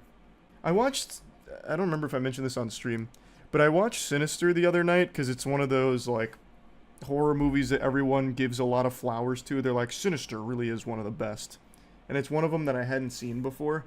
So I watched Sinister for the first time. And the movie's pretty dog shit for the most part. But what it does really, really well is when it's going through the old home movies, the sound design is great. Like, the sound really fucking sells some of it. And then when it gets out of the sound, like when it gets out of the tapes, they just have like the really silly stuff with the guy who just goes up to the camera and does this. So, dog shit's being really harsh for no reason. It's fine, but it's not like, I would never say it's one of the best. Without a doubt, the movie I just watched is the weirdest film of the year in the best possible way. It's called The Substance, and I think it's flown under a lot of people's radar because this hasn't generated nearly as much buzz as it deserves. I only heard about it because during streams, people were telling me I need to go see it. It's an incredible body horror movie. So right away, I went in this with pretty high expectations with all of the glaze it was getting. This shit was getting basted like a Thanksgiving turkey here in compliments. So I had high expectations of this film. I knew nothing about it going in, didn't even know the concept of it. I was blown away. I thought it was extraordinary. It's super self-aware in its campiness. So the concept of the film is a woman who's getting older is really struggling to come to terms with not being like the beauty standard, being the beauty girl, because she was a TV star for the longest time and she was used to everybody just suckling farts out her butt. And as she was getting older, people stopped doing that. Her ratings were starting to drop, and she was really struggling to come to terms with that. So she gets this opportunity to try something called The Substance, which promises to bring a better version of herself forward. Prettier, younger, this and that, the whole kit and caboodle. Now, while this idea has been explored numerous times, the pursuit of perfection, unrealistic beauty standards, and all kinds of things that this movie thematically explores, it has never been tackled in a way that The Substance has done. It is so good. And I really think it's elevated by how self-aware it is. Very clearly, there's a lot of Cronenberg influence on a lot of what you see and a lot of what you experience with this movie, and I love it. It was so refreshing, it was gross, it was yucky, and I'll get into the nitty-gritty of it for sure, but I really do think this was a pretty special film, but not everyone is going to like it. We went with a pretty large group, and I'd say 60% loved it, and the other 40% were repulsed by it. They hated it. Drew was livid. There was steam coming out of his ears. He hated sitting through this movie so much. He wanted to be neuralized by the Men in Black just to get it out of his mind because he thought it was just that trash. And I feel like that's going to be an experience for a lot of people. There are going to be people that can really appreciate it and those that are just going to be super put off by it. I guess another thing worth mentioning that some of the people that hated it pointed out is that probably a good like 20% of this movie is spent naked. So there's a lot of titty and ass and like close up of booby and ass. Like sometimes it came out of nowhere like a jump scare with bang, honkers. And there is a lot of that for sure. I don't think it's like needless nudity or something. When it's there, there's a reason for it, but there is a lot of it there that maybe some people might find to be like excessive, because there were moments where it was like actually like softcore porn to a certain extent, especially because one of the big things is, you know, I'm not going to get into that because I think that's probably too big of a spoiler, but the sexuality of things does play a role in the actual plot of it all. But me personally, I was smiling ear to ear from start to finish like there was someone tickling my armpits. It had me in such a good mood. Like, it was so fun. It was silly in all of the right ways and at all of the right moments. It was serious at all of the right moments, and the body horror is so good. Typically when something tries to be body horror in 2024, you know, the modern age, they just do the laziest, cheapest shit ever where it's like CGI blood coming out of orifices and maybe like an eye poke or something. This film, it goes hog wild. It was like watching a live action Meat Canyon film. I thought it was so good. And it also does play around with the blood too. There is like eruptions of blood. There's tons of guts and gore and everything. But that's not the bread and butter. This whole film, from the way it's filmed to what it presents you with for like the monster creature design, is stellar. I love how everything in this film feels like it's under a microscope. So even something as simple as, you know, the Hollywood big shot smoking a cigarette. It's super zoomed in on the cigarette and like his pores, and he's like got saliva dripping out of his mouth while he's smoking it. He's eating some prawns, and it's like really yucky sounds, like the worst ASMR ever. And you just sit there and witness all the grossness of it. Even when it's not body horror, it's just filmed in a way that just puts you on edge effectively. And I just thought it was great. Now, like I said, a lot of people hype this movie up saying that it's one of the better body horror films and like the best horror movie of the year. And I agree, it is definitely up there. And interestingly enough, there was a sizable chunk of people that thought I'd really appreciate it because it's eerily similar to a concept that I wrote about years ago. I had an idea for a short story that I put a tweet out about like 6 or 7 years ago, and I had even told a piece of that short story on our album, The Evolution of Tears, for the Gentle Min, just kind of as like a silly little track, so we put it to music, and it was just like a short summation of the story. And fundamentally what it was just this dumb dog shit idea I had where a woman achieves immortality through birthing a clone of herself. So she gets to her octogenarian era, she's senile, she's about to buy the farm, but before she dies, she spontaneously gets pregnant and births an exact copy of her younger self with all of her current self's memories. And in the substance, it's actually kind of similar. So when she gets the substance, she collapses, her back splits open, and she spawns a young version of herself. So the big thing is she is the Matrix, and this new person, this new being, is actually her. You are one, but it is two separate people, the old you and the new you. And the thing is, you have to keep switching bodies every 7 days in order to not have any like bad side effects from it. I'm trying not to spoil anything, but all of this I'm pretty sure is going to be in the trailers because it's the entire premise of the film. Now, if you've got your thinking caps on and you're using all the neurons up here, you're going to start to connect dots that my short story and the substance, they share some similarities. Now, I'm not necessarily going to be knocking on their door with a lawyer with some papers drafted or anything, because obviously my short story did not inspire this in any way, shape, or form, and they are drastically different. But I couldn't help but actually laugh once the birthing of the younger version of herself happened, which was a really good scene, by the way. But I couldn't help but laugh because I immediately drew that connection of, oh, this is like actually my short story that I'm watching right here, this one moment. Because that is fundamentally what I was writing about for it, in a much worse, stupider way. It's done significantly better in this film, but I just thought that was so interesting that it was like even remotely similar at any stage. So I just wanted to point that out. I'm not asking for royalties or anything, I just wanted to put that out there. Yeah, I just thought this movie slapped. As I mentioned, I think it is a very self-aware film in a way you don't really see that often. It's campy in the best ways. And let me give you an example. Dennis Quaid. Dennis Quaid plays this Hollywood guy. He has the television station that our main character was once the star of, and now the younger version of herself is now the star. Of course, no one knows these are the same person or anything. Like, to everyone else, they're two separate people. And he's a huge scumbag. He's a pervert. He's a bad weirdo. He's a degenerate. And Dennis Quaid leans into the idea of like Hollywood sleazeball so well. So, for example, when he's like just traversing the world, he's in these like steel-toed boots. When he like if he was walking down the hallway in any scene, it sounded like Sonny from iRobot jogging. Like it just sounded like metal clanking against metal every time he made a move. And the way he moved is like Vince McMahon. So he's always doing this. So every time he's walking, he's hitting him with some of this right here. And he, like his mannerisms are so silly. So like towards the end where he's like, pretty girls should always smile. And then he starts walking away doing this. Like it's so over the top, but not in a way where I was like, damn, that's cringe. Like he's doing too much. It was like, that's perfect. Like that's so good. It had me laughing, which I'm pretty sure was the idea with it. And it's not just him, I just think he was the best shining example of it. They'd introduce characters sometimes like Fred, and it's just so in your face, but not in a way where it feels dumb. Like it just feels like, oh, they're in on this being a joke and it's supposed to be campy. But I will say there were moments where I think they expected the audience to be stupider. So like a big reveal, they did a subtle moment where it reveals it, and you're like, oh, I'm picking up on that. I see what they're saying with that. That's what that means.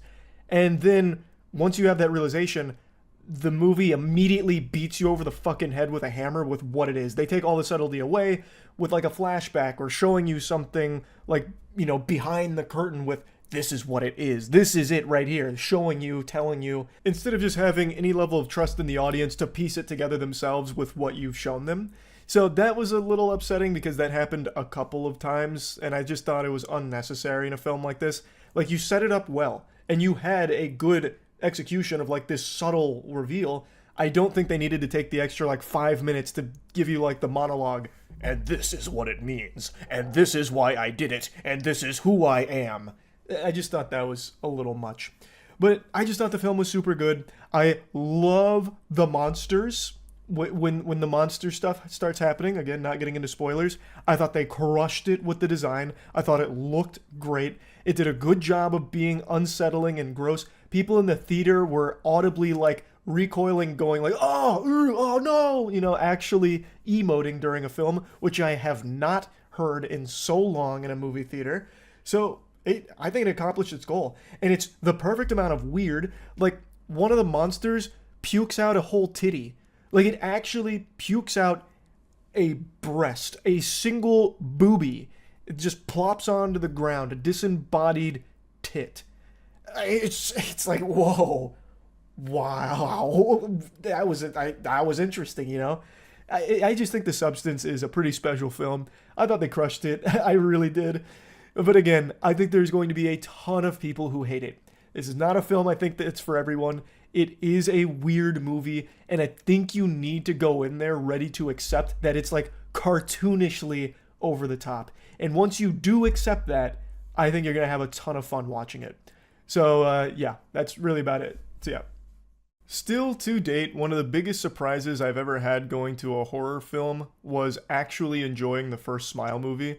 I went into that thinking that it might just be fun bad, but that it stood no chance of being anything even close to decent. Because it had like a TikTok influence and this and that. I thought the odds were stacked against it, but I walked out of that theater smiling. Like, I thought it was just so good. Like, it was such a pleasant surprise. It takes a super generic concept that I had already seen a movie like in the past. Truth or Dare did something very similar with like the smiling right before death thing. And I thought this would just be another one of those throwaway slop horror films that I'd forget about 15 seconds after leaving the theater.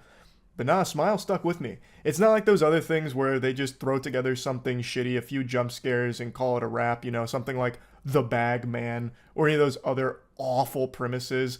Because everything gets a horror film these days. Literally the dumbest ideas ever get horror movies because they're cheap to make and usually turn a profit. So you have some shit come out like The Backwards Walk Man. If you see his cheeks coming at you, it's already too late. If his butt's facing you, you're already dead. But all this to say, I liked Smile. So I had a lot of expectations here on Smile 2, probably unfairly so. Yet, it exceeded them. Smile 2 is actually better than the first one. And people in stream chat that had seen it yesterday were telling me that much. They were saying that Smile 2 is actually better than the first one, and I agree. There are things I liked more in the first one, but overall I think Smile 2 is just a stronger film in general. So let me just go ahead and start glazing it like a donut real quick, but I do want to talk about some complaints that do get a little spoilery, but I'll get to those towards the end. Before even really getting into the meat of this, I do want to make a mention up top here, because I have to know that I'm not crazy. Like, maybe I'm possessed by a fucking sound demon or something, but this is the loudest movie I've ever heard in my life. I saw Smile 2 in a Dolby screening, which I've done for tons of movies that have come out, and I've never had something be this loud. Like, I'm talking anytime something happens on screen, it's like 5 sticks of dynamite get shoved into my ears, like it's some kind of Tom and Jerry gag. Like, even something like the main character opening a can of mints sounded like 5 dump trucks being thrown off of a cliff into a pile of broken glass and nitroglycerin. Everything was so loud. Now, I think the sound design and the audio was great in the film. I think they did a really good job with it. Like, I do want to make it clear, like, I think they crushed it in the sound department, but like maybe the levels were a little too high in the theater I was in or something, where it became like actually painful. Like there's a scene in the very beginning where a guy throws a sword, and it was already really loud, but he throws that sword, and holy shit, it was like I was back at a club standing in front of the speaker. Like that sword hits the ground, and it was like someone clapped their hands against my ears, like what Jackie Chan would do in a kung fu movie to stun someone. It was crazy how loud some moments were here. Now, first and foremost, if you haven't seen the first Smile movie, you should know that Smile is built upon tension and jump scares. It has an unapologetic use of jump scares. It's not ashamed, and it actually gets very creative with the jump scares. Most of the time, when someone tries that shit with like a boo and like a really loud noise, like I'll just sigh and roll my eyes. It's really not exciting, and it's kind of lame. And for a long time, people have criticized horror movies' reliance on jump scares for its scare factor, and rightfully so, because it is lazy. Smile 2, though, and the first Smile by extension, they take jump scares, and they use them so well. So they build tension, effectively build tension. And instead of like releasing the tension with a jump scare, it just keeps building the tension, and you're like hoping for a jump scare, and then when it comes, somehow you're still not expecting it, and it hits. It actually hits. Their jump scares here are so creative. Now, they don't reinvent the condom with them or anything. The jump scares still have like the loud noise, scary face kind of thing going on, but the way that it's utilized is so good. It's like a pick and roll in basketball. Everyone knows it. Everyone knows pick and rolls are coming, but if you know how to use them well, holy shit are they effective. And I think Smile 2 uses jump scares super well because it does the hard stuff of building tension and actually getting you invested and like kind of on the edge of your seat this whole time. So because of that, they're able to put a jump scare in there and have it not be cringe. And another thing that helps is characters that you actually care about. So when you're watching Smile 2, I think Naomi Scott does an incredible performance here.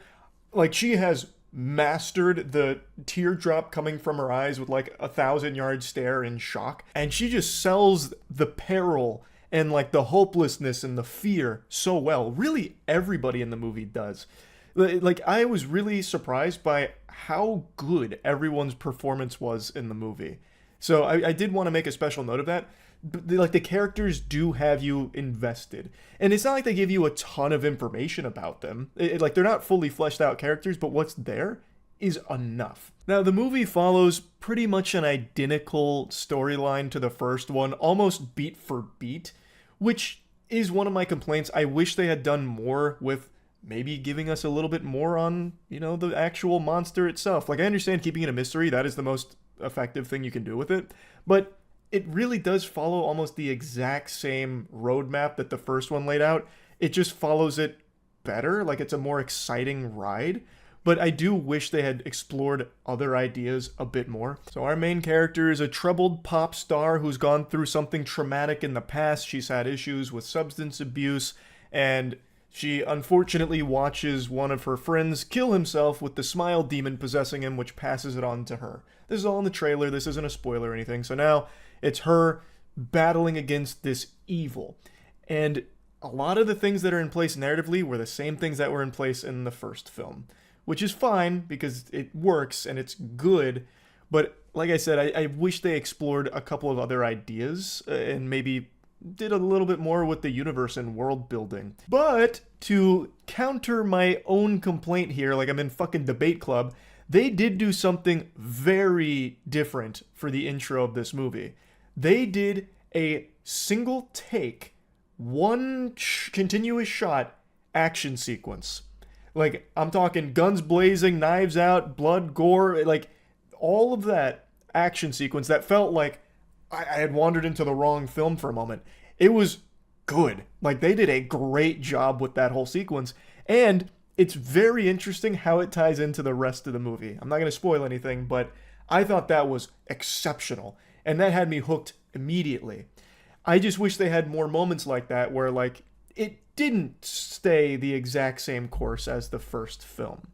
But it's not like the biggest complaint because it still worked very well. I still really, really liked this movie. And since I mentioned that intro sequence, I do want to just point out the cinematography in this movie, I thought stood out. Like, I thought there were some really creative shots. Like there were some really good shots and some good spins on some like classic shots that you've seen a million times in other horror movies that you just wipe your ass with in those films. Well, here they take those same kind of shots and they put like a nice little creative spin on it that works super well, that helps elevate the whole thing. Especially considering that a large part of Smile is playing with people's perception of what's real and what's fake. Since the Smile demon gets inside of the victim's brain and starts pulling levers and shit like that worm out of Courage the Cowardly Dog, it is changing what is real and what's fake, as well as just the flow of time. Like, how long has it been? Which is really fun as someone watching the film trying to figure out what's real and what's fake.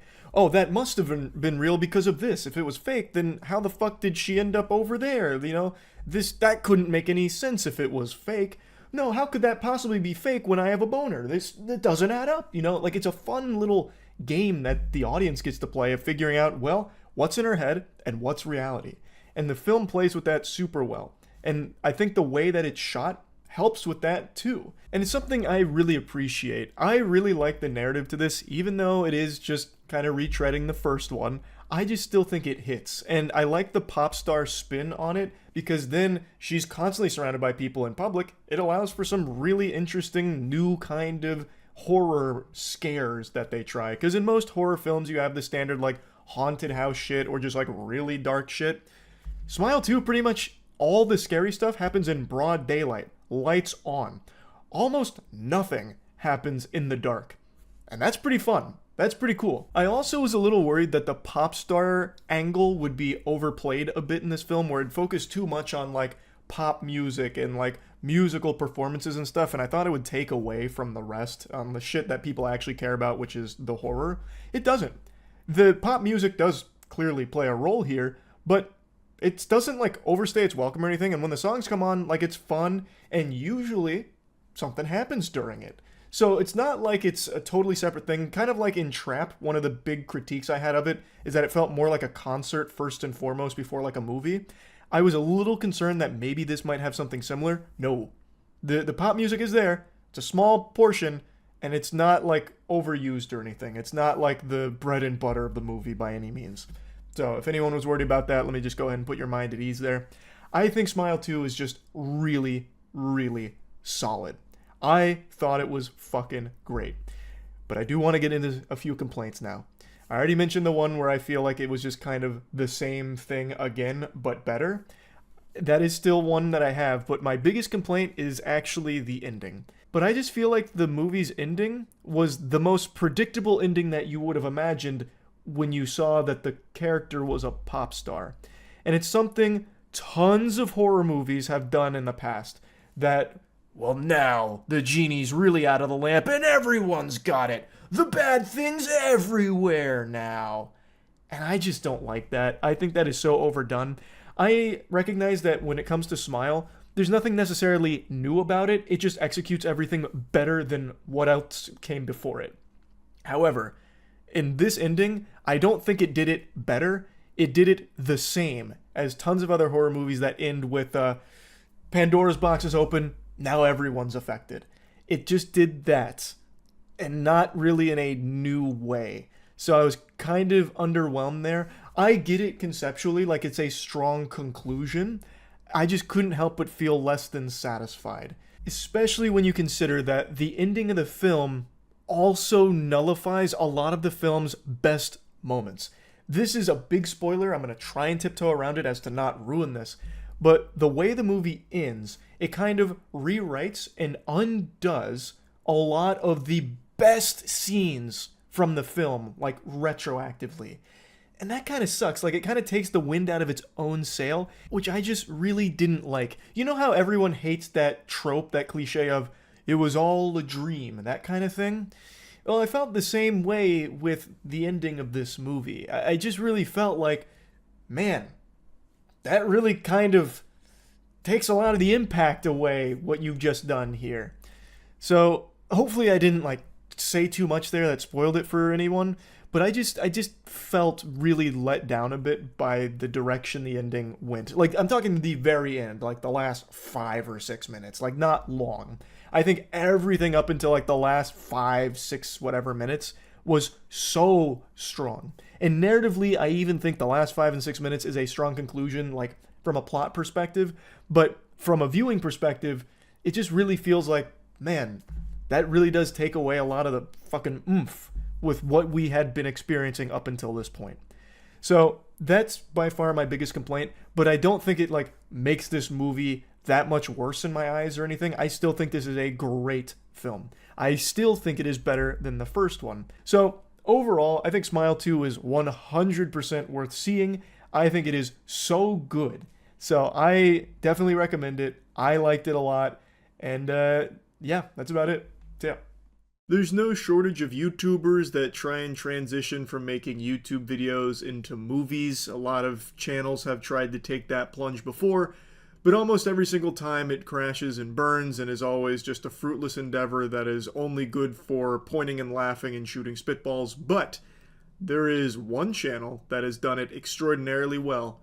Raka Raka. Danny and Michael Filippo. I hope I didn't butcher their last name. I'm never entirely sure how to say their last name. They made a horror movie called Talk to Me, which I think is an absolute slapper of a film.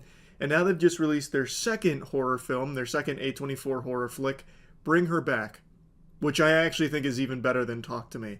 It's a very different film. It doesn't try and do the same things. It is still a horror film, but it's more akin to something like Hereditary, and I think a lot of people are going to be making that comparison with this film. And as all of you know, Hereditary is like my favorite horror movie. I think that is a masterpiece all the way up until like the last 10 minutes where I think it kind of eats some major ass. It just goes into like really big horror cliches, which a lot of people really don't like my take on. That's a bit of a spicy take for me, but I just really don't like the last 10 minutes. It falls into just like a Blumhouse schlock fest at the end, even though I like the reason it happens, and I also like the actual final like last couple scenes. But where they just go through like the haunted house of like banging head on wall, naked dude with winky out, fucking wiener hanging. Like, I think that was a little lame. But I still think Hereditary is one of the best horror films in general. And Bringing Her Back feels a lot like Hereditary did, where it's not trying to like jump scare you and get you with like a boo, you've been startled, get spooked, loser. It's going for like a very slow, constant anxiety building, tension, like unnerving, disturbing experience. It does it, I think, really, really well. It's a movie mainly focused on grief and coping with the loss of a loved one. I think it's actually like a really thought-provoking film, which I didn't expect at all going into this. Talk to Me I thought was a really good movie, but it's pretty simple. They have a haunted hand, basically, that they can dap up and take a addicting journey into the spirit realm and get possessed for a little while and then snap right back into it until something goes awry. This, though, was very, very different. And I really appreciate that they didn't just try and do the same thing again. You know, that was so good, I'll just try it a second time type deal. So to break it down, Bring Her Back is about a brother and sister who just lost their father in a very traumatic way. The sister is visually impaired. She can see shapes and lights, but not much beyond that. And they are now put in foster care of a woman who had a daughter that she recently lost, and she also has another kid staying with her in the foster program. And things are a little off about this woman, Laura. She's really sweet, like really nice, but in a way that's off-putting. The acting in this movie I actually thought was phenomenal. So when you have a character like Laura who's like really bubbly and like, oh, you got a boo-boo, do you need me to kiss it? I'll do anything to make anyone happy. Like it's supposed, like it's, everything she's saying is really nice and caring, but you can tell there's something very sinister about her. And as it continues to progress, she's very manipulative. So Laura... Hello, Io. I know. It was a good movie, wasn't it? You didn't get to see it. But I'm sure you can feel my excitement for the film. Point is, the acting is great and it helps you get invested in the characters. Like, that's what I'm getting at here, but I want to get into it more, like deeper into the spaghetti and meatballs. So, spoiler warning here. I've been really enjoying doing these reviews while talking about spoilers, just fucking freeing the nipple and letting all the thoughts out here. So, Laura, I think, is a character. She's obviously the villain, but it's a villain that you can really kind of almost understand to a certain degree. She's lost her daughter. That is one of the worst things that can happen to a parent. And she will do anything for the chance to see her daughter again. What parent wouldn't? and she's stumbled across these videotapes that have some kind of satanic ritual that can transfer the soul of like a demon, or a demon can transfer the soul of a lost loved one into another body. So she's watching these tapes and learning how the process goes, which is why she has the other child there, Ollie. He's not part of the foster program, or at least he's not supposed to be, and she's putting the demon inside of his body so that way he can take her daughter's soul and put it inside the body of the sister. Her name is Piper. It's a plot line that we've seen explored before. Like, I have seen horror movies with a similar concept, but not executed this well, because this film does what those fail to do. It actually makes you care a lot and has a lot to say about grief in general. Plus, it's shot really well, so there's some very creative scenes here and some really good gore and grossness to it that makes it just feel kind of like almost like squeamish at times, especially with Ollie. Like, there's a scene where Ollie's like biting on a knife and his skin is tearing as the brother Andy is watching, horrified, wondering what the fuck is going on with this kid. And it presents to you a good mystery. Though I think most people from the title of the film and immediately upon seeing these tapes will connect the dots of what the mother Laura is trying to do here. It doesn't matter, because that's not the actual like big discovery of the mystery per se. I think it's pretty obvious from the jump once that's established, which is early on. It's a matter of how do we stop it.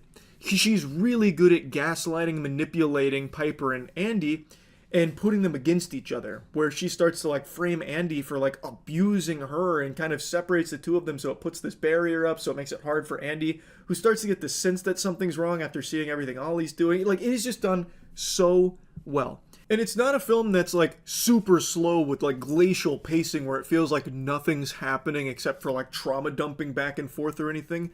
The film is constantly moving and it's showing you disturbing imagery and disturbing scenes. Like I mentioned, Ollie with the knife, or another scene where Ollie's getting like more and more swollen, like he's starting to like fucking puff up, like he's about to explode like an Elden Ring enemy any moment now. And then he gets like really hungry, just gluttonous. So he starts like eating his own flesh, like tearing it from the bone. He starts like eating the wood countertop. And I think it was pretty great. There were a couple people in the theater I heard audibly go like, "ooh," during a couple of those scenes. So it's definitely eliciting the response the directors wanted here. I really think another thing that helped them a lot when it comes to those scenes is how they're filmed. Like, it's just so meticulous, and it like they linger on it, just letting it like marinate, letting you stew on what you're seeing and just how like gross and uncomfortable it is. I just really think this movie is like a full-blown banger. I was very impressed with this movie. I also think there's a lot to like chew on here, not even making like a joke calling back to like the countertop scene. I mean, like, there is really like a lot in this that isn't just spoon-fed to you, even though you know Laura's intention. She's studied these tapes and she is now trying to put into practice this ritual of transferring a soul into another body so she can be reunited with her daughter that was gone too soon from her. There's a lot that happens that there's like breadcrumbs that you can start to piece together other things. For example, was Andy being drugged by Laura? We see like this creatine. She pours it out towards the end of the film when she's told, or when she finds out a social worker's about to visit. And we have seen Andy like passing out and like drooling all over himself in his sleep, and he's like wetting the bed and stuff like that. And you can write that off as like maybe trauma from seeing his father pass away in such a horrifying fashion. But then when you see that quick, literally like 2-second like blurb of her pouring out creatine when trying to clean up the place for the social worker, you start to ask, why would she do that? Well, maybe she drugged him. Like, there's just so much like that in this film. And it doesn't follow the path that you think it's going to follow. Like, I just think it's such a good movie. I was very impressed. I don't think it's perfect, though. And here I want to get into my biggest complaint. And unfortunately, just like Hereditary, it's a bit of the ending. At the end of the film, I do find that it was a bit underwhelming how, after everything Laura has done for this ritual, she eventually just decides she can't go through with it. Now, I think it's great that Piper herself, like, fought back and was, like, actively, defying Laura and trying to save herself, but ultimately what happens is Laura just can't do it, because she's supposed to mimic the death of how her daughter passed, which was drowning. So she is trying to drown Piper, and then after getting scratched, she just can't do it anymore. It's too much for her. After she's already killed a bunch of people and done unforgivable things, she now at the very end backs out of it. And then Piper escapes, and then the ritual is kaput, the demon gets expelled, that kind of thing. I still think it's a nice conclusion. I think it's a great ending, but I couldn't help but feel a little underwhelmed to watch her just decide, all right, we're pumping the brakes, we're done. Like, it makes sense. The reason she did that makes total sense, because she watched her daughter drown, and now she is actively drowning this girl that reminds her of her daughter. So it's a very hard thing for her to do, and you can see her struggling with that as she's doing it, but she's still, like, committed to doing it, and she has still done all of this planning for so long to do it, killed so many people for it, and then at the very end not going through with it. It just feels like, I don't know, I would have liked, Piper to overcome this obstacle and defeat Laura, or some kind of, like, karmic justice for Laura, which I thought they were kind of building to when it came to what happened with Andy. But I don't know, I just couldn't help but feel like that wasn't amazing there, but everything else around it was. So it's not like a massive complaint, and by no means does it ruin the movie or even take away from the film. It's just my only, like, criticism of it. But yeah, I think Bring Her Back is an absolute must-watch for horror fans. I would comfortably put this up here with something like a Hereditary. I did really like it a lot. I don't think it's as good as Hereditary, but I think it's definitely in a conversation with it, at least for my personal, horror movie top films of the modern age. So yeah, that's really about it. So yeah. I see pretty much every sloppy, stinky horror film that comes out. It's something I have a lot of fun with, and I really thought I had seen it all when it comes to stupid characters or, like, a really dumb story. But what I just experienced with I Know What You Did Last Summer was a game changer. It's a new horizon here. I didn't know it was possible to make characters this dumb. They somehow accidentally made every character on screen Patrick Star. It's unfathomable how everything that exists in this film is insulting to the human intellect. Every character is like if Moron did a fusion dance with Idiot. It's a wacky blend of lunacy here. So this is the third I Know What You Did Last Summer film, and it does take place in that universe. It's not like a soft reboot or anything. It is the third movie, and it does even have the legacy characters from the other films. It has Jennifer Love Hewitt in it. It has Freddie Prinze Jr. in it. And they do play their iconic characters. And my God, what they chose to do with them here, I would be firing my agent for even getting me in this movie. I would be pissed. They must have been paid out the ass here, clams out the wazoo, to say yes to a script like this. Everything about this film is really dumb, but it is fun bad at times. I'm going to be getting into spoilers here, obviously. This is your warning. Now this spoiler warning is over. So I Know What You Did Last Summer. I'm sure most of you know they do something bad, and then they're getting punished for the thing they did bad. To boil it down to the simplest bare butt cheeks of what the premise is. They are in their car. They think they hit and kill someone. It ends with them getting killed, basically in an act of karma. There's a second film, but that's the bread and butter. This film has a new cast that on 4th of July, they're celebrating by going for a drive, and they've been drinking, they're smoking, and one of them, his name is Teddy. He's playing in the street, and there's a car coming, and he wants to play chicken with it, so he's like, yeah, I'll take the car on. Yeah, come on, get him over here. I'll punch the car like I'm fucking Chris Redfield with a boulder. So he's sitting there, and everyone's like, Teddy, get out of the road, you're gonna get hit by a car. and he refuses to, which leads to a car coming. It swerves, and then it blasts through the safety rail. They're on like a cliff's edge, and the car is teetering on the edge about to fall, but the driver's still alive, and he doesn't want to die. They're trying to save him, to no avail, falls off the edge, and the driver is most likely dead, but they're debating, like, what do we do? We need to go down there and try and help him, but there's no way of getting down there. They're so fucking high up, there's no way to get there. So Teddy decides to call the police, and then the police are showing up, and turns out the guy died. But they made the decision not to go to the police station to report what happened. They were afraid that they'd get in trouble. They were afraid that they'd get slapped with, like, manslaughter charges. So immediately it's clear everyone in the cast just blew in from Stupid Town. That doesn't make any goddamn sense. Like, this was truly an accident. And they didn't do anything wrong, per se. They called the police. They did want to help. They did try and help to save this guy and, like, get him out of the car and, you know, save his life after this, you know, tragedy was unfolding.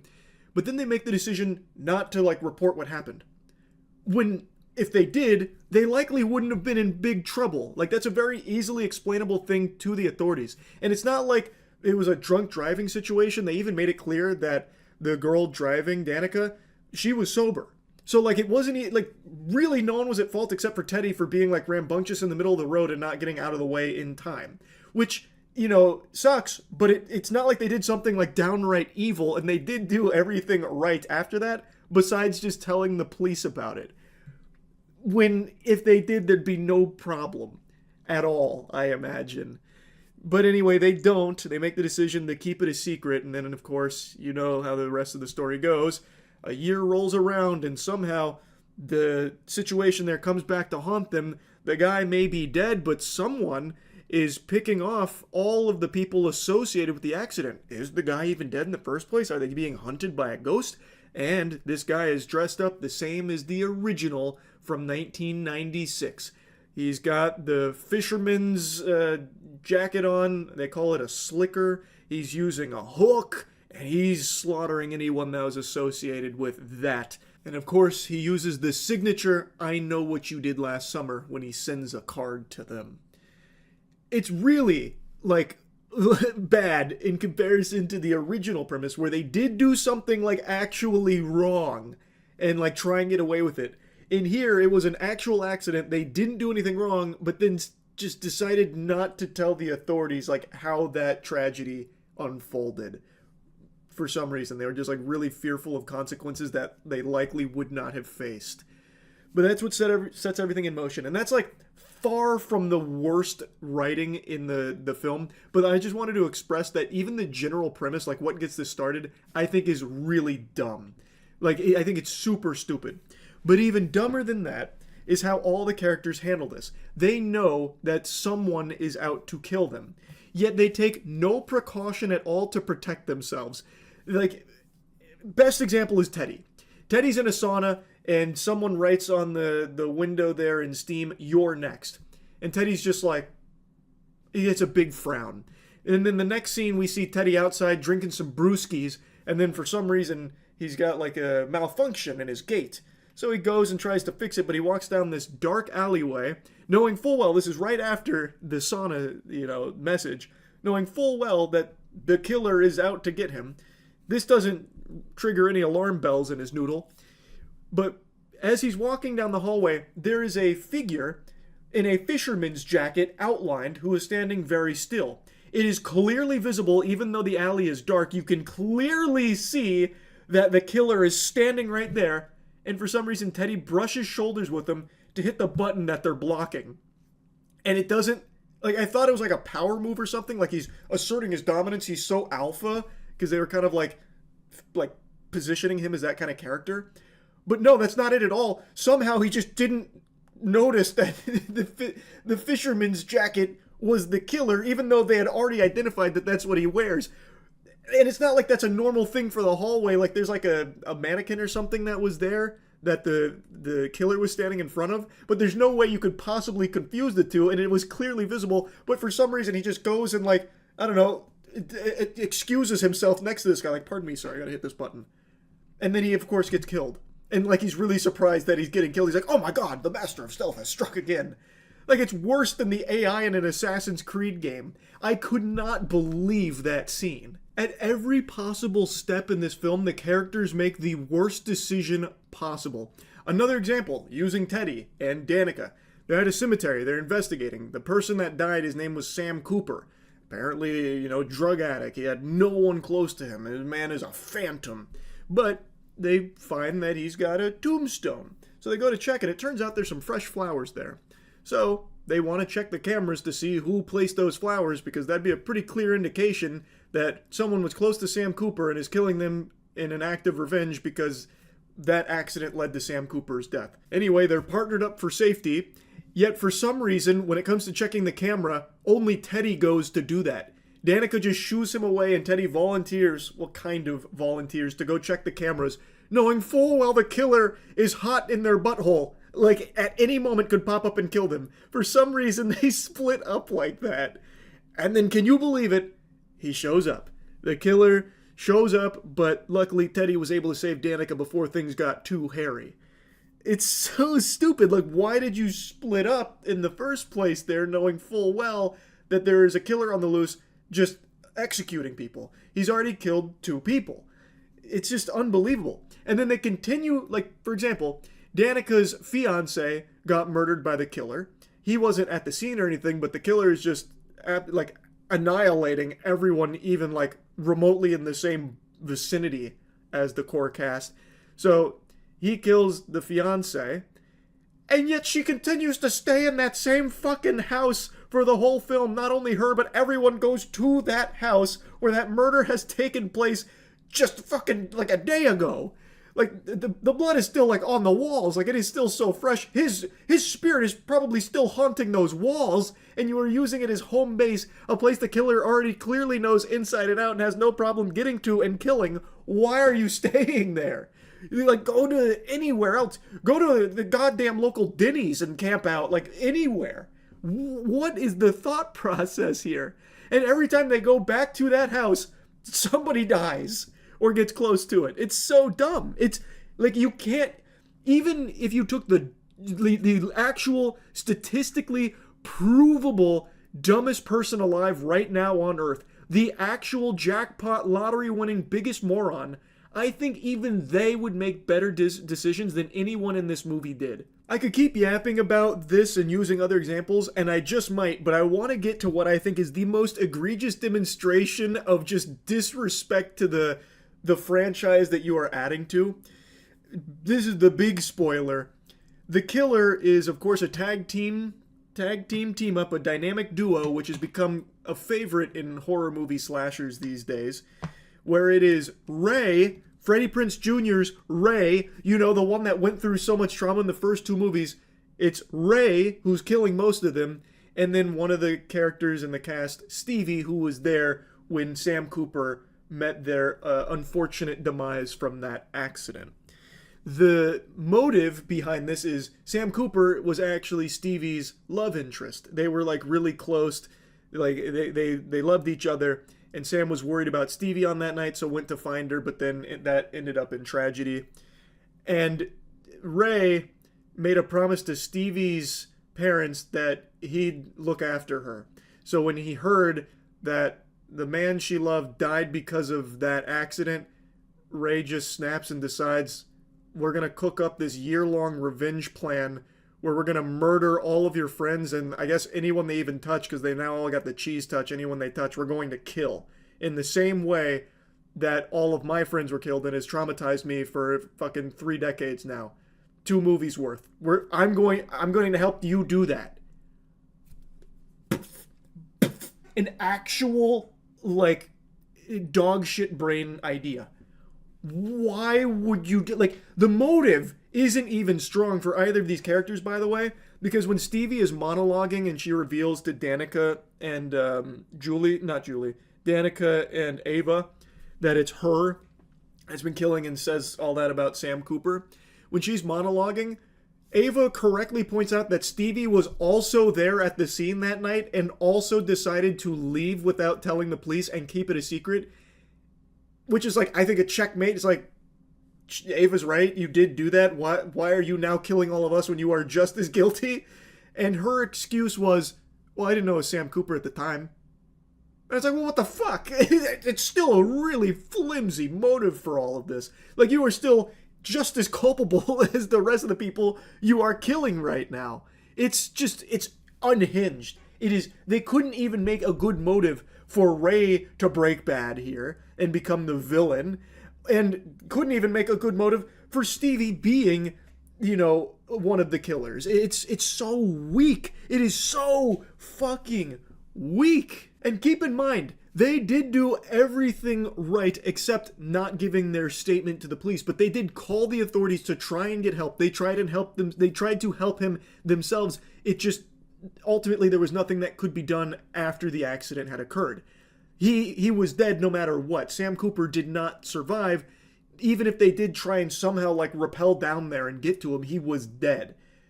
So, Stevie, everything about this fucking movie is so stupid. I don't need to keep blabbering on about it, but it was crazy to me that they actually made Ray the killer. And what's even crazier is how predictable it was, too. I was just really hoping I was wrong. You see, this film actually tells you who the killer is in the first, 15-ish minutes. Basically, the second kill, they tell you who the killer is.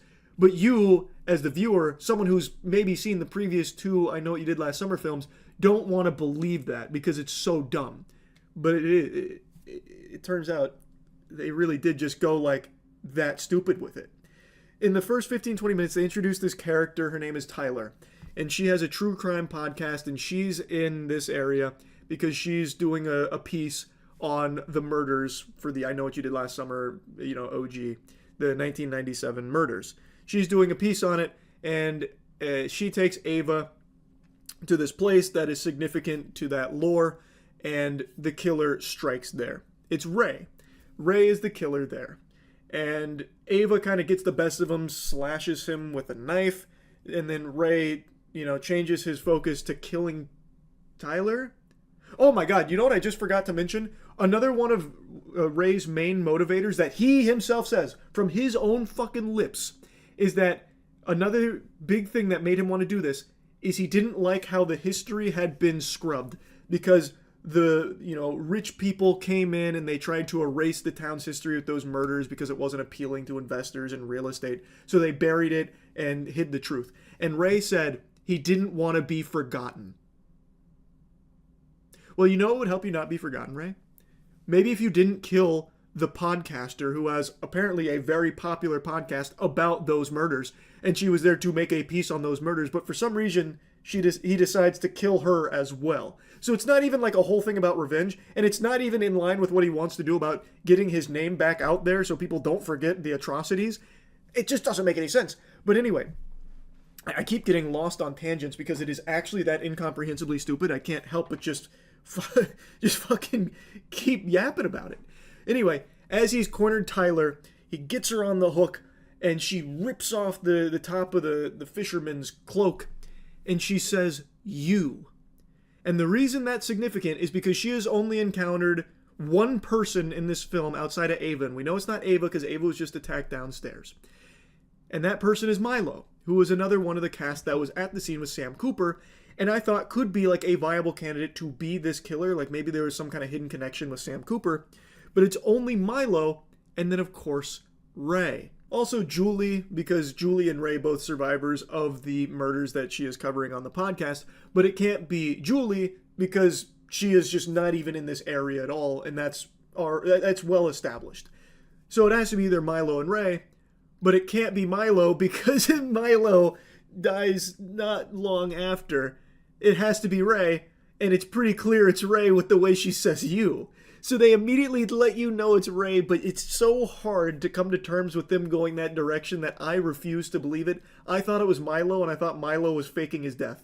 That's how much copium I was on, that this film wouldn't be that stupid, but it is actually that stupid. I am shocked at how bad the writing here is and how dumb all the characters are.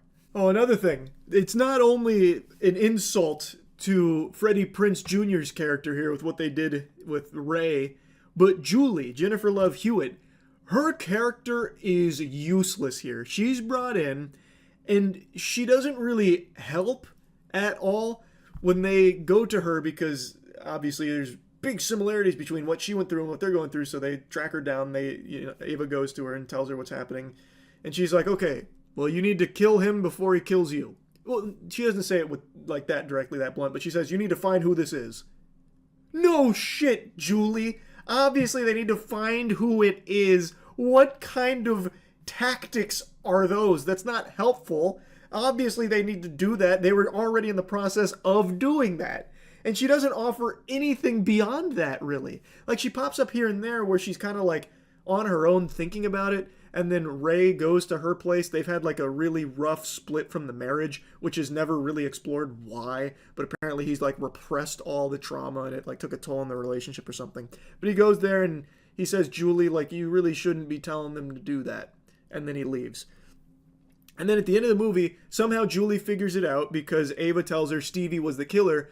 And Julie's like, well, Stevie couldn't be working alone. So she Googles it and turns out Ray and Stevie work at the bar together. And thus she knew it had to be Ray working with Stevie to kill all of them in the similar fashion to what happened to them. She figures all that out, drives down there to confront them to try and save Ava because she knows Ava is there. But she shows up unarmed. She calls the police, sure, but the police aren't there. She shows up to the bar unarmed, not even knowing if Ava is alive. And then when Ray is monologuing, just fucking trauma dumping, exposition vomiting, Julie just stands there and still has nothing to do to try and protect Ava, who's already been stabbed. She doesn't have a gun. She doesn't have a baseball bat or anything at all. Why would someone like Julie, who's been through so much and now knows that this killer is about to harm Ava, whom she's grown to care about, why would she show up with nothing to do to try and defend Ava? That made no sense to me. It was so silly. The cops weren't even there or anything either, so she actually offered nothing other than maybe like a convenient distraction for someone else Ray could kill while Ava was already injured. And what ends up happening is Ava shoots Ray with a fucking harpoon and kills him. But like, it was so weird to me because why wouldn't she just be armed? In her home, it's shown that she takes her security very seriously. She's got like a bunch of cameras around. She's very attentive. But even there, she doesn't have any weapons. Like when there is like alerts on her phone, which ended up being Ray showing up, she didn't like pull out a gun or anything. She grabbed a pair of scissors. Why would she not be prepared for, something like this when she very much clearly cares about the security of herself as well as someone like Ava? It just didn't make sense to me why she wouldn't go there with like a plan.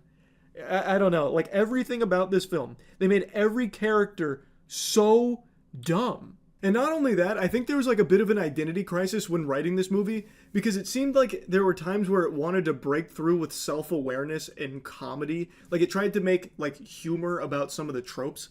And what I mean by this is, for example, Danica's fiance dies.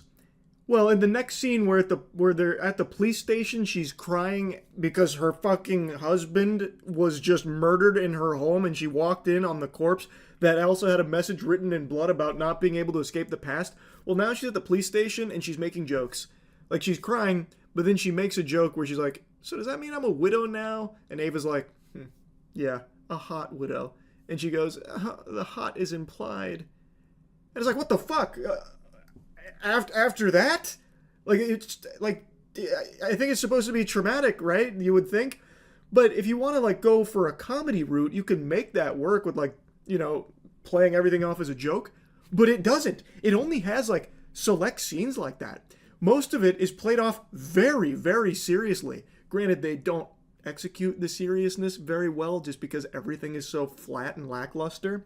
But like, there's only a couple of random moments where like they use comedy at all. And it comes at the weirdest times. I don't really get it because it's not setting itself up to be like a comedic film at all. Like it's very far removed from that.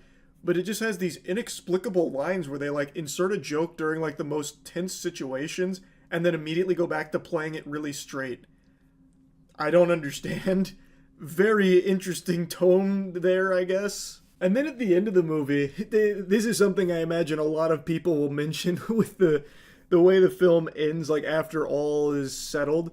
The last lines of dialogue between Ava and Danica, they're the only two that survive. They're eating lunch after their stay in the hospital from the injuries they sustained. And Danica goes, OMG, I think you're like my soulmate. Or no, she doesn't say OMG. She says, Ava, I think you're my soulmate. And Ava says, I am your soulmate. And then she goes, Diva's up. And then makes a mention. This is actually in the movie. She says, you know, Stevie's still alive. Stevie being the killer. And then Danica's like, you think we should kill her? And Ava goes, that's a little extreme, but yeah. That's the way the movie, that's the way they send the movie out. Well, kind of. There's like a mid-credit scene. I can't believe I actually stayed for the mid-credit scene. I had a feeling they were going to do something else because I thought they'd show Stevie surviving because Stevie gets shot by Ray, but turns out he didn't actually shoot her. It was all to, you know, get Stevie out of there. But I thought they were going to show Stevie or something as like a, I know what you did last summer, coming soon again. But instead what they do is they have Julie go to her old roommate's house and show a picture where the roommate is X'd off and she had received this. So they need to team up to take down this killer that's after them now. It's fucking awful. It's really bad. The movie is really, really bad. Worse than you're expecting. I mean it when I say these are the dumbest characters I've seen. Maybe in general, for like a slasher film, it is shocking how stupid they are. I'm not going to keep yapping about it. I could. There's even more dumb shit I could talk about with the characters in here, but what is even the point? It's already been like 20 minutes of me yapping about this, and I don't think anyone even cares about the movie that much in the first place, but I couldn't help myself. I'm actually spitting. I don't know if you can see the spit coming through here, but I'm actually spitting. Anyway, that's really about it. See ya. Alright, here we go again. It looks like Charles has a bit of a hot take on a beloved new film that just came out. 31-year-old man still has to go against the grain the old-fashioned way. But I can't help it. I'm a little sea turtle fighting the tide here, going the other direction on it a little bit. Weapons. Debuted at 100% on Rotten Tomatoes. People hyping and glazing it out the wazoo about it being like the best horror movie ever. Which I think is more of a curse than a blessing. It reminds me of Long Legs, how like a core component of its marketing was, hope you brought your diaper, cause you're pissing in it with how scary this one is. You're gonna be sucking on your thumb till you pop that bitch right off your hand. It's too scary. What are we doing? We shouldn't even release movies this scary. And then I saw Long Legs and it was just fine. And with Weapons, the hype is not quite to that level, but, you know, 100% Rotten Tomatoes, people, of course, going ballistic for it with how incredible it is. I've never seen a horror movie like this. I've just seen it. Kind of feel the same way I did about Long Legs. Like, it's fine. Like, I enjoyed it. I had a good time.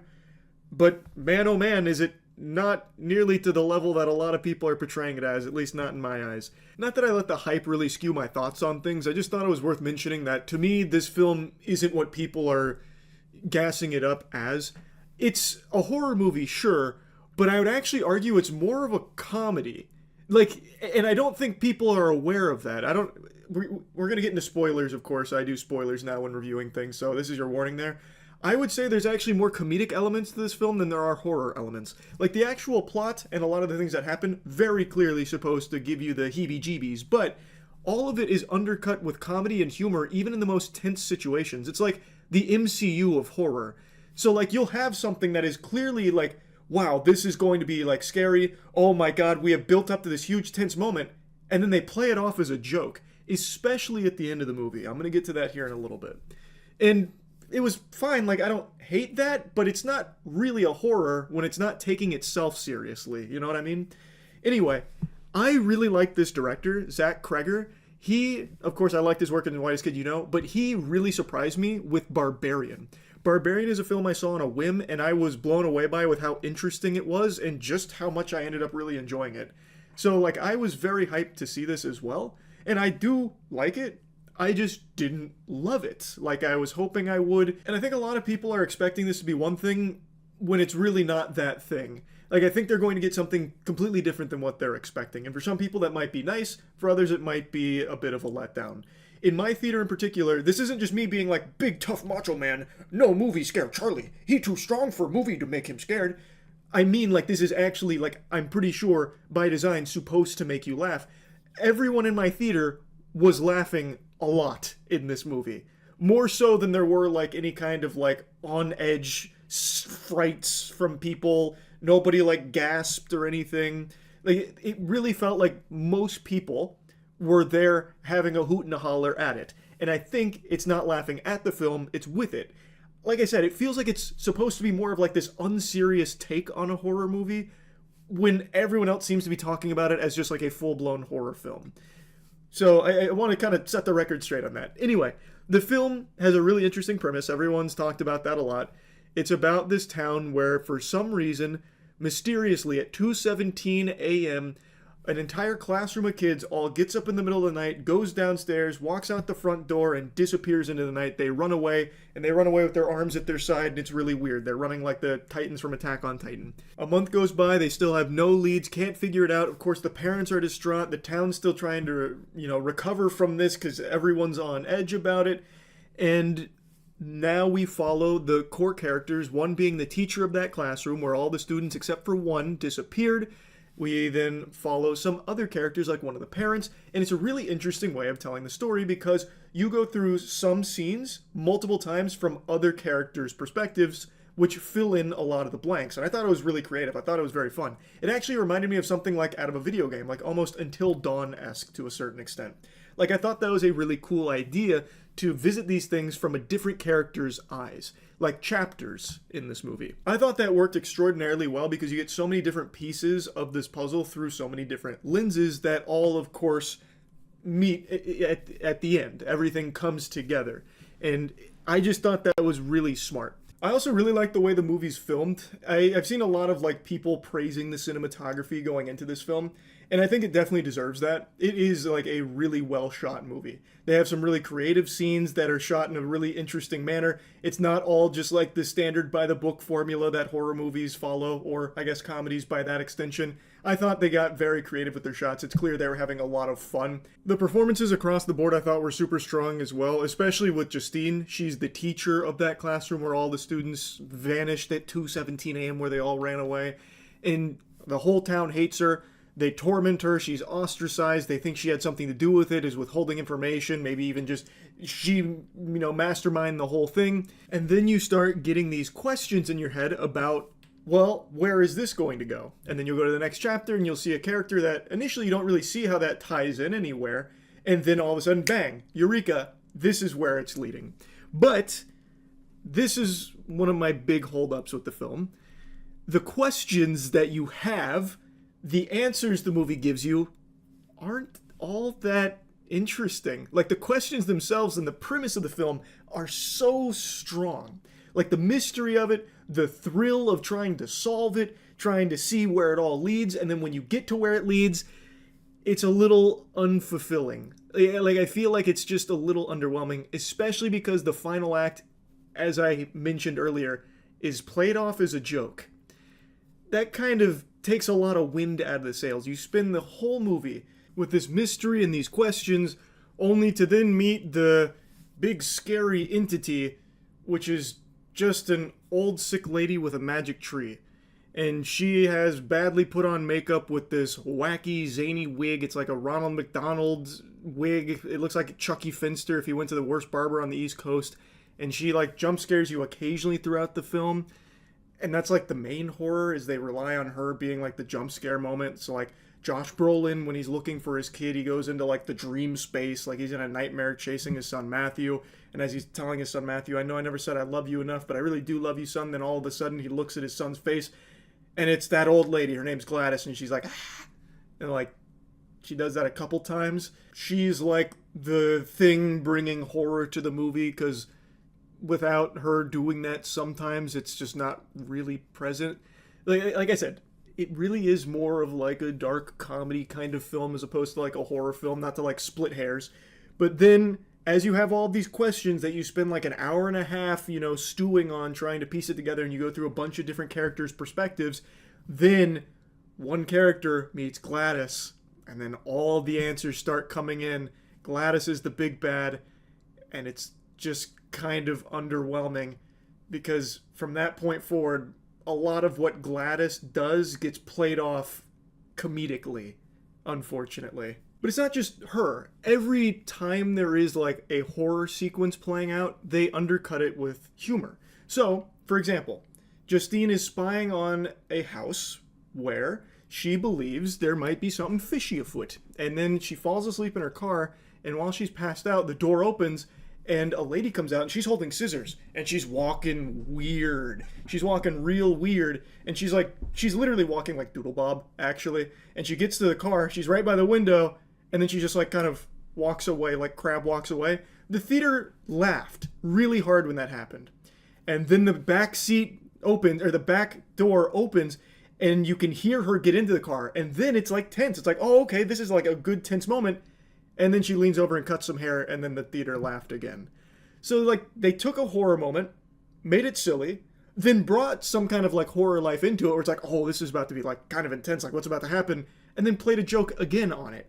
So you know what I mean? Like you know what I'm trying to say? It's like it does have horror, and when it's there, it's executed pretty well. Like I think there's like some solid scenes, but they always take the wind out of the sails of the horror aspect in order to play a joke into it. Now, granted, the joke is solid too, like it was clearly landing with the audience, but I feel like a lot of people might find that to be annoying or not what they signed up for. For me, I didn't care that much. I thought it was fine, definitely different for sure, and I was still entertained. Especially because in the last act, they don't even try to make it scary. They literally play it as like almost a slapstick comedy skit. In the end, they piece together the mystery, which, by the way they figured out where the kids were, to me felt like they kind of wrote themselves into a corner and then couldn't figure out like a good way of getting there. Basically, they were able to connect the dots, like the pose that they were running in, and after another guy goes crazy while doing that pose, Josh Brolin's character tracked the trajectory, and then Justine was like, oh, that's the house of like that one lone survivor kid, like the one kid that didn't run away. Probably something about that house, and it's a house she previously visited, like with the scissors and shit. So they figured it out because of the pose, but the authorities like scrubbed over this footage a lot, and there's even this montage sequence they showed where all the kids were running in a group together in front of houses, literally triggering motion sensor lights and everything. They were running in groups to this house. I feel like the Ring doorbells would have absolutely caught them running in groups, and they probably would have been able to find them far, far sooner. I don't know how they would have missed that. Like, they made a mention like the Ring doorbells only caught them like running into the night, but they passed so many houses in groups. Like, I feel like that footage would have absolutely existed. They could have easily tracked that trajectory. Like, I don't think it would just be Josh Brolin that would somehow figure out, like, it's kind of weird that they're all doing the same pose. Maybe they were running somewhere. Especially when you would couple that with these groups of kids that no doubt would have been caught on all these cameras from all of these houses that they're running in front of and triggering all the motion detection. Like, I don't know.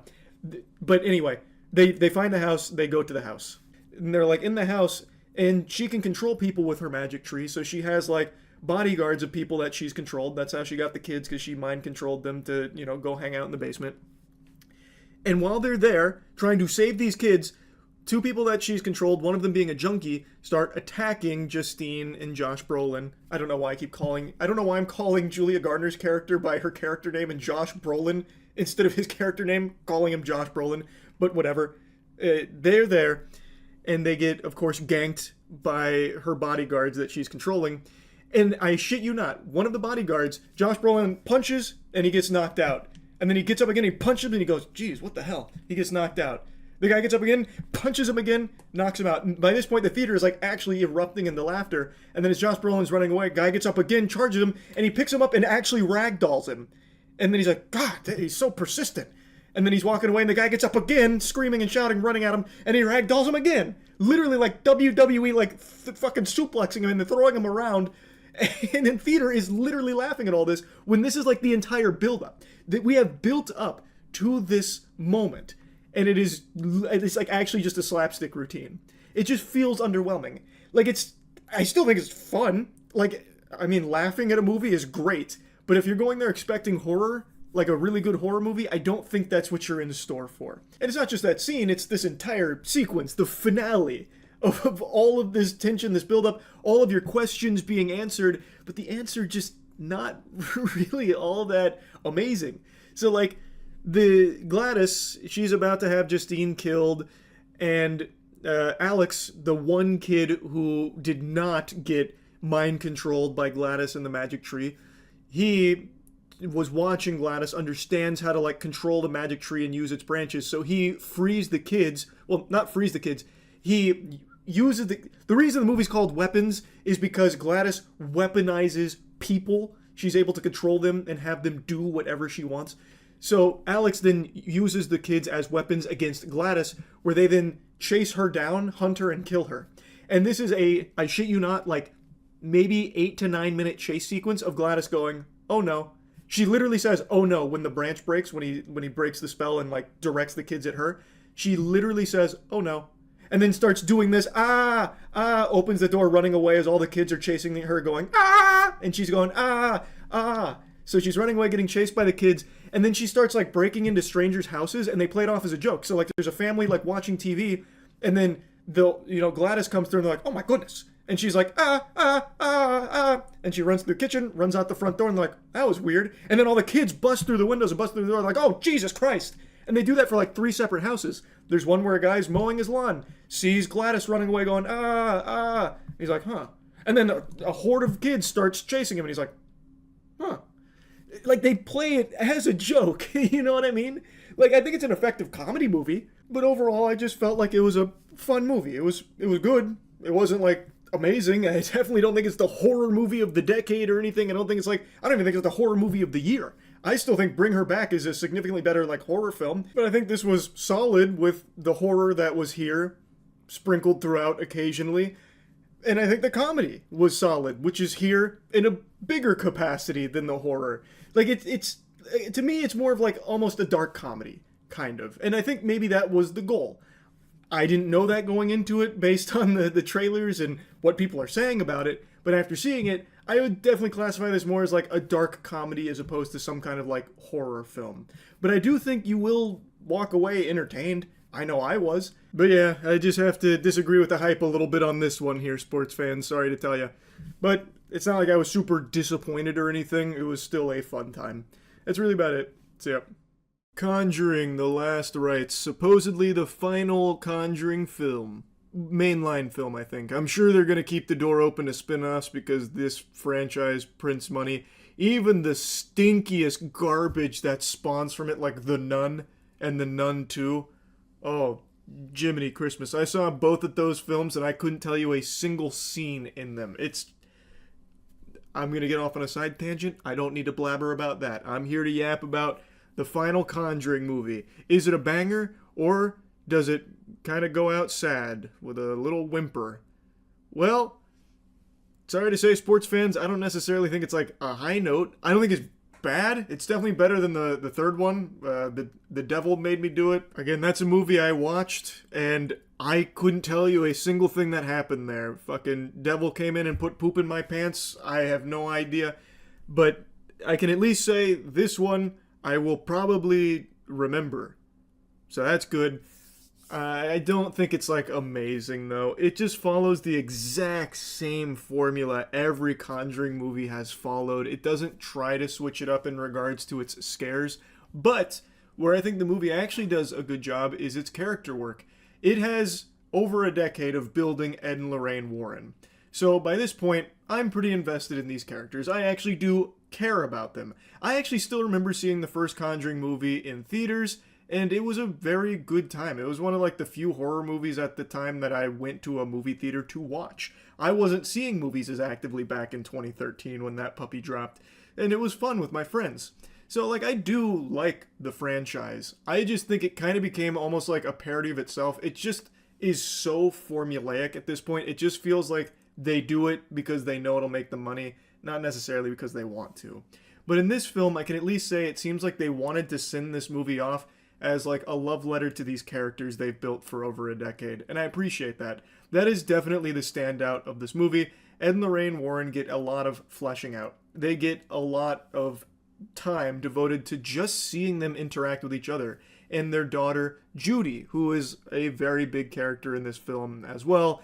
Given the circumstances of her birth with demonic entities nearly killing her, that demonic entity is the only one Ed and Lorraine had ever run from, and now they gotta square off again, throw up in some pugilistic combat. A biblical smackdown ensues to save their daughter's soul. They do make a weird decision, though, where the main scary center, like the headquarters of Fright, which is a Pennsylvania home of the Smurls, based on, like, a case from the 80s with the Smurls claiming that their house was haunted and all of that. They actually don't get involved in that until, like, I don't know, 30 minutes, 40-ish minutes left of the film. Like, for the vast majority of this film, you just kind of see the Warrens hanging out, which is actually kind of okay because, like I said, I kind of care about the characters at this point, and seeing Ed come to terms with getting older and, like, them dealing with retirement and not being as popular as they once were and trying to figure out, like, well, what's next? What's this next chapter in our life? It was actually kind of interesting. Like, I found myself caring, which is good. But of course, it's a horror movie. Like, that's not going to be where they put all their eggs in. It's obviously going to mainly be about the scares, which they don't do anything different with. Every single scene plays out exactly the same when it comes to trying to get you on edge. They go into a room in the Smurl house, and something's a little off. Wait a minute. The doll's moving around, but I just set the doll over there. Why is the doll moving around? Then the doll stops. The music is getting tense. She goes to pick up the doll. Everything stops. No sound. They stare at each other. Sets the doll down. You're expecting a jump scare. No jump scare. Then she turns around. Bing! Bang! Boom! Huge noise! Big eruption of noise because there's a scary face there now. It's just lame. It's not scary. It's not even, like, startling anymore at this point. It's just kind of sad. Like, I get jump scares are always going to be integral to, like, a mainstream horror movie. I understand that, and it doesn't bother me. In fact, I have even argued in support of jump scares being present in horror movies, because I do think there is, like, that tension that builds up and a jump scare coming through to, like, cash in on it and even be, like, this release of all that tension. Like, it can be a very good tool. But here, it just, I don't know, it just doesn't work. You've seen every single setup before. And even in this film, they do the exact same setup every single time with no deviation at all. I mean it. Every single jump scare is that exact formula I just laid out there. Like, to a T. It's just so played out. And it seems like they wanted to do something a bit more creative when it comes to cinematography. There are some shots in here that I found myself thinking, oh, that's pretty cool. I wonder what they're going to do with it. Oh, yep, no, here it comes. It's just going to be another generic jump scare. And it's a shame, because they do have some cool looking shots here. But they then just, instead of, like, doing something unique with it, they just then start going back down the tried and true formula that is so played out with, like, a big boo moment. Another thing I am so beyond tired of, and it's not just The Conjuring that was guilty of this sin, it's a very standard horror cliche when it comes to possession films. They set up the demon, like this presence, as, like, a very powerful creature. Granted, all it ever really does is, like, show itself doing, like, a big smile in, like, a reflection or something to, like, startle someone, or it can, like, throw a chair or close a door or flicker the lights on and off like Nosferatu from SpongeBob. The point is, it's supposed to be, like, really strong. And in this movie, it does showcase some, like, real big power. It can trap people in a genjutsu, and it has people even kill themselves while, like, in this, like, fugue state it traps them in. Yet, when it comes to, like, the final climactic battle, we're getting into spoilers, obviously. Big spoiler warning, here it is. Just like in other Conjuring movies, where it's like the big showdown between the Warrens and the demon, it always just lets it happen. And it's not just in The Conjuring. Like, every horror movie with the demonic possession, it's like the demon is the most, like, bumbling fucking moron hell had to offer. Like, it just refuses to use its power to save itself or, like, stop the threat. It just lets it happen. It's like it enjoys being thwarted. It's just part of like the fun. It's like its favorite pastime is losing, just being a colossal fucking loser. So like this demon has shown that it has the ability to trap people in these states, and it does it to the Warrens. It does it to someone else that kills themselves, and then when the Warrens are like directly fighting it, it doesn't. It stops doing that. It no longer wants to trap them or isolate them or anything like that. It just lets them work together to read the scripture to beat it. And like just stop it in its tracks. But not only that, let's say maybe they were just so mentally strong that it cast out the demon's ability to grab hold of their mind. Okay, fair enough. But it also showed that it had the ability to seal doors. Like literally just stop doors from working, close things at will. In the scene where it possesses Judy, it takes Judy to the attic to hang her. And while they have Judy under their control and are hanging Judy, well, the Warrens just climb into the attic and stop it because the demon left the ladder to the attic down. Instead of sealing the attic, which would have 100% been checkmate, it just leaves it down there. And then after they free Judy, then it seals the attic. So after it has already lost hold of Judy and its plan stopped, then it decides to seal the attic. Why wouldn't it just do that to make sure Judy is as isolated from everyone as possible so they cannot get to her? It makes no sense. For these movies to work, they have to like nerf all of the demon's thinking processes at the end of the film so that way the final battle can happen. Because if the demon just did what it was already doing throughout the film, which was basically just like tormenting and like making people miserable for fun, but even if it was doing like that when it was trying to enact its plan of killing Judy, it would have succeeded if it just kept doing like sealing the attic or like making people trip downstairs and confuse them on where things were or what's real and what's not. But it just decides not to. It just decides, who gives a fuck? Like, I just wish they would write a more satisfying fight with the demon that doesn't rely on just like pure luck that it happens to be a fucking imbecile that they're dealing with from hell. Like the devil of dummies. Like, it'd be better if there was like an actual outsmarting of the demon or something, but there never is. It's just like Ed and Lorraine Warren, they go into this house with no fucking plan at all. They just go in there and they're like, oh man, there's definitely a demon here. All right, let's just wander around aimlessly, all split up. That ought to do it. And like, even when the demon is like fighting them, they do nothing to fight back.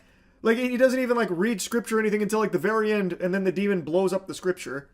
Like, why didn't it just do that in the first place? Again, why not just do it when they first get there or something? Or when like he was separated from the book? It's just, I don't know, it's so dumb. Again, you just have to fully suspend your disbelief and just stop thinking in order for like the final battles to be like palatable. And it's all, I also think it's just kind of cringe too. Like, when the possession happens, now all of a sudden Judy can like force push people and she just starts talking shit. That's like the big thing is like now they talk shit. All of them just like, I don't know, treat it like an Xbox Live lobby, but like really tame. Like they're not even like mean. They're just like, you're ugly. People think you stink. Like, that's the shit talk here in this movie. It's like, okay, come on. Anyway, though, I'll drop that and move on to something else I'm really tired of from The Conjuring, Annabelle.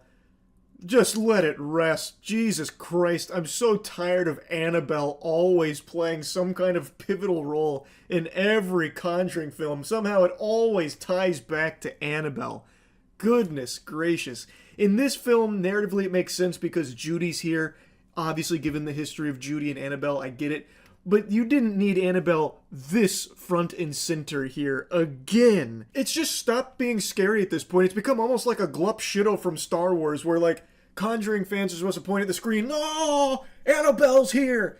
I guess it's not really like glup shitto because Annabelle's like the fucking Darth Vader of the Conjuring franchise, but like it's there just so people will point and be like, oh, Annabelle, yeah. And to me, I'm just tired of it. I'm so fucking tired of it. But now that you've heard a lot of negativity from me about this film, overall, I don't think it's like a bad movie. Like, I was entertained. I don't regret seeing it. And it did feel like, you know, somewhat emotional to know that the franchise, at least the mainline franchise, is done with this film here. Supposedly, I guess we'll see if they actually commit to it. Hollywood says that shit all the time, only to dust it off like two or 3 years later. But even still, it doesn't change that I actually did care about these characters. And I do think the movie tackled them in a very good way. I really liked seeing them try and, you know, work together to figure out, well, what's next in life, you know? getting older, this kind of thing. I thought they did a good job character-wise. And like I said, overall, I was entertained. I guess I just really wanted this film to just like actually be a banger and make me feel the same way I felt with the first Conjuring movie, where at the time it did feel like fresh. It felt like it was doing something kind of special. This one just feels like it's walking the same path, and it's more than content to just do the same things again and again and again and again.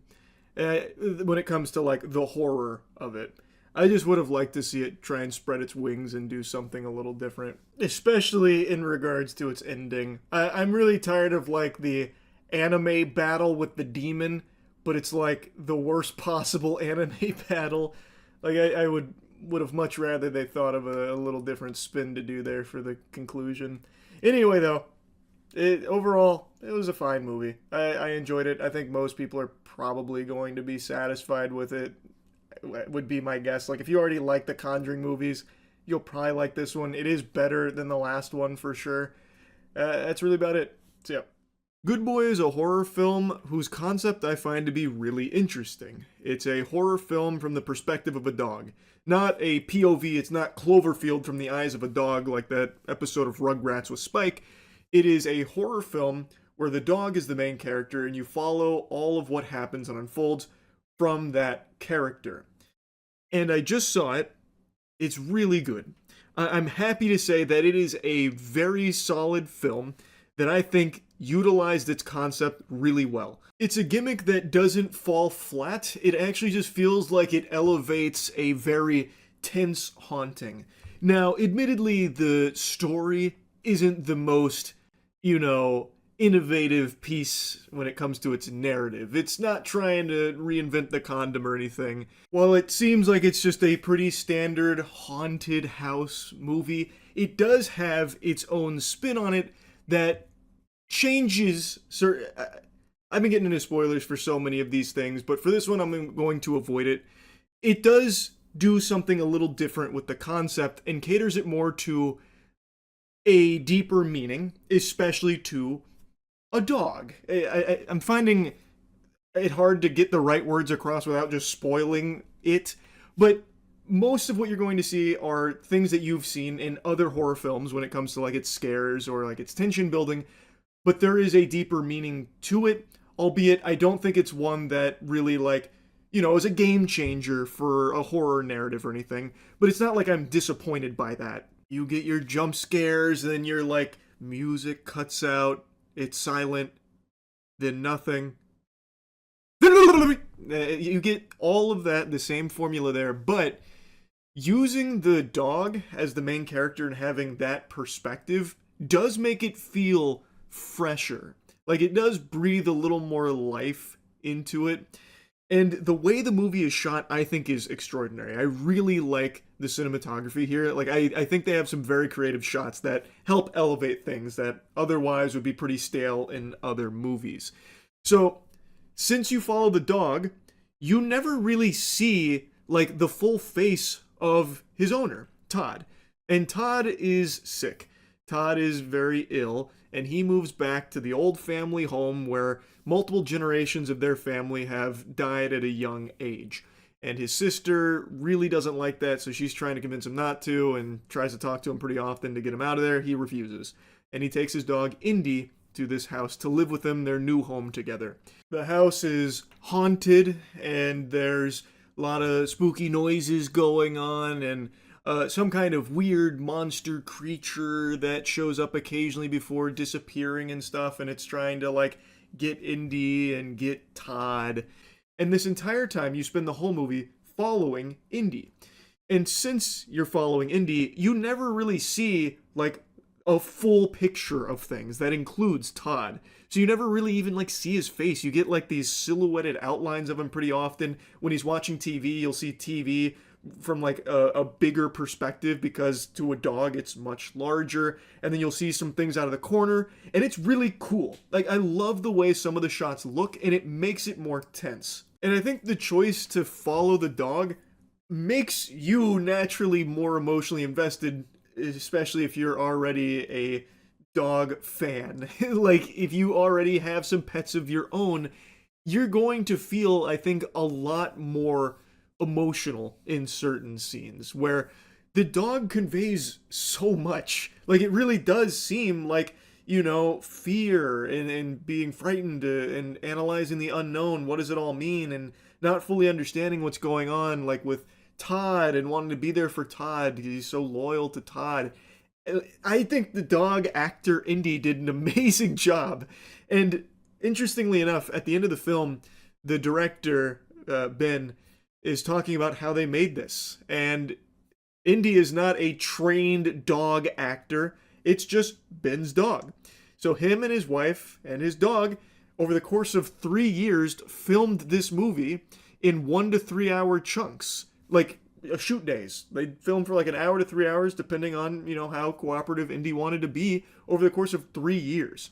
And I think the results are extraordinary. I think that all that time they put into this, all that passion is very clear on the big screen.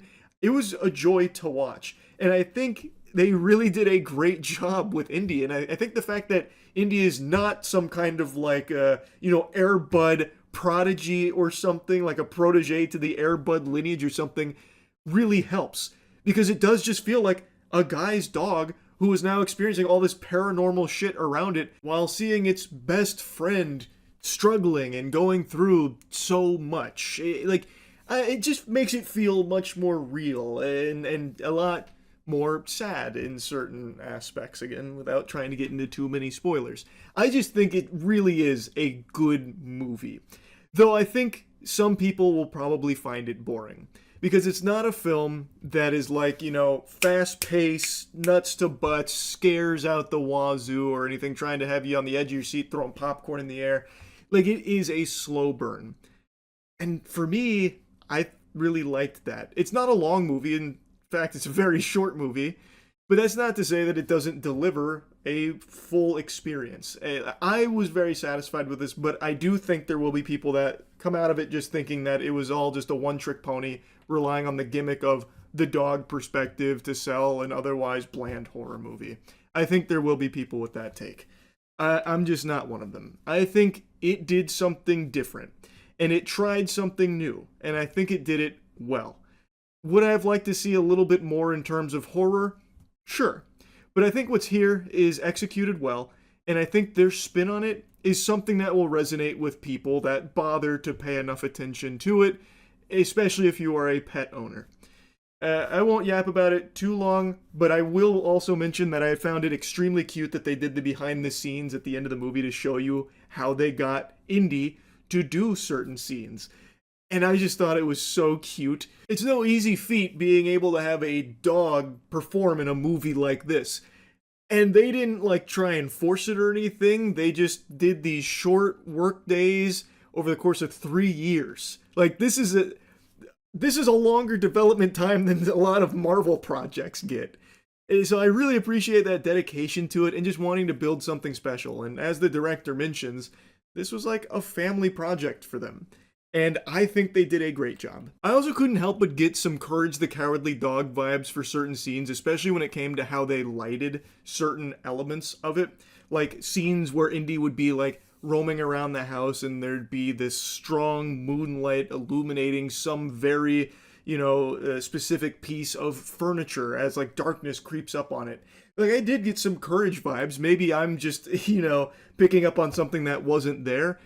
Courage the Cowardly Dog is one of my favorite shows ever made, and clearly the concept here of a horror movie from the perspective of a dog kind of fits in line with, Courage the Cowardly Dog and that, but I don't know, it really did seem like there were moments where there was definitely some influence there, which I appreciated. Regardless, though, I think this was a good movie. I would recommend it. I thought it was something new and something fresh that I hadn't seen before and was done very well. Anyway, that's about it. So, Primate, a new horror movie about a chimpanzee with rabies that starts killing an entire house party. Is it good? I mean, kinda, I suppose. I saw that this film debuted with overwhelming enthusiasm and really high scores, so I thought for a moment that the trailers were deceiving and this wasn't a really simple movie. It's not just, a slasher film where the bad guy is a chimpanzee. There must be a lot of depth or something, a very complex onion to peel apart. After seeing it, I can tell you it is a slasher with the chimpanzee taking pleasure in just killing people having a house party. I'm a little surprised at how high the reviews are. I think maybe people just appreciate the unapologetic nature of just how simple a movie this is. Anyway, though, this film is every horror cliche you could possibly find in a slasher put into here, but with a new Fortnite skin on it. And I gotta tell you, the new skin does make it more entertaining. It is, like, actually very silly to see, like, an evil chimpanzee become fucking ghost face here. Like, even trying to scare and torment the people that he's killing. So there's a scene where he's got, like, an iPad that can, like, verbalize for him. So he starts spamming Lucy, bad, Lucy, bad, Lucy, bad, Lucy, bad, right before, like, jumping on her from the fucking top turnbuckle to, like, go crazy on her. But overall, the film doesn't do anything you haven't seen a million times before, with characters making the stupidest decisions. And I know I say that for so many horror movies, but it's because it's so common. In this one, I don't think a character even accidentally makes a good decision. Anyway, though, I've already kind of dove into the meat and potatoes without even giving you, like, the actual overview here. Obviously, we're going to be getting into spoilers. Here's your spoiler warning. So the movie is about a family that has a pet chimpanzee named Ben. Ben has been trained from the mother, who was a linguistics expert, to communicate with them. The mother has passed away, so now it's just the daughters and the dad. And one of the daughters is finally coming home after a long time away, and she brings her friend, who brings her friend, and they meet two dudes on the plane who are like your quintessential frat douchebag party, like, titties, a beer, yes! That is all they are. And they meet them on the plane. Then they go to Lucy's house. She's our main character. And Lucy's father is about to go away because it's an important deal that he's got to do. So even though his daughter's finally home, he can't really stay and celebrate. So it's Lucy, her sister, and Lucy's friends. And they have a house party because Papa's not there anymore. So they said, it's time for beer and weed. So they have a house party because the house is all to themselves. We meet Ben, who unfortunately got in a little bit of a tussle with a mongoose. And the mongoose had rabies.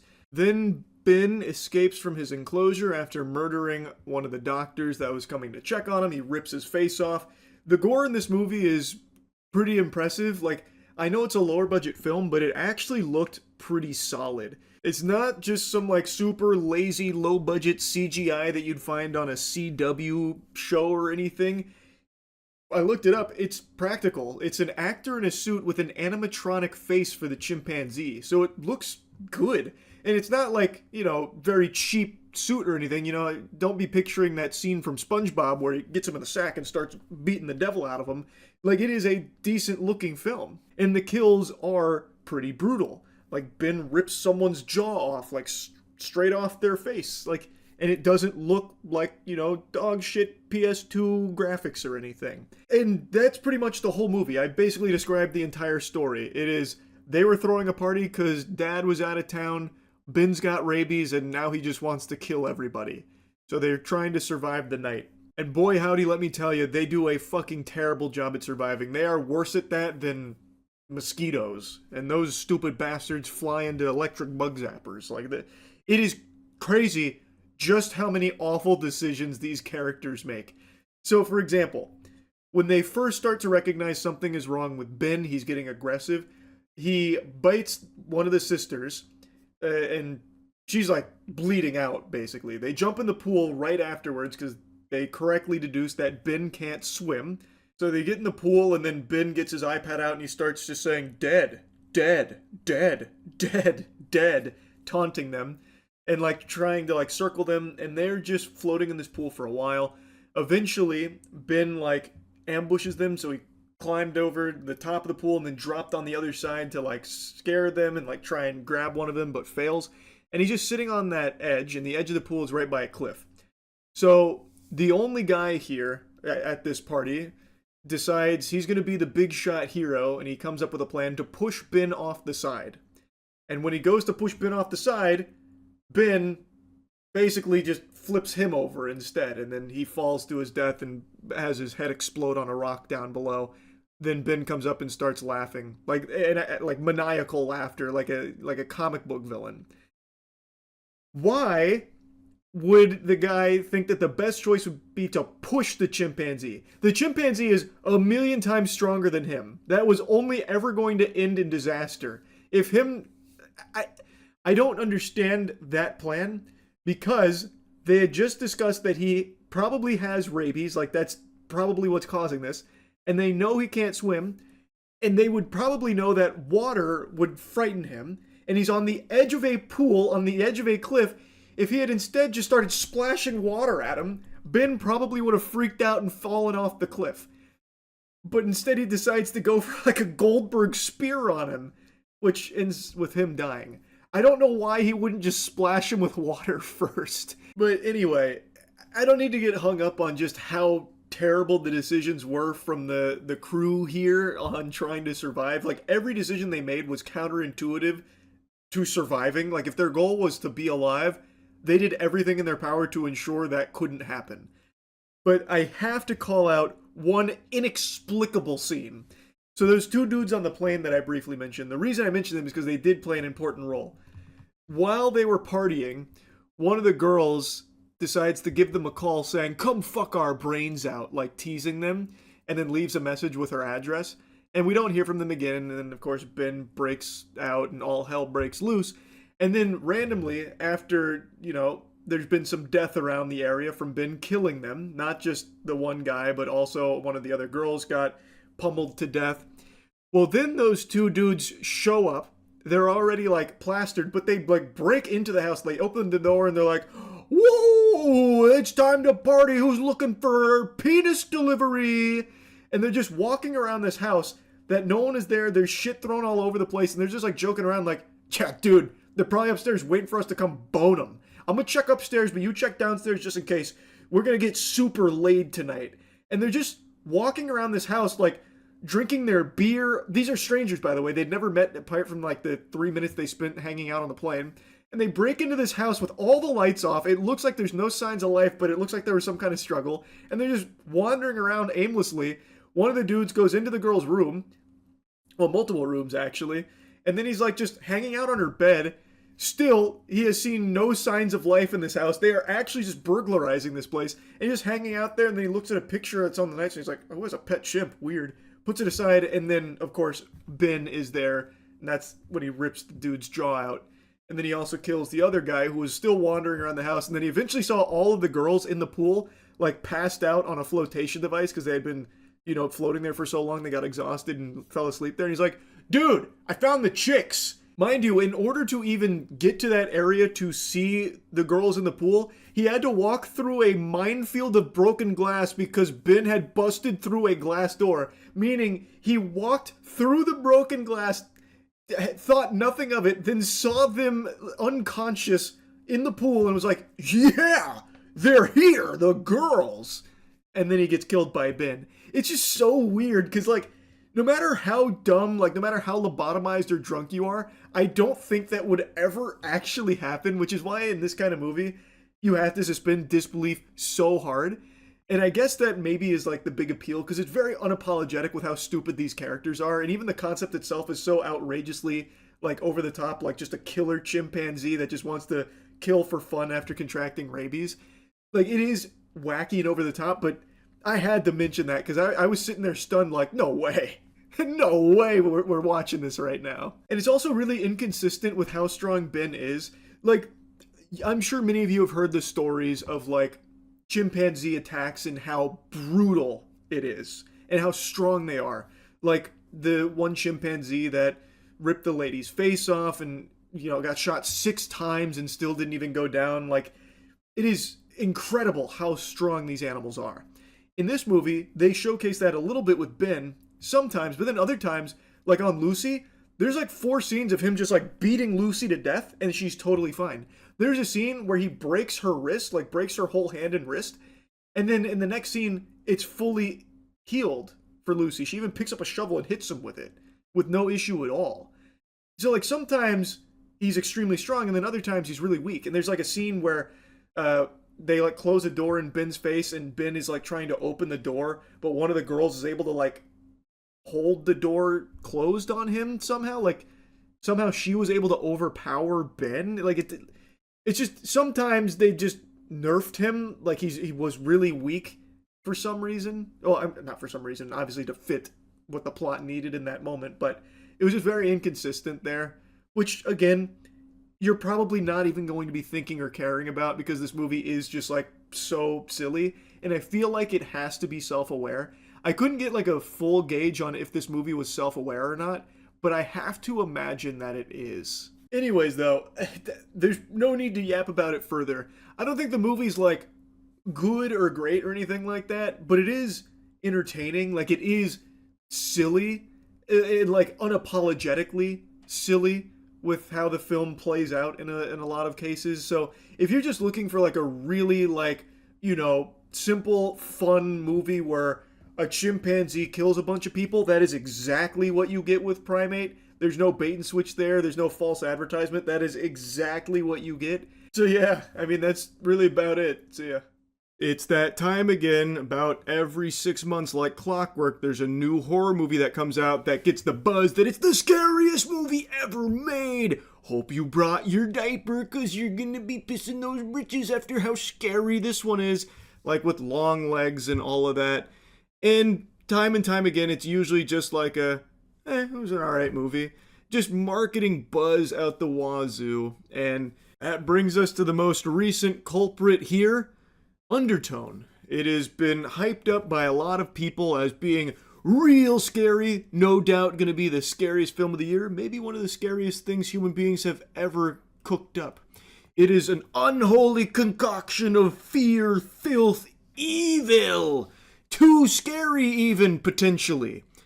And from the trailer, I actually thought it looked good. Undertone utilizes sound as like its gimmick. It's a horror film that does have a gimmick, which isn't unusual. A lot of horror films rely on it, but it executes it very well, and it doesn't live or die by its gimmick. It actually does make you care about the characters in the movie. I just saw it. I'm going to go ahead and rip the Band-Aid off now. No, it is not the scariest movie I've ever seen. I also don't know if it'll be the scariest movie of the year, but I do think it's good. I did enjoy it. I wasn't bored. I wasn't let down. And I will say, as far as like scariest movie ever made buzz goes, this one's probably one of the better ones that gets slapped with that title. I like it more than Longlegs. I can safely say that. So let's dive into it a bit. Immediately, I want to talk about the gimmick because that is going to be the bulk of what you experience here. It is about a podcast host, and they go through the creepy stories for their podcast and figure out if the paranormal is real. One of them's a skeptic, the main character that we follow, and her co-host is more willing to believe in it. Not that that overly matters. Also, we are going to get into some spoilers here because some of my complaints, they do get spoilery, so I'm going to give you fair warning now. But anyway, we follow Evie. Justin is the co-host who is just kind of there to like reinforce that, oh man, this might be real, where Evie's like, well, actually, this might just be psychosis. That kind of thing, which I think is a fine dichotomy. I think that they bounce off each other well on the podcast, but that sets the stage. It is all about audio for the most part, and it is a slow burn of a movie. In fact, like the first 40 minutes, nothing's happening outside of setting the stage for the main story that we dive into, which is a mysterious email that Justin receives as the subject for their podcast episode. It comes from a mumbo-jumbo email sounding like a 10-minute mail address, and it was attached it had 10 audio files attached and some gobbledygook in the base of it. So they decide to go through it, which I think is also a little weird the way they set it up. It didn't narratively make sense. This is apparently a very popular podcast, and yet he just randomly clicked on an email that just said lol. He even said, like, I got a weird email that said lol. So I clicked on it, and there was 10 audio files there with no actual information or anything. So we're going to listen to him for the episode. That feels like a bit of a leap there. But anyway, it then dives into these audio files, and we learn about two characters in these audio files, Mike and Jessa.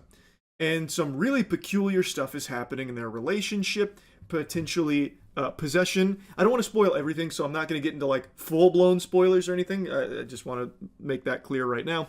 But you are now listening to basically a potential possession.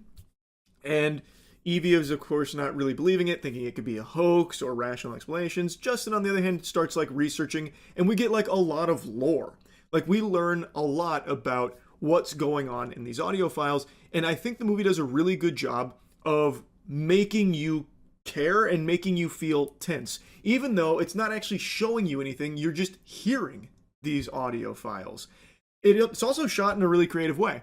It's not just static shots on Evie. The camera's always slowly moving, and you see like maybe some things in the shadows, or maybe like some of the things you're hearing in the audio maybe aren't in the audio file, but it's actually in the house Evie's in. It does a really good job of playing with audio, as well as using some good camera shots that make things interesting and eerie.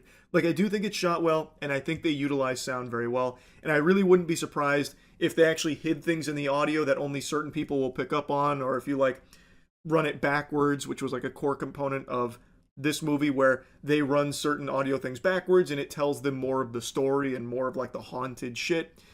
Now, the big thing is Evie's mother is in rough shape and on the verge of passing away, and Evie is taking care of her. She is basically in a coma, and Evie cares for her. And as we're learning about this story through these audio files, weird things are happening with the mom, the house, and Evie. And here's where things start to show a few cracks. When they're outside of like the audio, when you're actually following Evie around her day to day, it is a little boring. There is moments where it just feels like kind of a slog, but I don't think it's like to the detriment of the film, because it does set itself up as a slow burn, and I think it does fine there. But when it starts trying to show you some scary stuff instead of like have you hear creepy things, I think it falls into horror movie cliches big time. Like, it uses some of the most standard shit that you've seen in horror movies, just tropes out the wazoo, like the classic teapot, or Evie likes to draw with crayons, so then she drew something weird. She drew something scary out of the crayons. What?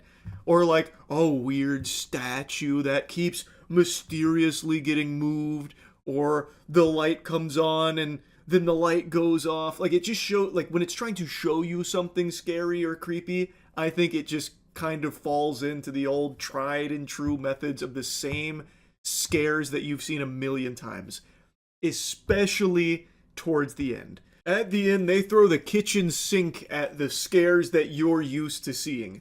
So as shit's popping off and they're receiving phone calls on the podcast from people like laughing because it's the bad demon going, ha ha ha ha ha ha, ho ho ho ho ho ho. You shouldn't have listened to all the files. Are you dumb, you doofus? You listened to all 10 files? Uh-oh, guess we're gonna fuck ya. Like, it's literally taking like a victory lap, and they use like the standard cliche demon filter where it's like, gooba booba, gooba booba gooba, you listen to the 10 files, gooba gooba gooba, it's, I don't know, it gets so silly with that. The movie is by far at its best when it's utilizing sound, because I think it actually does a good job at that.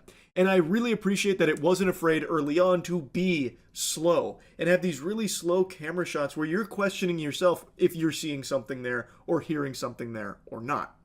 And I do think there was a couple of times where they got creative with like building up tension. So like there's like some really quick, there's a scene where she closes something real quick and there's like a brief flicker on the reflection where I think you could very easily miss something scary that happened in that reflection.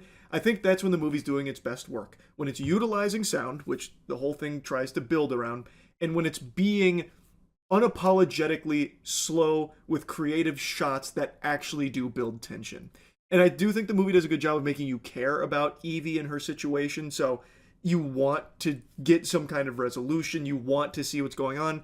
And I also do like the lore they set up, but it really feels like someone got cold feet and felt the need to have like a couple of cheap jump scares that I don't think were very effective. The jump scares in this kind of fall flat. And the need to throw in like the standard spooky horror movie visuals. So like at the end, there's a creepy face on the TV and it's making some loud noises. There's the demon voiceover going, ah ha ha ha ha. That kind of thing. Like, it just, like, it ruins its own momentum of being like methodical with its tension. And it just kind of blows its load into this giant bukkake of like generic horror visuals. But that's not to say I think everything about the ending sucks. I actually love what they did at the very, very end of the movie. They have like this 10-ish minutes, maybe 15 minutes of doing like the standard horror movie shit. And then like the very end, the last like 2 or 3 minutes is actually only audio. It's only audio to deliver the rest of the movie. And I thought that was great. I thought that was a really good choice. And if it didn't have that wet fart for 10 to 15 minutes before it, I think it would have stuck the landing much better. But even still, I do like the decision they made at the end there. Though I think a lot of people will be disappointed that there's not actual closure. It's very open-ended. But for me, I actually like that more because then you actually think about it. You don't get spoon-fed what happens. You hear things that happen, or you hear things you think happen, and you play it all out in your head. So you are imagining things. And this is something I've said for a while. The scariest thing isn't what something shows you. It's what you convince yourself of. No one's going to scare you more than you will. Which is why things like the very last couple minutes of the movie, I think, work really well. Because it's not showing you anything. You're hearing things, and now you yourself imagine them, and maybe you scare yourself with what you think is going on there. I just thought that was smart. And I really like that, and I really wish it didn't have the 10 to 15 minutes worth of like haunted house shit that they decided to throw in there. But overall, I do like the movie. I think there are a little too many horror movie cliches, but I do still like the movie. I thought the performances were solid too to really sell you on the characters and what was going on. So I did enjoy the movie.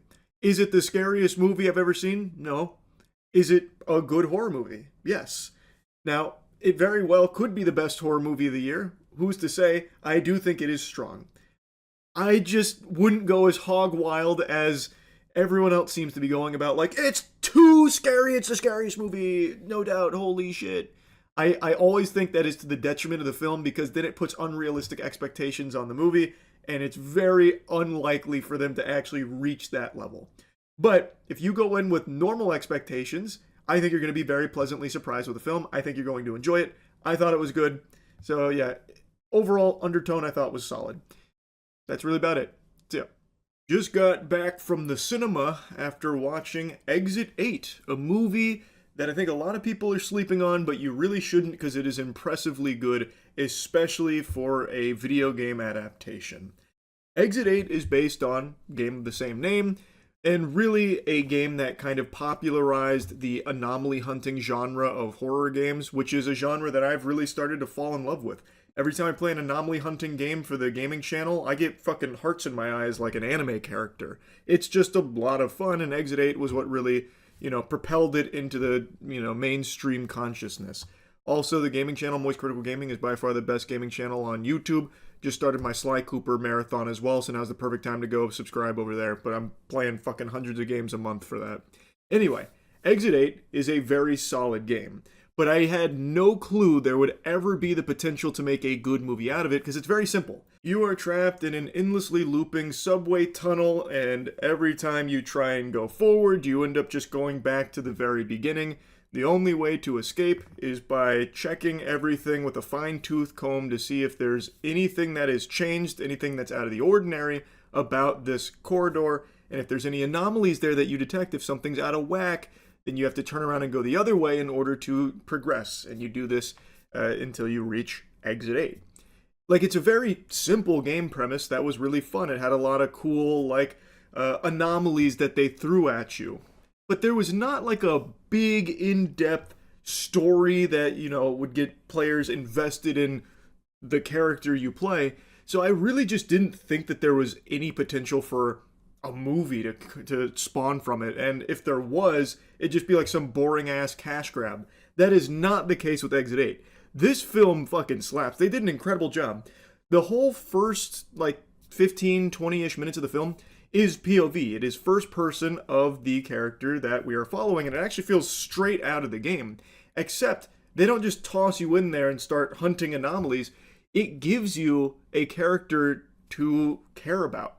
He is a very passive guy. He's on the subway. There's a lady with a baby that the baby is crying, and now she's getting berated by an angry rider, an angry passenger there, and he just tries to tune it out, go about his day, just trying to avoid confrontation the best of his ability, and just fly under the radar. He then gets a call from his ex and learns that she is pregnant, and that's when kind of the core of the movie, the heartbeat of the movie, takes form about, is he going to step up to be a father? What will you decide? That's like the big thing. What is the choice that he is going to make? And while on this phone call, he ends up getting trapped in this looping subway passageway, the subway tunnel. And then it becomes very familiar because they got this one-to-one with the game. It is like exactly the same as the game, which was very fucking cool. But even if you haven't played the game, it's very interesting. So he starts to piece together that something's wrong because he's just doing these fucking loops. There's some weird wacko that just keeps walking at him that won't interact. He looks like a robot, just some kind of NPC that's glitching out. He just keeps walking, and then sometimes it goes kind of tits up. This guy will turn around and like follow him while smiling. It's odd. And then he starts to panic, but then he notices the information on the wall tells him how to get out of here, the same way the tutorial in the game does. So then he go gadgets, goes full fucking inspector mode there on the tunnel and tries to deduce whether or not it's anomaly ridden or clear. And it's always tough because sometimes there's some very obvious blatant ones like fucking big old tsunami that blasts through, and sometimes it's very subtle ones like one of the poster's eyes moved, that kind of thing. I think they did a great job of staying true to the game there and making it tense on the big screen. I thought they really played around with the concept very well. But what really elevates this from just a gimmick movie into just like a very solid movie on its own two legs is that this is a character that you actually root for. It's a character that grows steadily in this environment. So he starts as like a very passive guy and just trying to like avoid things and kind of duck his head. He doesn't think he's ready to be a father. Now, I want to avoid big spoilers for this because I think it's detrimental if I just divulge a ton of things about the movie here, and I really think this is a movie worth watching, so I'm only going to touch on tiny spoilers here to continue to glaze it, and also address one of the main complaints people have about this film that I kind of disagree with. But anyway, that's your little spoiler warning. Since he starts as this passive character, it seems like he's always leaning towards just ducking out and just avoiding anything that might be too hard for him. But now that he's in this endless looping tunnel, he has to really start evolving. He needs to start growing here. And I think they really play around with that well. And it's not just him. They introduced two other characters as well, such as the Walking Man, who was a really interesting character. It wasn't like just some flat throwaway character. They fleshed him out in a really fascinating way. And then there's also a boy that gets introduced here. And that is when the whole thing changes. So, once he figures out the rules here and how to escape, he starts, learning, the second I see an anomaly, turn around and go the other way because it might be dangerous if I don't. So when he's doing one of his investigations, he instantly sees a child there. Just this boy that's standing in the middle. So he's like, yep, obviously that's a fucking anomaly. So he turns around and goes the other way and expecting it to progress, but it actually resets his progress to 0. And he realizes, oh, that wasn't an anomaly. That's actually just a child that's also trapped in this as well. And then the two of them work together to try and get out. But it's obviously not that simple. And now he has to kind of be like a father to this child here and protect him. He takes on a more protective role when, before he arrived at this endless subway tunnel, he might have just did exactly what he did on the subway itself and just tune it out, ignore it, and go about his business by himself because it would have been easier. But he steps up here as he continues to grow. I think it's a gradual, well-done development of this character through a really interesting way, and it's also shot in a very interesting way. It's not like the craziest cinematography ever, but it's really well done, and it makes you care, and it keeps the shots interesting, which also elevates like the anomaly scares and frights and spooky stuff, that kind of thing when the anomalies happen. And that brings me to what it seems like a handful of people are really complaining about with the movie, and that's the fact that he doesn't always just immediately turn around and leave the second that he notices there's an anomaly. He, and by extension the child, investigate the anomalies, which that people are chalking up to being bad decision making. In the game, for instance, in Exit 8 the game, the second you see an anomaly, you basically sprint back the other way in order to progress the game. In the movie, he tried that with the child, and it turns out that wasn't an anomaly. So I actually think they do a good job of showing why he investigates the anomalies more so after that, because he had already tried just instantly turning around when he thought he saw an anomaly, only to realize, nope, that was normal. So I feel like that makes sense there, but also there's a bigger messaging with it. And this is where it's going to be spoilery. There's no way to avoid this. This is a bigger spoiler. But him investigating the anomalies is what helps him grow as a character. Like, for instance, the most important moment in the film was the anomaly where the door opens, which the second the door opened, they could have turned around and left and it would have been correct because obviously something's out of whack, it's an anomaly, and you have to go the other way to progress. But they opened the door fully to see what's on the other side, which everyone's like, why would you do that? That's fucking stupid. These are dumb characters making dumb decisions. And yes, it is a dangerous decision. They could have just opened that up into like a fucking wood chipper or something, or just fell into an endless void like the Oblivion, just this giant shithole. Very possible. But the messaging there, when they open it, what he sees is himself on that subway ignoring the woman and the baby that are in distress because of this asshole that's now like attacking them. And he is overcome with regret. And it's such an emotional beat that only happens because he investigated. So the anomalies are what lets this character grow. So yeah, the optimal play would be just immediately turn around and leave. But if he did that, he would have ended as the exact same character that we saw him begin with. There's no growth there. So I really think that it was well executed there. Yes, you can nitpick it saying like, it's stupid, that's suboptimal.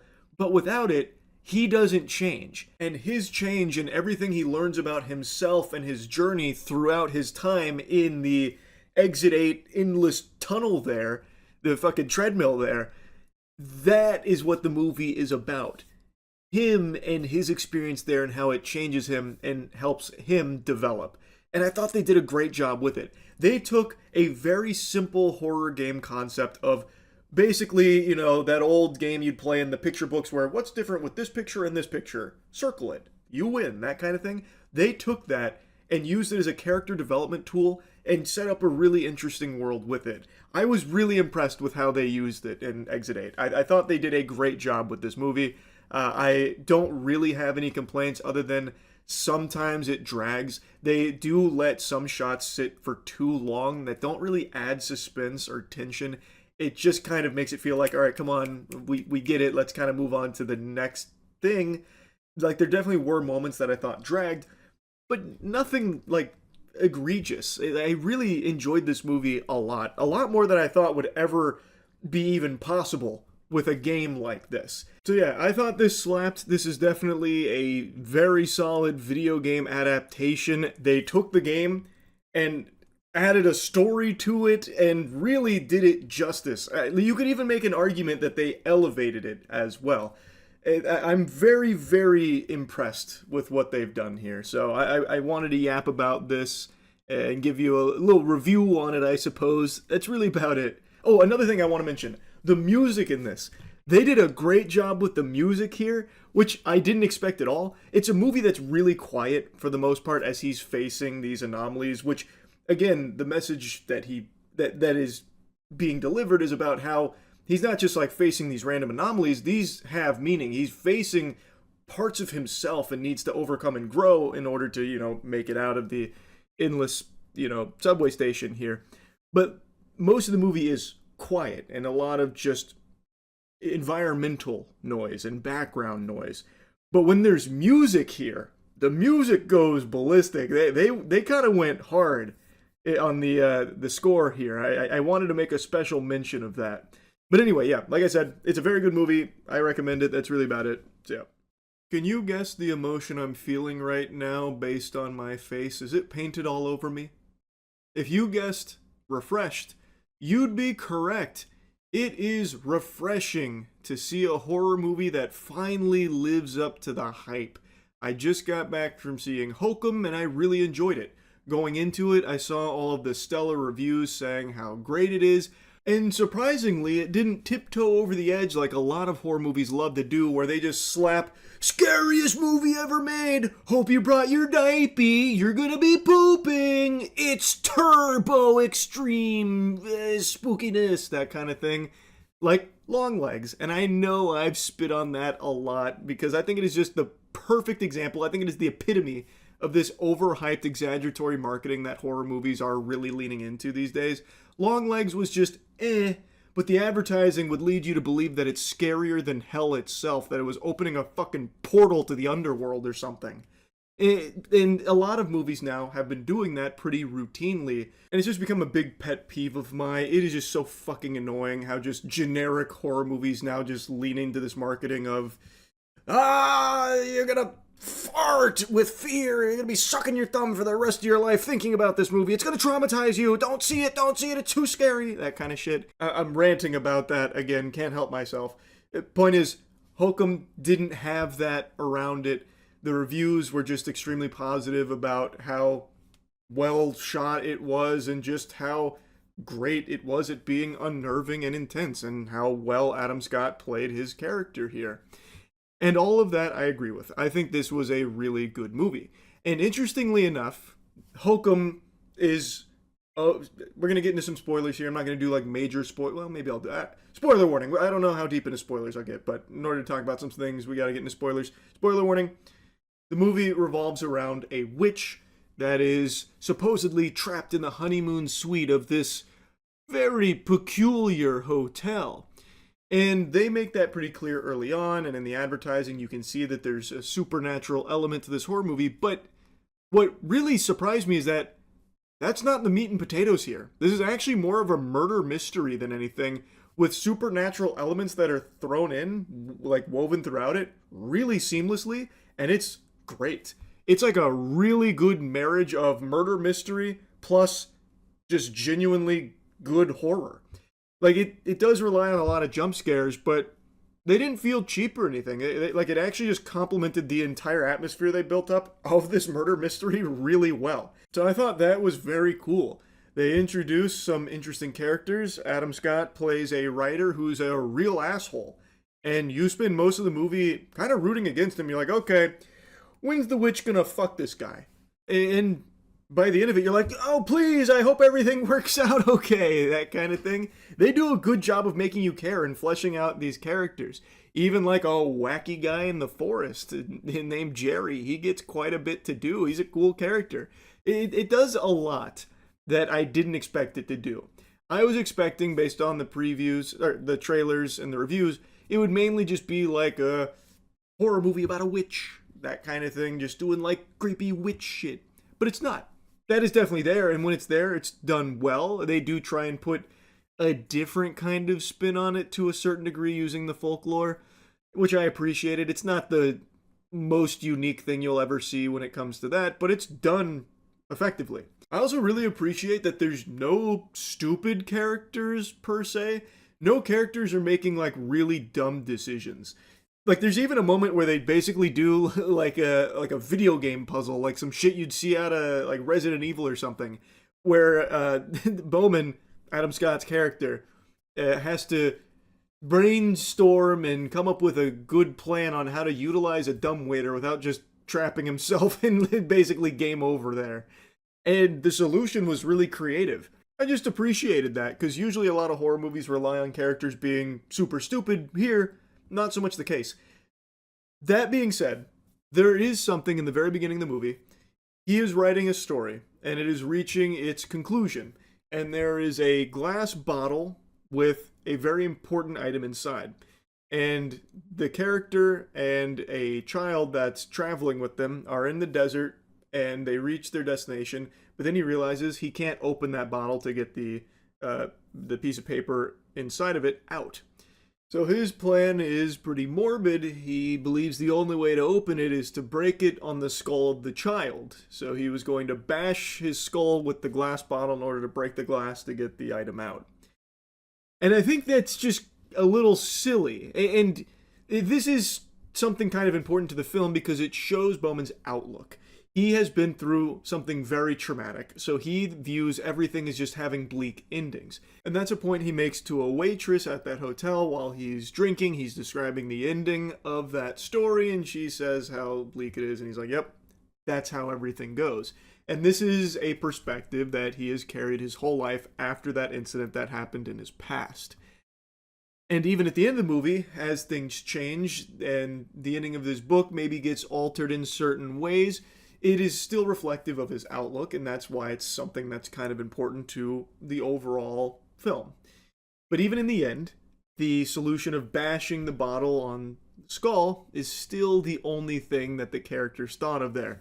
And I just thought that was really silly. Immediately what came to mind is, why the fuck would you decide that the only way to break that glass bottle is by killing your child there with it, breaking it on their skull? If that is let's just assume the sand is way too soft and there's nothing you can do to like stomp on it to break it, because the sand would just absorb all the energy. It wouldn't actually like explode the glass. There's obviously no rocks around them because they were looking for a rock, couldn't find a rock. The skull is not the only part of the human body. Like, you could do like elbows, you could do knee. I feel like there's 100 other ways of breaking the glass there that doesn't involve just bashing someone's skull and to hopefully break it. So I had to just suspend disbelief there and just write it off as, well, it's because he wanted it to be a bleak ending, and that's why that's the only solution that he could come up with. But I feel like when he was talking with the waitress, he made it sound like it's the only logical one too, thus everything has to be bleak because it's only logical that it's all bleak, that kind of thing. When really, if you just think about it for a handful of seconds, you can come up with multiple other solutions. Like, fuck, you could have someone hold that glass bottle and then you kick it. Like, there's a bunch of ways to break it. Like, genuinely, a bunch of ways to break it that aren't that one. So that was the only time where I was like, okay, that's a little silly, that's a little stupid. Everything else the characters do, I think, is very smart. And I know that actually flies in the face of some reviews that say that the characters are really dumb. And then they point out things that genuinely I feel like they didn't even watch the movie. So like one of the things is, he didn't even try and break any windows. He's in the honeymoon suite, which is at the very top of this hotel. And the windows are completely fucking boarded up. There's only one that's accessible that we can see in the film that has some holes in what's blocking it, and he looks through the window. That's how he sees like Jerry's there. How's he breaking that? And also, even if he did pull it off, then what? It's abandoned. Everyone's out because it's closed for the season, so then what? It wouldn't do anything. Everything he was doing, I think, made sense in trying to get out there. He tried the door, the little secret door, even started unscrewing it using a knife. He used the dumbwaiter to try and see if there was a way out through this secret basement. He then used the manual pulley system in order to ring the bell to try and get someone's attention for help. Everything he was doing felt pretty smart in trying to get out of there. Like, I don't think the characters made standard shitty horror movie character decisions. I actually think for the most part it was pretty sound. I don't have any complaints in that department at all. The only other complaint that I have is that I do think that when they showed the witch, it wasn't really creepy. It was a little silly. Like, all the scenes with the witch like creeping up and doing like freaky shit, I thought was good and unnerving. But then when they just show you the witch and she's taken prisoners, it takes all of the oomph out of it. It's no longer scary, and then there's like CGI demon things as well, and it gets just a little wonky. So I didn't think that was overly amazing there. I think it was better when they weren't just showing you the witch outright or anything like that. But yeah, anyway, like I said, I enjoyed Hokum, and I do think it lives up to the hype, where it's very realistic hype of, this is a good horror movie that has very interesting shots in it, which it does. It has some really cool shots in this film. I think they did a good job of keeping things very interesting, especially during some of its tension-building moments that they do break that tension with a jump scare, but I think they kind of earned it with what they were setting up for the most part, so I don't have like an issue with that. Like I said, I enjoyed it. That's really about it. So yeah. If you would have come to me 5 months ago and told me that potentially the best movie of 2026 was going to be a horror film, I would have poked in the eyes like Captain Insano and told you to get out of my house. Would have been trying to have you institutionalized for such a delusional idea. But now look at us, farting and shitting in the reality where the best movie this year really might just be the horror film I just got back from.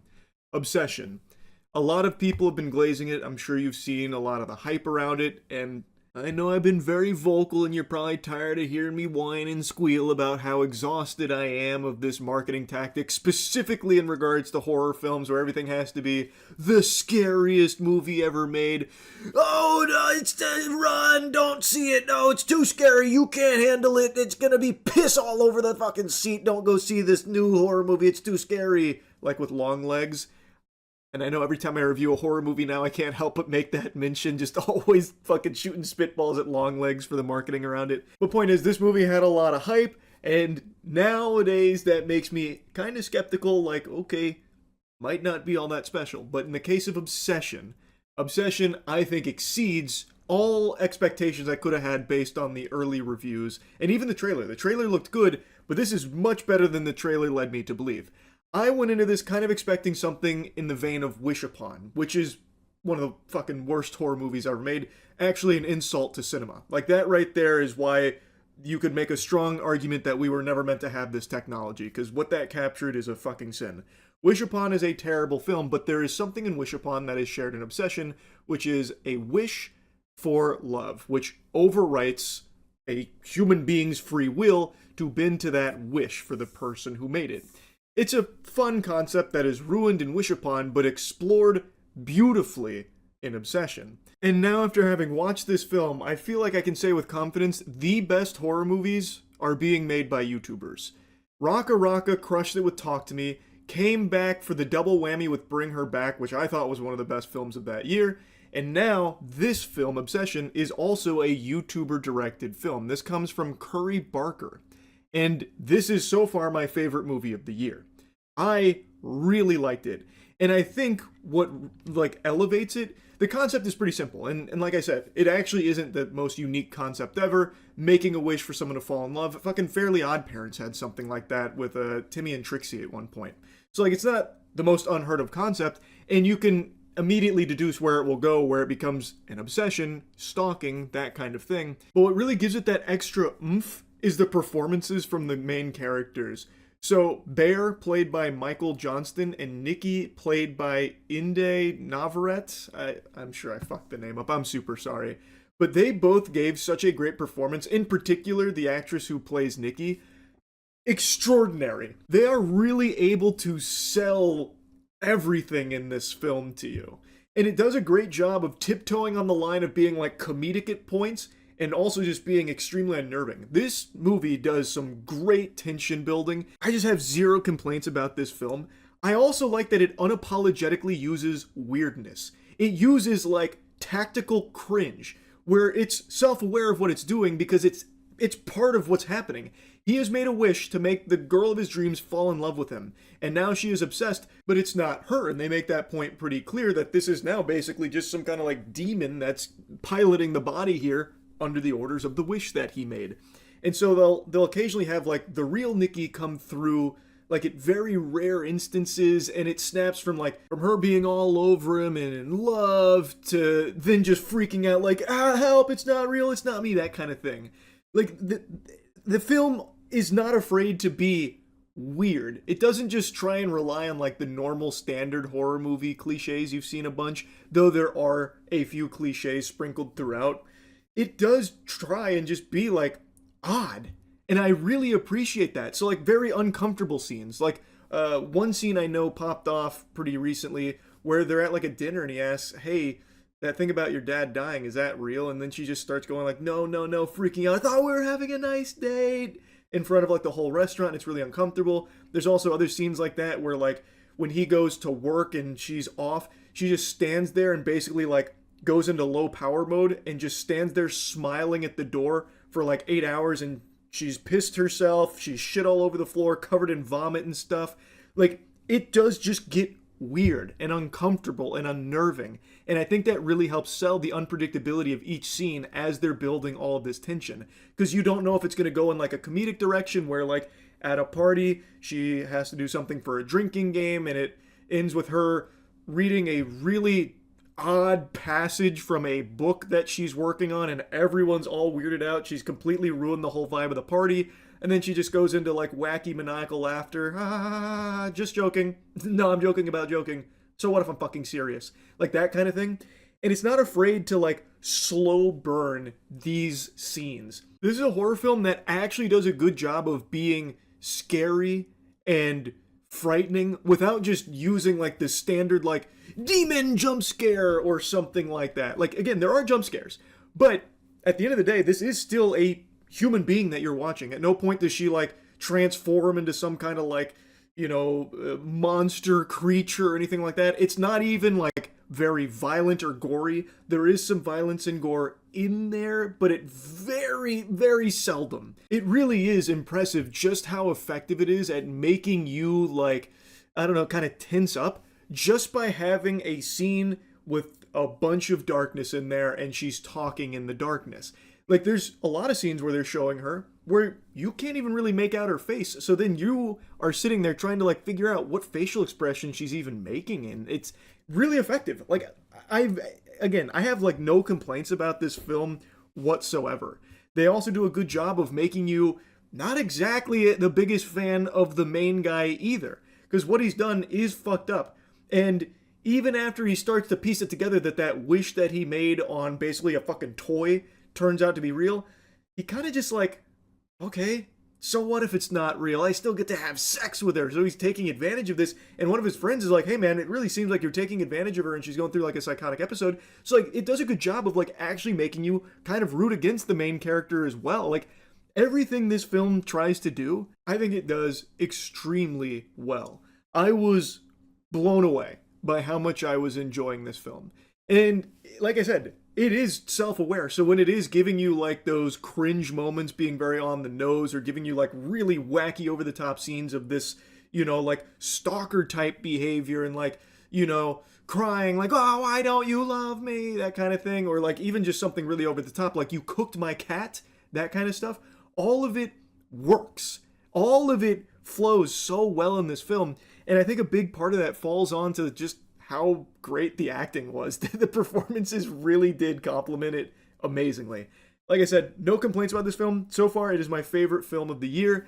There are some heavy hitters coming out in the next few months, and especially towards the end of the year with the Dune 3, so I guess we'll see if it stays my favorite movie of the year, but man, this was very strong. I am so pleasantly surprised by how good this movie was. Man, I just keep reflecting on some of the scenes. I'm avoiding spoilers for the most part in this one. I'm giving you just more broad strokes about this, and I know I usually dive into spoilers, but for this one, I'm going to make a special exception because I really think that this is something pretty special here. Again, and it uses a concept that I don't think is special or unique, like the wish gone wrong type thing. We've seen that explored millions of times, just not like this. And I would even go a step further and say that even some of the story beats that it hits, I've seen before in other films. It's not that unique, but it's the way that they get there and the way that they build it and the way that they shoot it, the way that they use lighting here and the way that they convey it, especially through the performance of the lead actress, is unique. Something that I think is very special to this film. It is extremely rare. I can't even really think of more than a couple of films ever that have made me feel secondhand embarrassment. And I mean that as a compliment because that's what it was going for in those scenes. It's supposed to make you uncomfortable. I do not get uncomfortable with movies or horror games or anything like that usually. It's very, very rare. But this film was able to pull that off. Like, it actually does such a good job at what it set out to do with each of its scenes, with the tension or the cringe. Like, I really am impressed. Again, so far, my favorite film of the year. I highly recommend checking it out if you like horror movies at all. Anyway, that's really about it. See ya. You don't care. And I know you don't care. You shouldn't care. And yet, even with that knowledge, I can't help but yap about this piece of garbage that I just watched. Passenger. So, this was a horror movie that when the trailer dropped, people were glazing. I remember in streams, people were saying like, oh, you need to check out the Passenger trailer. It looks like a really unique, fun horror movie. And I watched it and I was like, it looks pretty generic, but all right. I watch basically every new movie that comes out, so I was going to see it no matter what. And now I have and can confirm that it blew colossal ass. It was big booty. And I'm not surprised by it, but I feel insulted because last week I saw Obsession, which is my favorite movie of the year so far, and in general, just one of my favorite horror movies now. And then I go into Passenger, which I would argue might have had more hype around it than Obsession did, and I'm served this stale load of barnacles. And nobody cares about Passenger now, because Obsession came out and the word of mouth is so strong that it's tracking to do an even stronger second weekend than its opening weekend. So now, nobody even wants to engage with Passenger, and they shouldn't. And yet, I couldn't help myself. I marched in there with my fucking Ebenezer Scrooge wrinkly looking sack, buy a ticket to a fucking Passenger, and now I feel compelled to review it even though nobody cares. Oh well though, we're gonna bawl anyway. Big whoop. You wanna fight about it? Let's get into the spaghetti and meatballs. Spoiler warning. I know you don't care about spoilers. That's just for the one psychopath out there that actually does care. Plug their ears right now. 1000% this is a film you have seen before. Everything that happens in this film is just the standard cliche horror movie checklist, and it is unapologetic about that. It doesn't do anything well, nor does it try to do anything well. It tries to walk the same path countless other horror films have walked, doing every single trope in the book. So, the film follows two characters, a man and a woman who are now getting engaged. Yeehaw, congratulations, it's awesome, and they are now living the van life. So they're traveling around in their van, and one night on the road, they encounter some loose cannon, some unhinged guy who's, zooming around and honking and hollering, and he's a real wacko. And it turns out that guy is from the opening sequence, which the opening sequence is what the trailer really sat on and hooked a lot of people with, which is two dudes in one car, not reminiscent of Two Girls, One Cup, a lot less poop, but much more cringe here in this movie, and they basically encounter some creepy, scary guy in the woods who kills them. And the scene is, that opening sequence is actually probably the strongest part of the film. Like, it's really not bad. So I see why people really bought into it as a concept and thinking that it could be good, but the movie is not. That is just its best scene. So anyway, the main couple, they're driving in their van through this area, and the dude from the opening sequence is still like trying to escape as he's being hunted by the Passenger. It's a demonic entity that's been around since the beginning of time. A demonic highwayman that kills and torments his victims. He has them seeing things that aren't real. He can fling them around with his telekinesis like he's fucking Jean Grey. Everything you have ever seen in every horror movie ever is what you experience here. They pull over to help that man, and in doing so, they get marked by the Passenger. So then the Passenger is basically hitchhiking a ride in their van as they go about their life traveling around, and he scares the woman a lot. Like, he even comes up behind her and like starts choking her, but then she hits him with St. Christopher necklace that her fiance had put there to protect them on their travels. And he's like, ow, burn, and he leaves, and then there's more jump scares. There's tons and tons of jump scares. All of them are so lazy and half-assed, it is just yawn. It is eye-rolling. They solely rely on jump scares, and yet they are terrible at executing them. I don't even know where to even go with this review, because there's so little to actually talk about it. So, she realized things are cattywampus, probably because she's been attacked by some fucking demonic entity who looks just like a, I don't know, crackhead. It's a really stupid design for the guy. He doesn't look scary. He just looks silly. And he's not intimidating or anything. He's just silly.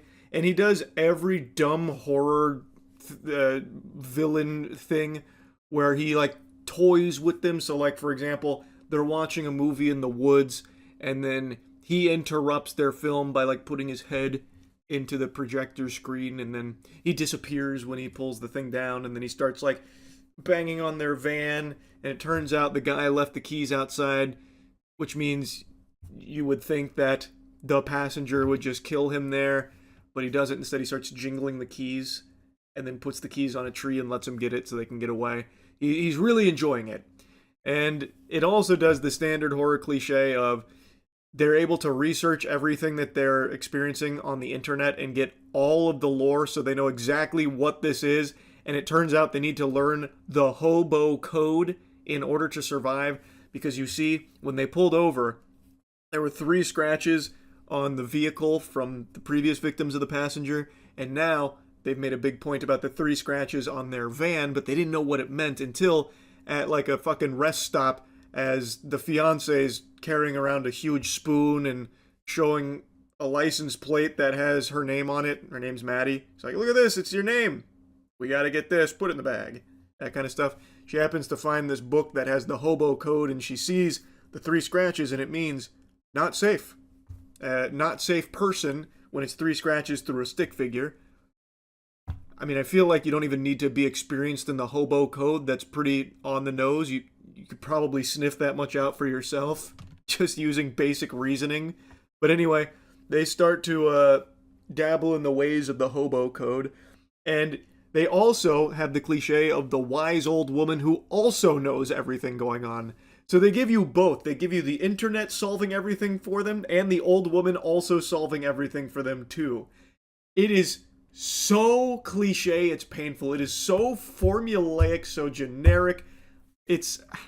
I just don't even see the point in making a movie like this anymore. I don't. I really don't get it. I don't know who goes into a horror film like this and is finding anything to be entertained by with the loud noise jump scares that don't even really work well as jump scares. Like, somehow the loud noises aren't even startling, because they set it up the same way every other movie ever has, so there's just nothing to even catch you off guard with the loud boom noise there. I don't know. It all just sucks major ass. But anyway, at a van meetup is where they meet the old woman, and she's like, whatever you do, don't stop, and don't drive at night on the quiet roads. Just keep driving, and you won't have any problems. But then, of course, they had already stopped, and they had the passenger with them. So then they track her down to another van meetup where it's just a community of people who travel around in RVs and vans, and they're not very receptive to the outsiders that have just joined, and they're asking about Diane, I forgot what her name was. Like, we don't know who that is. And then she pops out, like, what do you want? And then they start talking about the passenger. She's like, everyone go hide! They brought the fucking boogeyman! Hide, run, hide! Blowing a whistle and shit. The exact same scene you've seen out of 1,000 other horror films. And then she starts to tell them exactly what the passenger is and tells them how to beat the passenger. Like, oh, long time ago I heard a story about a trucker who went to St. Christopher's Church. But it's in the middle of nowhere. You'll never find it. It's not on any maps you'd have access to. But don't worry, I'm going to give you all the clues that you need. And in fact, follow me, I'll drive you there. Which is very nice of her, because she was just saying to get the fuck out, basically, like, go kick dirt. And then she's like, oh, you know what, actually, I'll take you there. I know exactly where it is. So then they get ready to go, and then the passenger comes and rips her head off. Literally rips her head off. And they're like, no! And then they just drive. And then, of course, along the journey, the main characters here, this couple, makes so many stupid fucking choices because they have to. It's the only way the plot can progress. And the final showdown with the passenger just is terrible. It ends with her basically ramming him into a statue of St. Christopher and impaling him on the spear, which then blows up the church. And then the police show up in the middle of nowhere because the guy had hit an SOS button on like a little doodad that she had brought in the very beginning of the movie. Police had a really quick response time, by the way. That was very impressive. In the actual middle of fucking nowhere, they swoop in. Because every horror movie like this ends the same way, where they defeat the evil or they somewhat triumph over the evil, and then the police arrive seconds later, that kind of thing. It happens like that, bar for bar. This whole film is so painfully formulaic, I actually was upset sitting there. And I was doing this a lot. I kept doing these. Every single time they're making a bad decision, I was doing this. Every jump scare, I sat like this, just stone-faced. It was just a waste of time and money. And none of you probably had any plans of seeing it in the first place. And yet here I am, still yapping about it, still reviewing it because I couldn't help myself. I saw it, I didn't like it, and I wanted to talk about it. But did I have fun watching it? Kinda. I mean, I kinda did. I don't know, there's some kind of certain charm to seeing movies that are this not special and not good. I always like a good fun bad film, and I do think there were moments that were actually fun bad. I think maybe if you saw this with company, like as just a self-aware kind of thing, like, guys, we're just gonna, maybe drink some brewskis and laugh at this. Like, I could definitely see that being a good time. This would be a decent one to put on for that, because I do think it has its moments of being just super fun bad. But overall, if it's something that you want to see, like, with quality, I would never recommend this film. So yeah, not very good. That's it. So, yep. Yeah, it was good. I'd even go as far as to call it really good. And this is coming from a petite homunculus that doesn't even like the Backrooms. I've always understood the appeal, I've just never personally found it scary or overly thought-provoking, and I've played oodles of Backrooms games that are just some of the stinkiest slop you'll ever experience on Steam dumpster diving. So, I'm not exactly like the biggest Backrooms enthusiast, but I've always commended and appreciated the hard work that Kane Parsons has poured into it, and now he gets to see his vision on the big screen.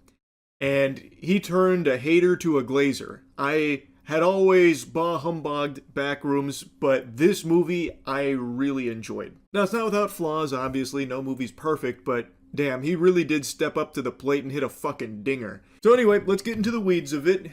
Order up, here's that yappy meal.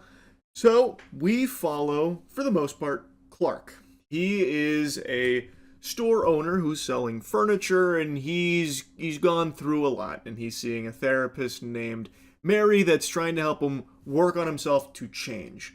Also, as with all the reviews I do these days, well, almost all the reviews I do these days, I'm getting into spoilers. So here's your spoiler warning. Alright, and there it is.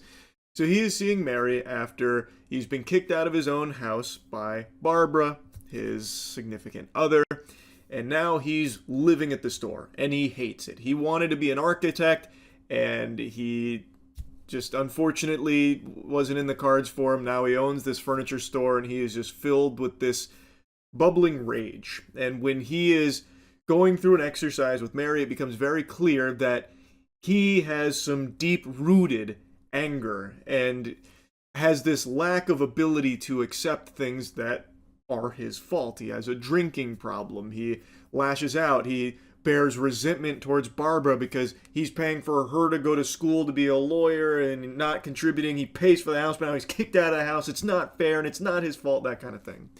He's a pretty interesting character, and the acting in this film is, like, really good. That being said, there are times where the script just isn't super strong, so even though the acting is really solid, there are moments, and it's mainly towards, like, the second half of the film, where the dialogue just gets a little cattywampus, kind of gets weird and wacky, and I don't think it's, like, intentional. It just kind of, at times, doesn't hit the way I think it was supposed to. But it's not a huge issue because it was only a couple of lines that I thought kind of stumbled and fell a bit flat. It doesn't, like, ruin any scenes or any sequences or anything like that, but just something I wanted to make a mention of. For the most part, the writing and the acting are very, very strong. Anyway, though, Clark owns this furniture store, and it's been having some electrical issues, and he, one night, goes downstairs of the furniture store and is trying to solve it himself, but he's really upset. He's fucking flipping switches, and then he accidentally discovers that the wall near the breaker, he can phase right through it. Dude's fucking no-clipping here. He then goes through the other side here, and that's when we get our first glimpse of the Backrooms. And it looks really cool on the big screen. A lot better than it looks in the fucking games that I've experienced. It goes on forever. It's got nonsensical architecture. It's nightmarish. It's just very unnerving being in the Backrooms. And he's exploring, and he's trying to put it all together. What does it mean? What is this place? And then he starts to hear some footsteps. He gets scared. We don't see anything that's chasing him, but we know there's something there. We hear it. He starts to panic and freak out. He does eventually find his way back. And then he tries to tell his therapist, Mary, about it. She doesn't really believe him, but he's started mapping it out. He's drawn up the fucking blueprints of it. And he wants to prove its existence, that he's not crazy or anything or having some psychotic episode. So then he has one of his employees and her boyfriend come with him to the Backrooms to film, and that's when we experience the exploration and the eeriness, the creepiness, the nonsensical nature of the Backrooms through this old school camera, so it's all grainy. And this isn't the first time the movie did found footage. It opened with a found footage, camcorder style sequence, And I know a lot of people are really tired of it because it has been exhausted. They have milked found footage to death. There is not a drop of milk left in those titties. But I would still say it does very well in this film, especially when the Backrooms was built upon found footage. At least most of the content is around old school camcorder videos where some poor soul falls into the back rooms and ends up in a library that's shaped like a DNA helix, and maybe the fucking Babadook throws a pie in their face. Whatever.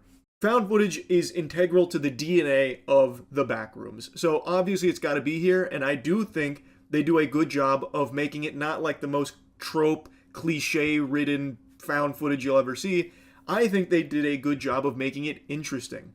We are not just seeing like jump scares or whatever through the camcorder. We're seeing a lot of the back rooms and trying to like map it out ourselves. And we're hearing things, we're seeing things. We're watching the group here try and explore deeper to see what's down there. You get like a laundry room section. Then you get this monster that you can't quite make out the shape or the actual look of it. And I think that helps elevate it. You see the panic as the guy's trying to run back, pull me up, pull me up, pull me up, and then ultimately ends with the entire group being pulled down by the monster. We see blood splattered all over the place, everyone's screaming, and this is all through this 90s camera. So it's definitely got like that old school VHS camcorder style feel that I think is always something that can make it creepier. Especially when you are dealing with like a monster. I always think it's best not to just go whole hog and show the monster outright, because that takes a lot of the mystery out of it. And the scarier experience is when the audience isn't quite sure what they've seen, which is something I said about Obsession. I thought Obsession did a great job of that with its lighting, how it would like obscure Nikki's face and make you on the edge of your seat, like trying to figure out like what expression is she even making? What's going on there? Like, I think that's when horror is at its best, when you're not entirely sure what the threat is, but you know it's a threat. And the Backrooms, in a couple of instances, does that too. But the Backrooms also isn't shy about just showing the creepy things. So as Clark is exploring the back rooms and running away, he of course keeps the camera with him, so we're experiencing it too. We see like a Christmas tree, we see a lot of like furniture that's clipping into walls, we see a lot of rooms that just don't make any sense, but we also see some potential enemies down there, like a woman who just starts charging at Clark, and that freaks him out. Eventually, we then leave this adventure here with Clark, and now we're focusing a bit more on Mary. And we've been getting flashbacks to a very troubled childhood that was traumatic for her, with her mother going through very severe mental health problems, where she wasn't even letting her daughter outside. So she has been trapped inside as well, kind of like her own personal backrooms in a certain way. And that's something that I believe they were exploring, especially towards the end of the film. But anyway, the second half, well, not the second half, like the last like 30-ish minutes, we are spent with Mary, discovers the back rooms. Turns out Clark was right about everything. She meets Clark, and Clark has kind of lost his mind. He is unhinged, and we are now seeing that side of Clark that came out during the earlier therapy sessions, where that rage is coming out. He's angry at the world, and he takes no responsibility for where he is and how unhappy he is. So he ties her to a chair, and that's when he starts monologuing. And this is where I thought some of the dialogue got a little weak. Even though the acting was great, I think some of the dialogue just wasn't really hitting during this section. And this is also where the movie now just shows you all of the threats that we had only kind of caught glimpses of. In this scene, Clark has 3 humanoid people around him, but there's something very off about them. And they're very odd looking. He stabs one. He then starts like pulling the stuffing out of one of them's belly. He's like, the best part is you can eat them. And he plops stuffing on the plate. And it's goofy, but I believe that's self-aware. I think that was supposed to be humorous. A couple people in the auditorium were laughing at that. And I believe that's on purpose. So like, I actually thought that was really good. But by showing you like these creatures that we were all like were fearful of going into it, it now takes the bite out of them when we see them again later. I think they've done a good job of making them look unnerving, that's for sure, but it's now no longer like scary because he's explaining exactly what they are. They're basically thoughtless, feelingless husks. They are copies, and the area they're in is a unexplainable phenomenon that remembers everything, places and people, and it copies them. Without rhyme or reason, things don't logically connect. The more it remembers, the less it gets right. So everything just looks off and doesn't make sense. And it's a really, really cool explanation for all of it, and the way Clark delivers it, I think, is great. Like, I actually was really captivated by that, and it was, I think, a very good, like, reveal of the Backrooms to Mary here, as Clark has lost his mind. Clark, while explaining this weird, wacky world that they're in here in the Backrooms, is also very threatening to Mary. He has a knife. He's got her tied to a chair, and it looks like he's going to kill her. He even goes up to one of the copies in there, the woman, and scalps her, cuts her hair off, takes the scalp and puts it on top of Mary as a wig, and then demands that they go through that exercise from the beginning of the film where he is being walked through his experience the night that Barbara kicked him out of the house with Mary, and now he is demanding that Mary play Barbara again. It's a very tense scene, and I think it works really well. But where I think it loses some of its luster is after Clark and Mary have their big exchange, and Clark is, starting to learn this is where he wants to be. Then we have the big giant bad guy from the beginning of the film, and that we've seen as a threat throughout, like, when Clark and his employee and her boyfriend were there. We see the big bad guy, and it's a version of Clark. It's a copy of Clark in his pirate getup that he used to advertise on TV for his furniture store. And I really think by showing you that just full front, it made it a little silly as opposed to scary, especially considering Clark then starts talking to it like it's an animal. Like, oh, don't worry, buddy. No, she said this is just how we are. It's how we're wired. And the scene, like, it is supposed to be, I believe, like a bit of an emotional beat, because Clark, for the first time in his life, finds a place that he feels he belongs and believes that, this is good. This was healthy. This is what it's making him happy. And now this copy of Clark that's giant, it's enormous, and it's like malicious. He is now talking to it like an animal calmly, and then he gets picked up, he gets uppies, and then gets eaten.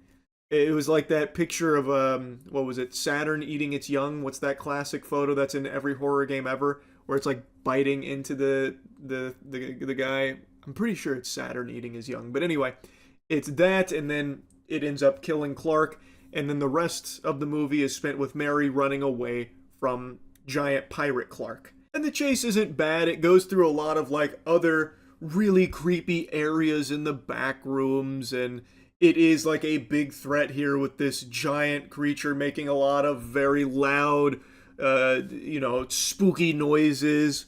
But to me, I thought the movie was at its best when it was slowly building to things, gradually building tension and unnerving you, as opposed to now just kind of being like a nuts to butts chase. And that's not to say the whole chase is just like Scooby-Doo-esque or anything like that, because there are some tense moments in there, and it's, like I said, it's not like I disliked it, but I just really thought by keeping it more of like a mystery and keeping it more obscure on like what's even around and what's making it a threat, I thought that's when the film was at its best. And I really think the camcorder footage, the found footage, were some of the best sequences in the film. Now, admittedly, I do think there are some parts that maybe linger a little too long, especially when Clark first gets to the back rooms, where we'll see him walk down a long hallway, and we see every fucking agonizing step of that walk. And it's, obviously, he's in like a really weird location, and this hallway doesn't make a lot of sense. There's a lot of like noise now happening, so like I get why it'd be slow, but I just don't think we needed to see every single step there, because then it does feel like it dragged. And there are a couple instances of that, but not many. But what I'm saying is, I really do think the film was at its best when it was slowly building and slowly showing you things that you, as the viewer, weren't entirely sure what you saw. I thought that made it creepier. And it's not to say that I think by showing all of the, copies and, like, Pirate Clark, that it, like, took away from the film. I still think it worked really well in the context of it, especially when they're explaining what this place is. It's not even like necessarily an evil place. It is just this mysterious entity that is remembering and copying things, and it's just not copying them super well. So these things don't know how to act. They don't know how to think or what to do, so they just do things inexplicably. So like it still works. I just personally preferred when it was slower and like constantly keeping you on edge of what you're going to see next or what you thought you might have even seen in the last room. Anyway, I did like the Backrooms. I thought it was very enjoyable. I had a good time with it. And I'm really excited for more of Kane Parsons' projects coming up. Like, I'm really excited to see what else he'll sink his teeth into, because I imagine this is going to be very successful. The fucking theater was packed.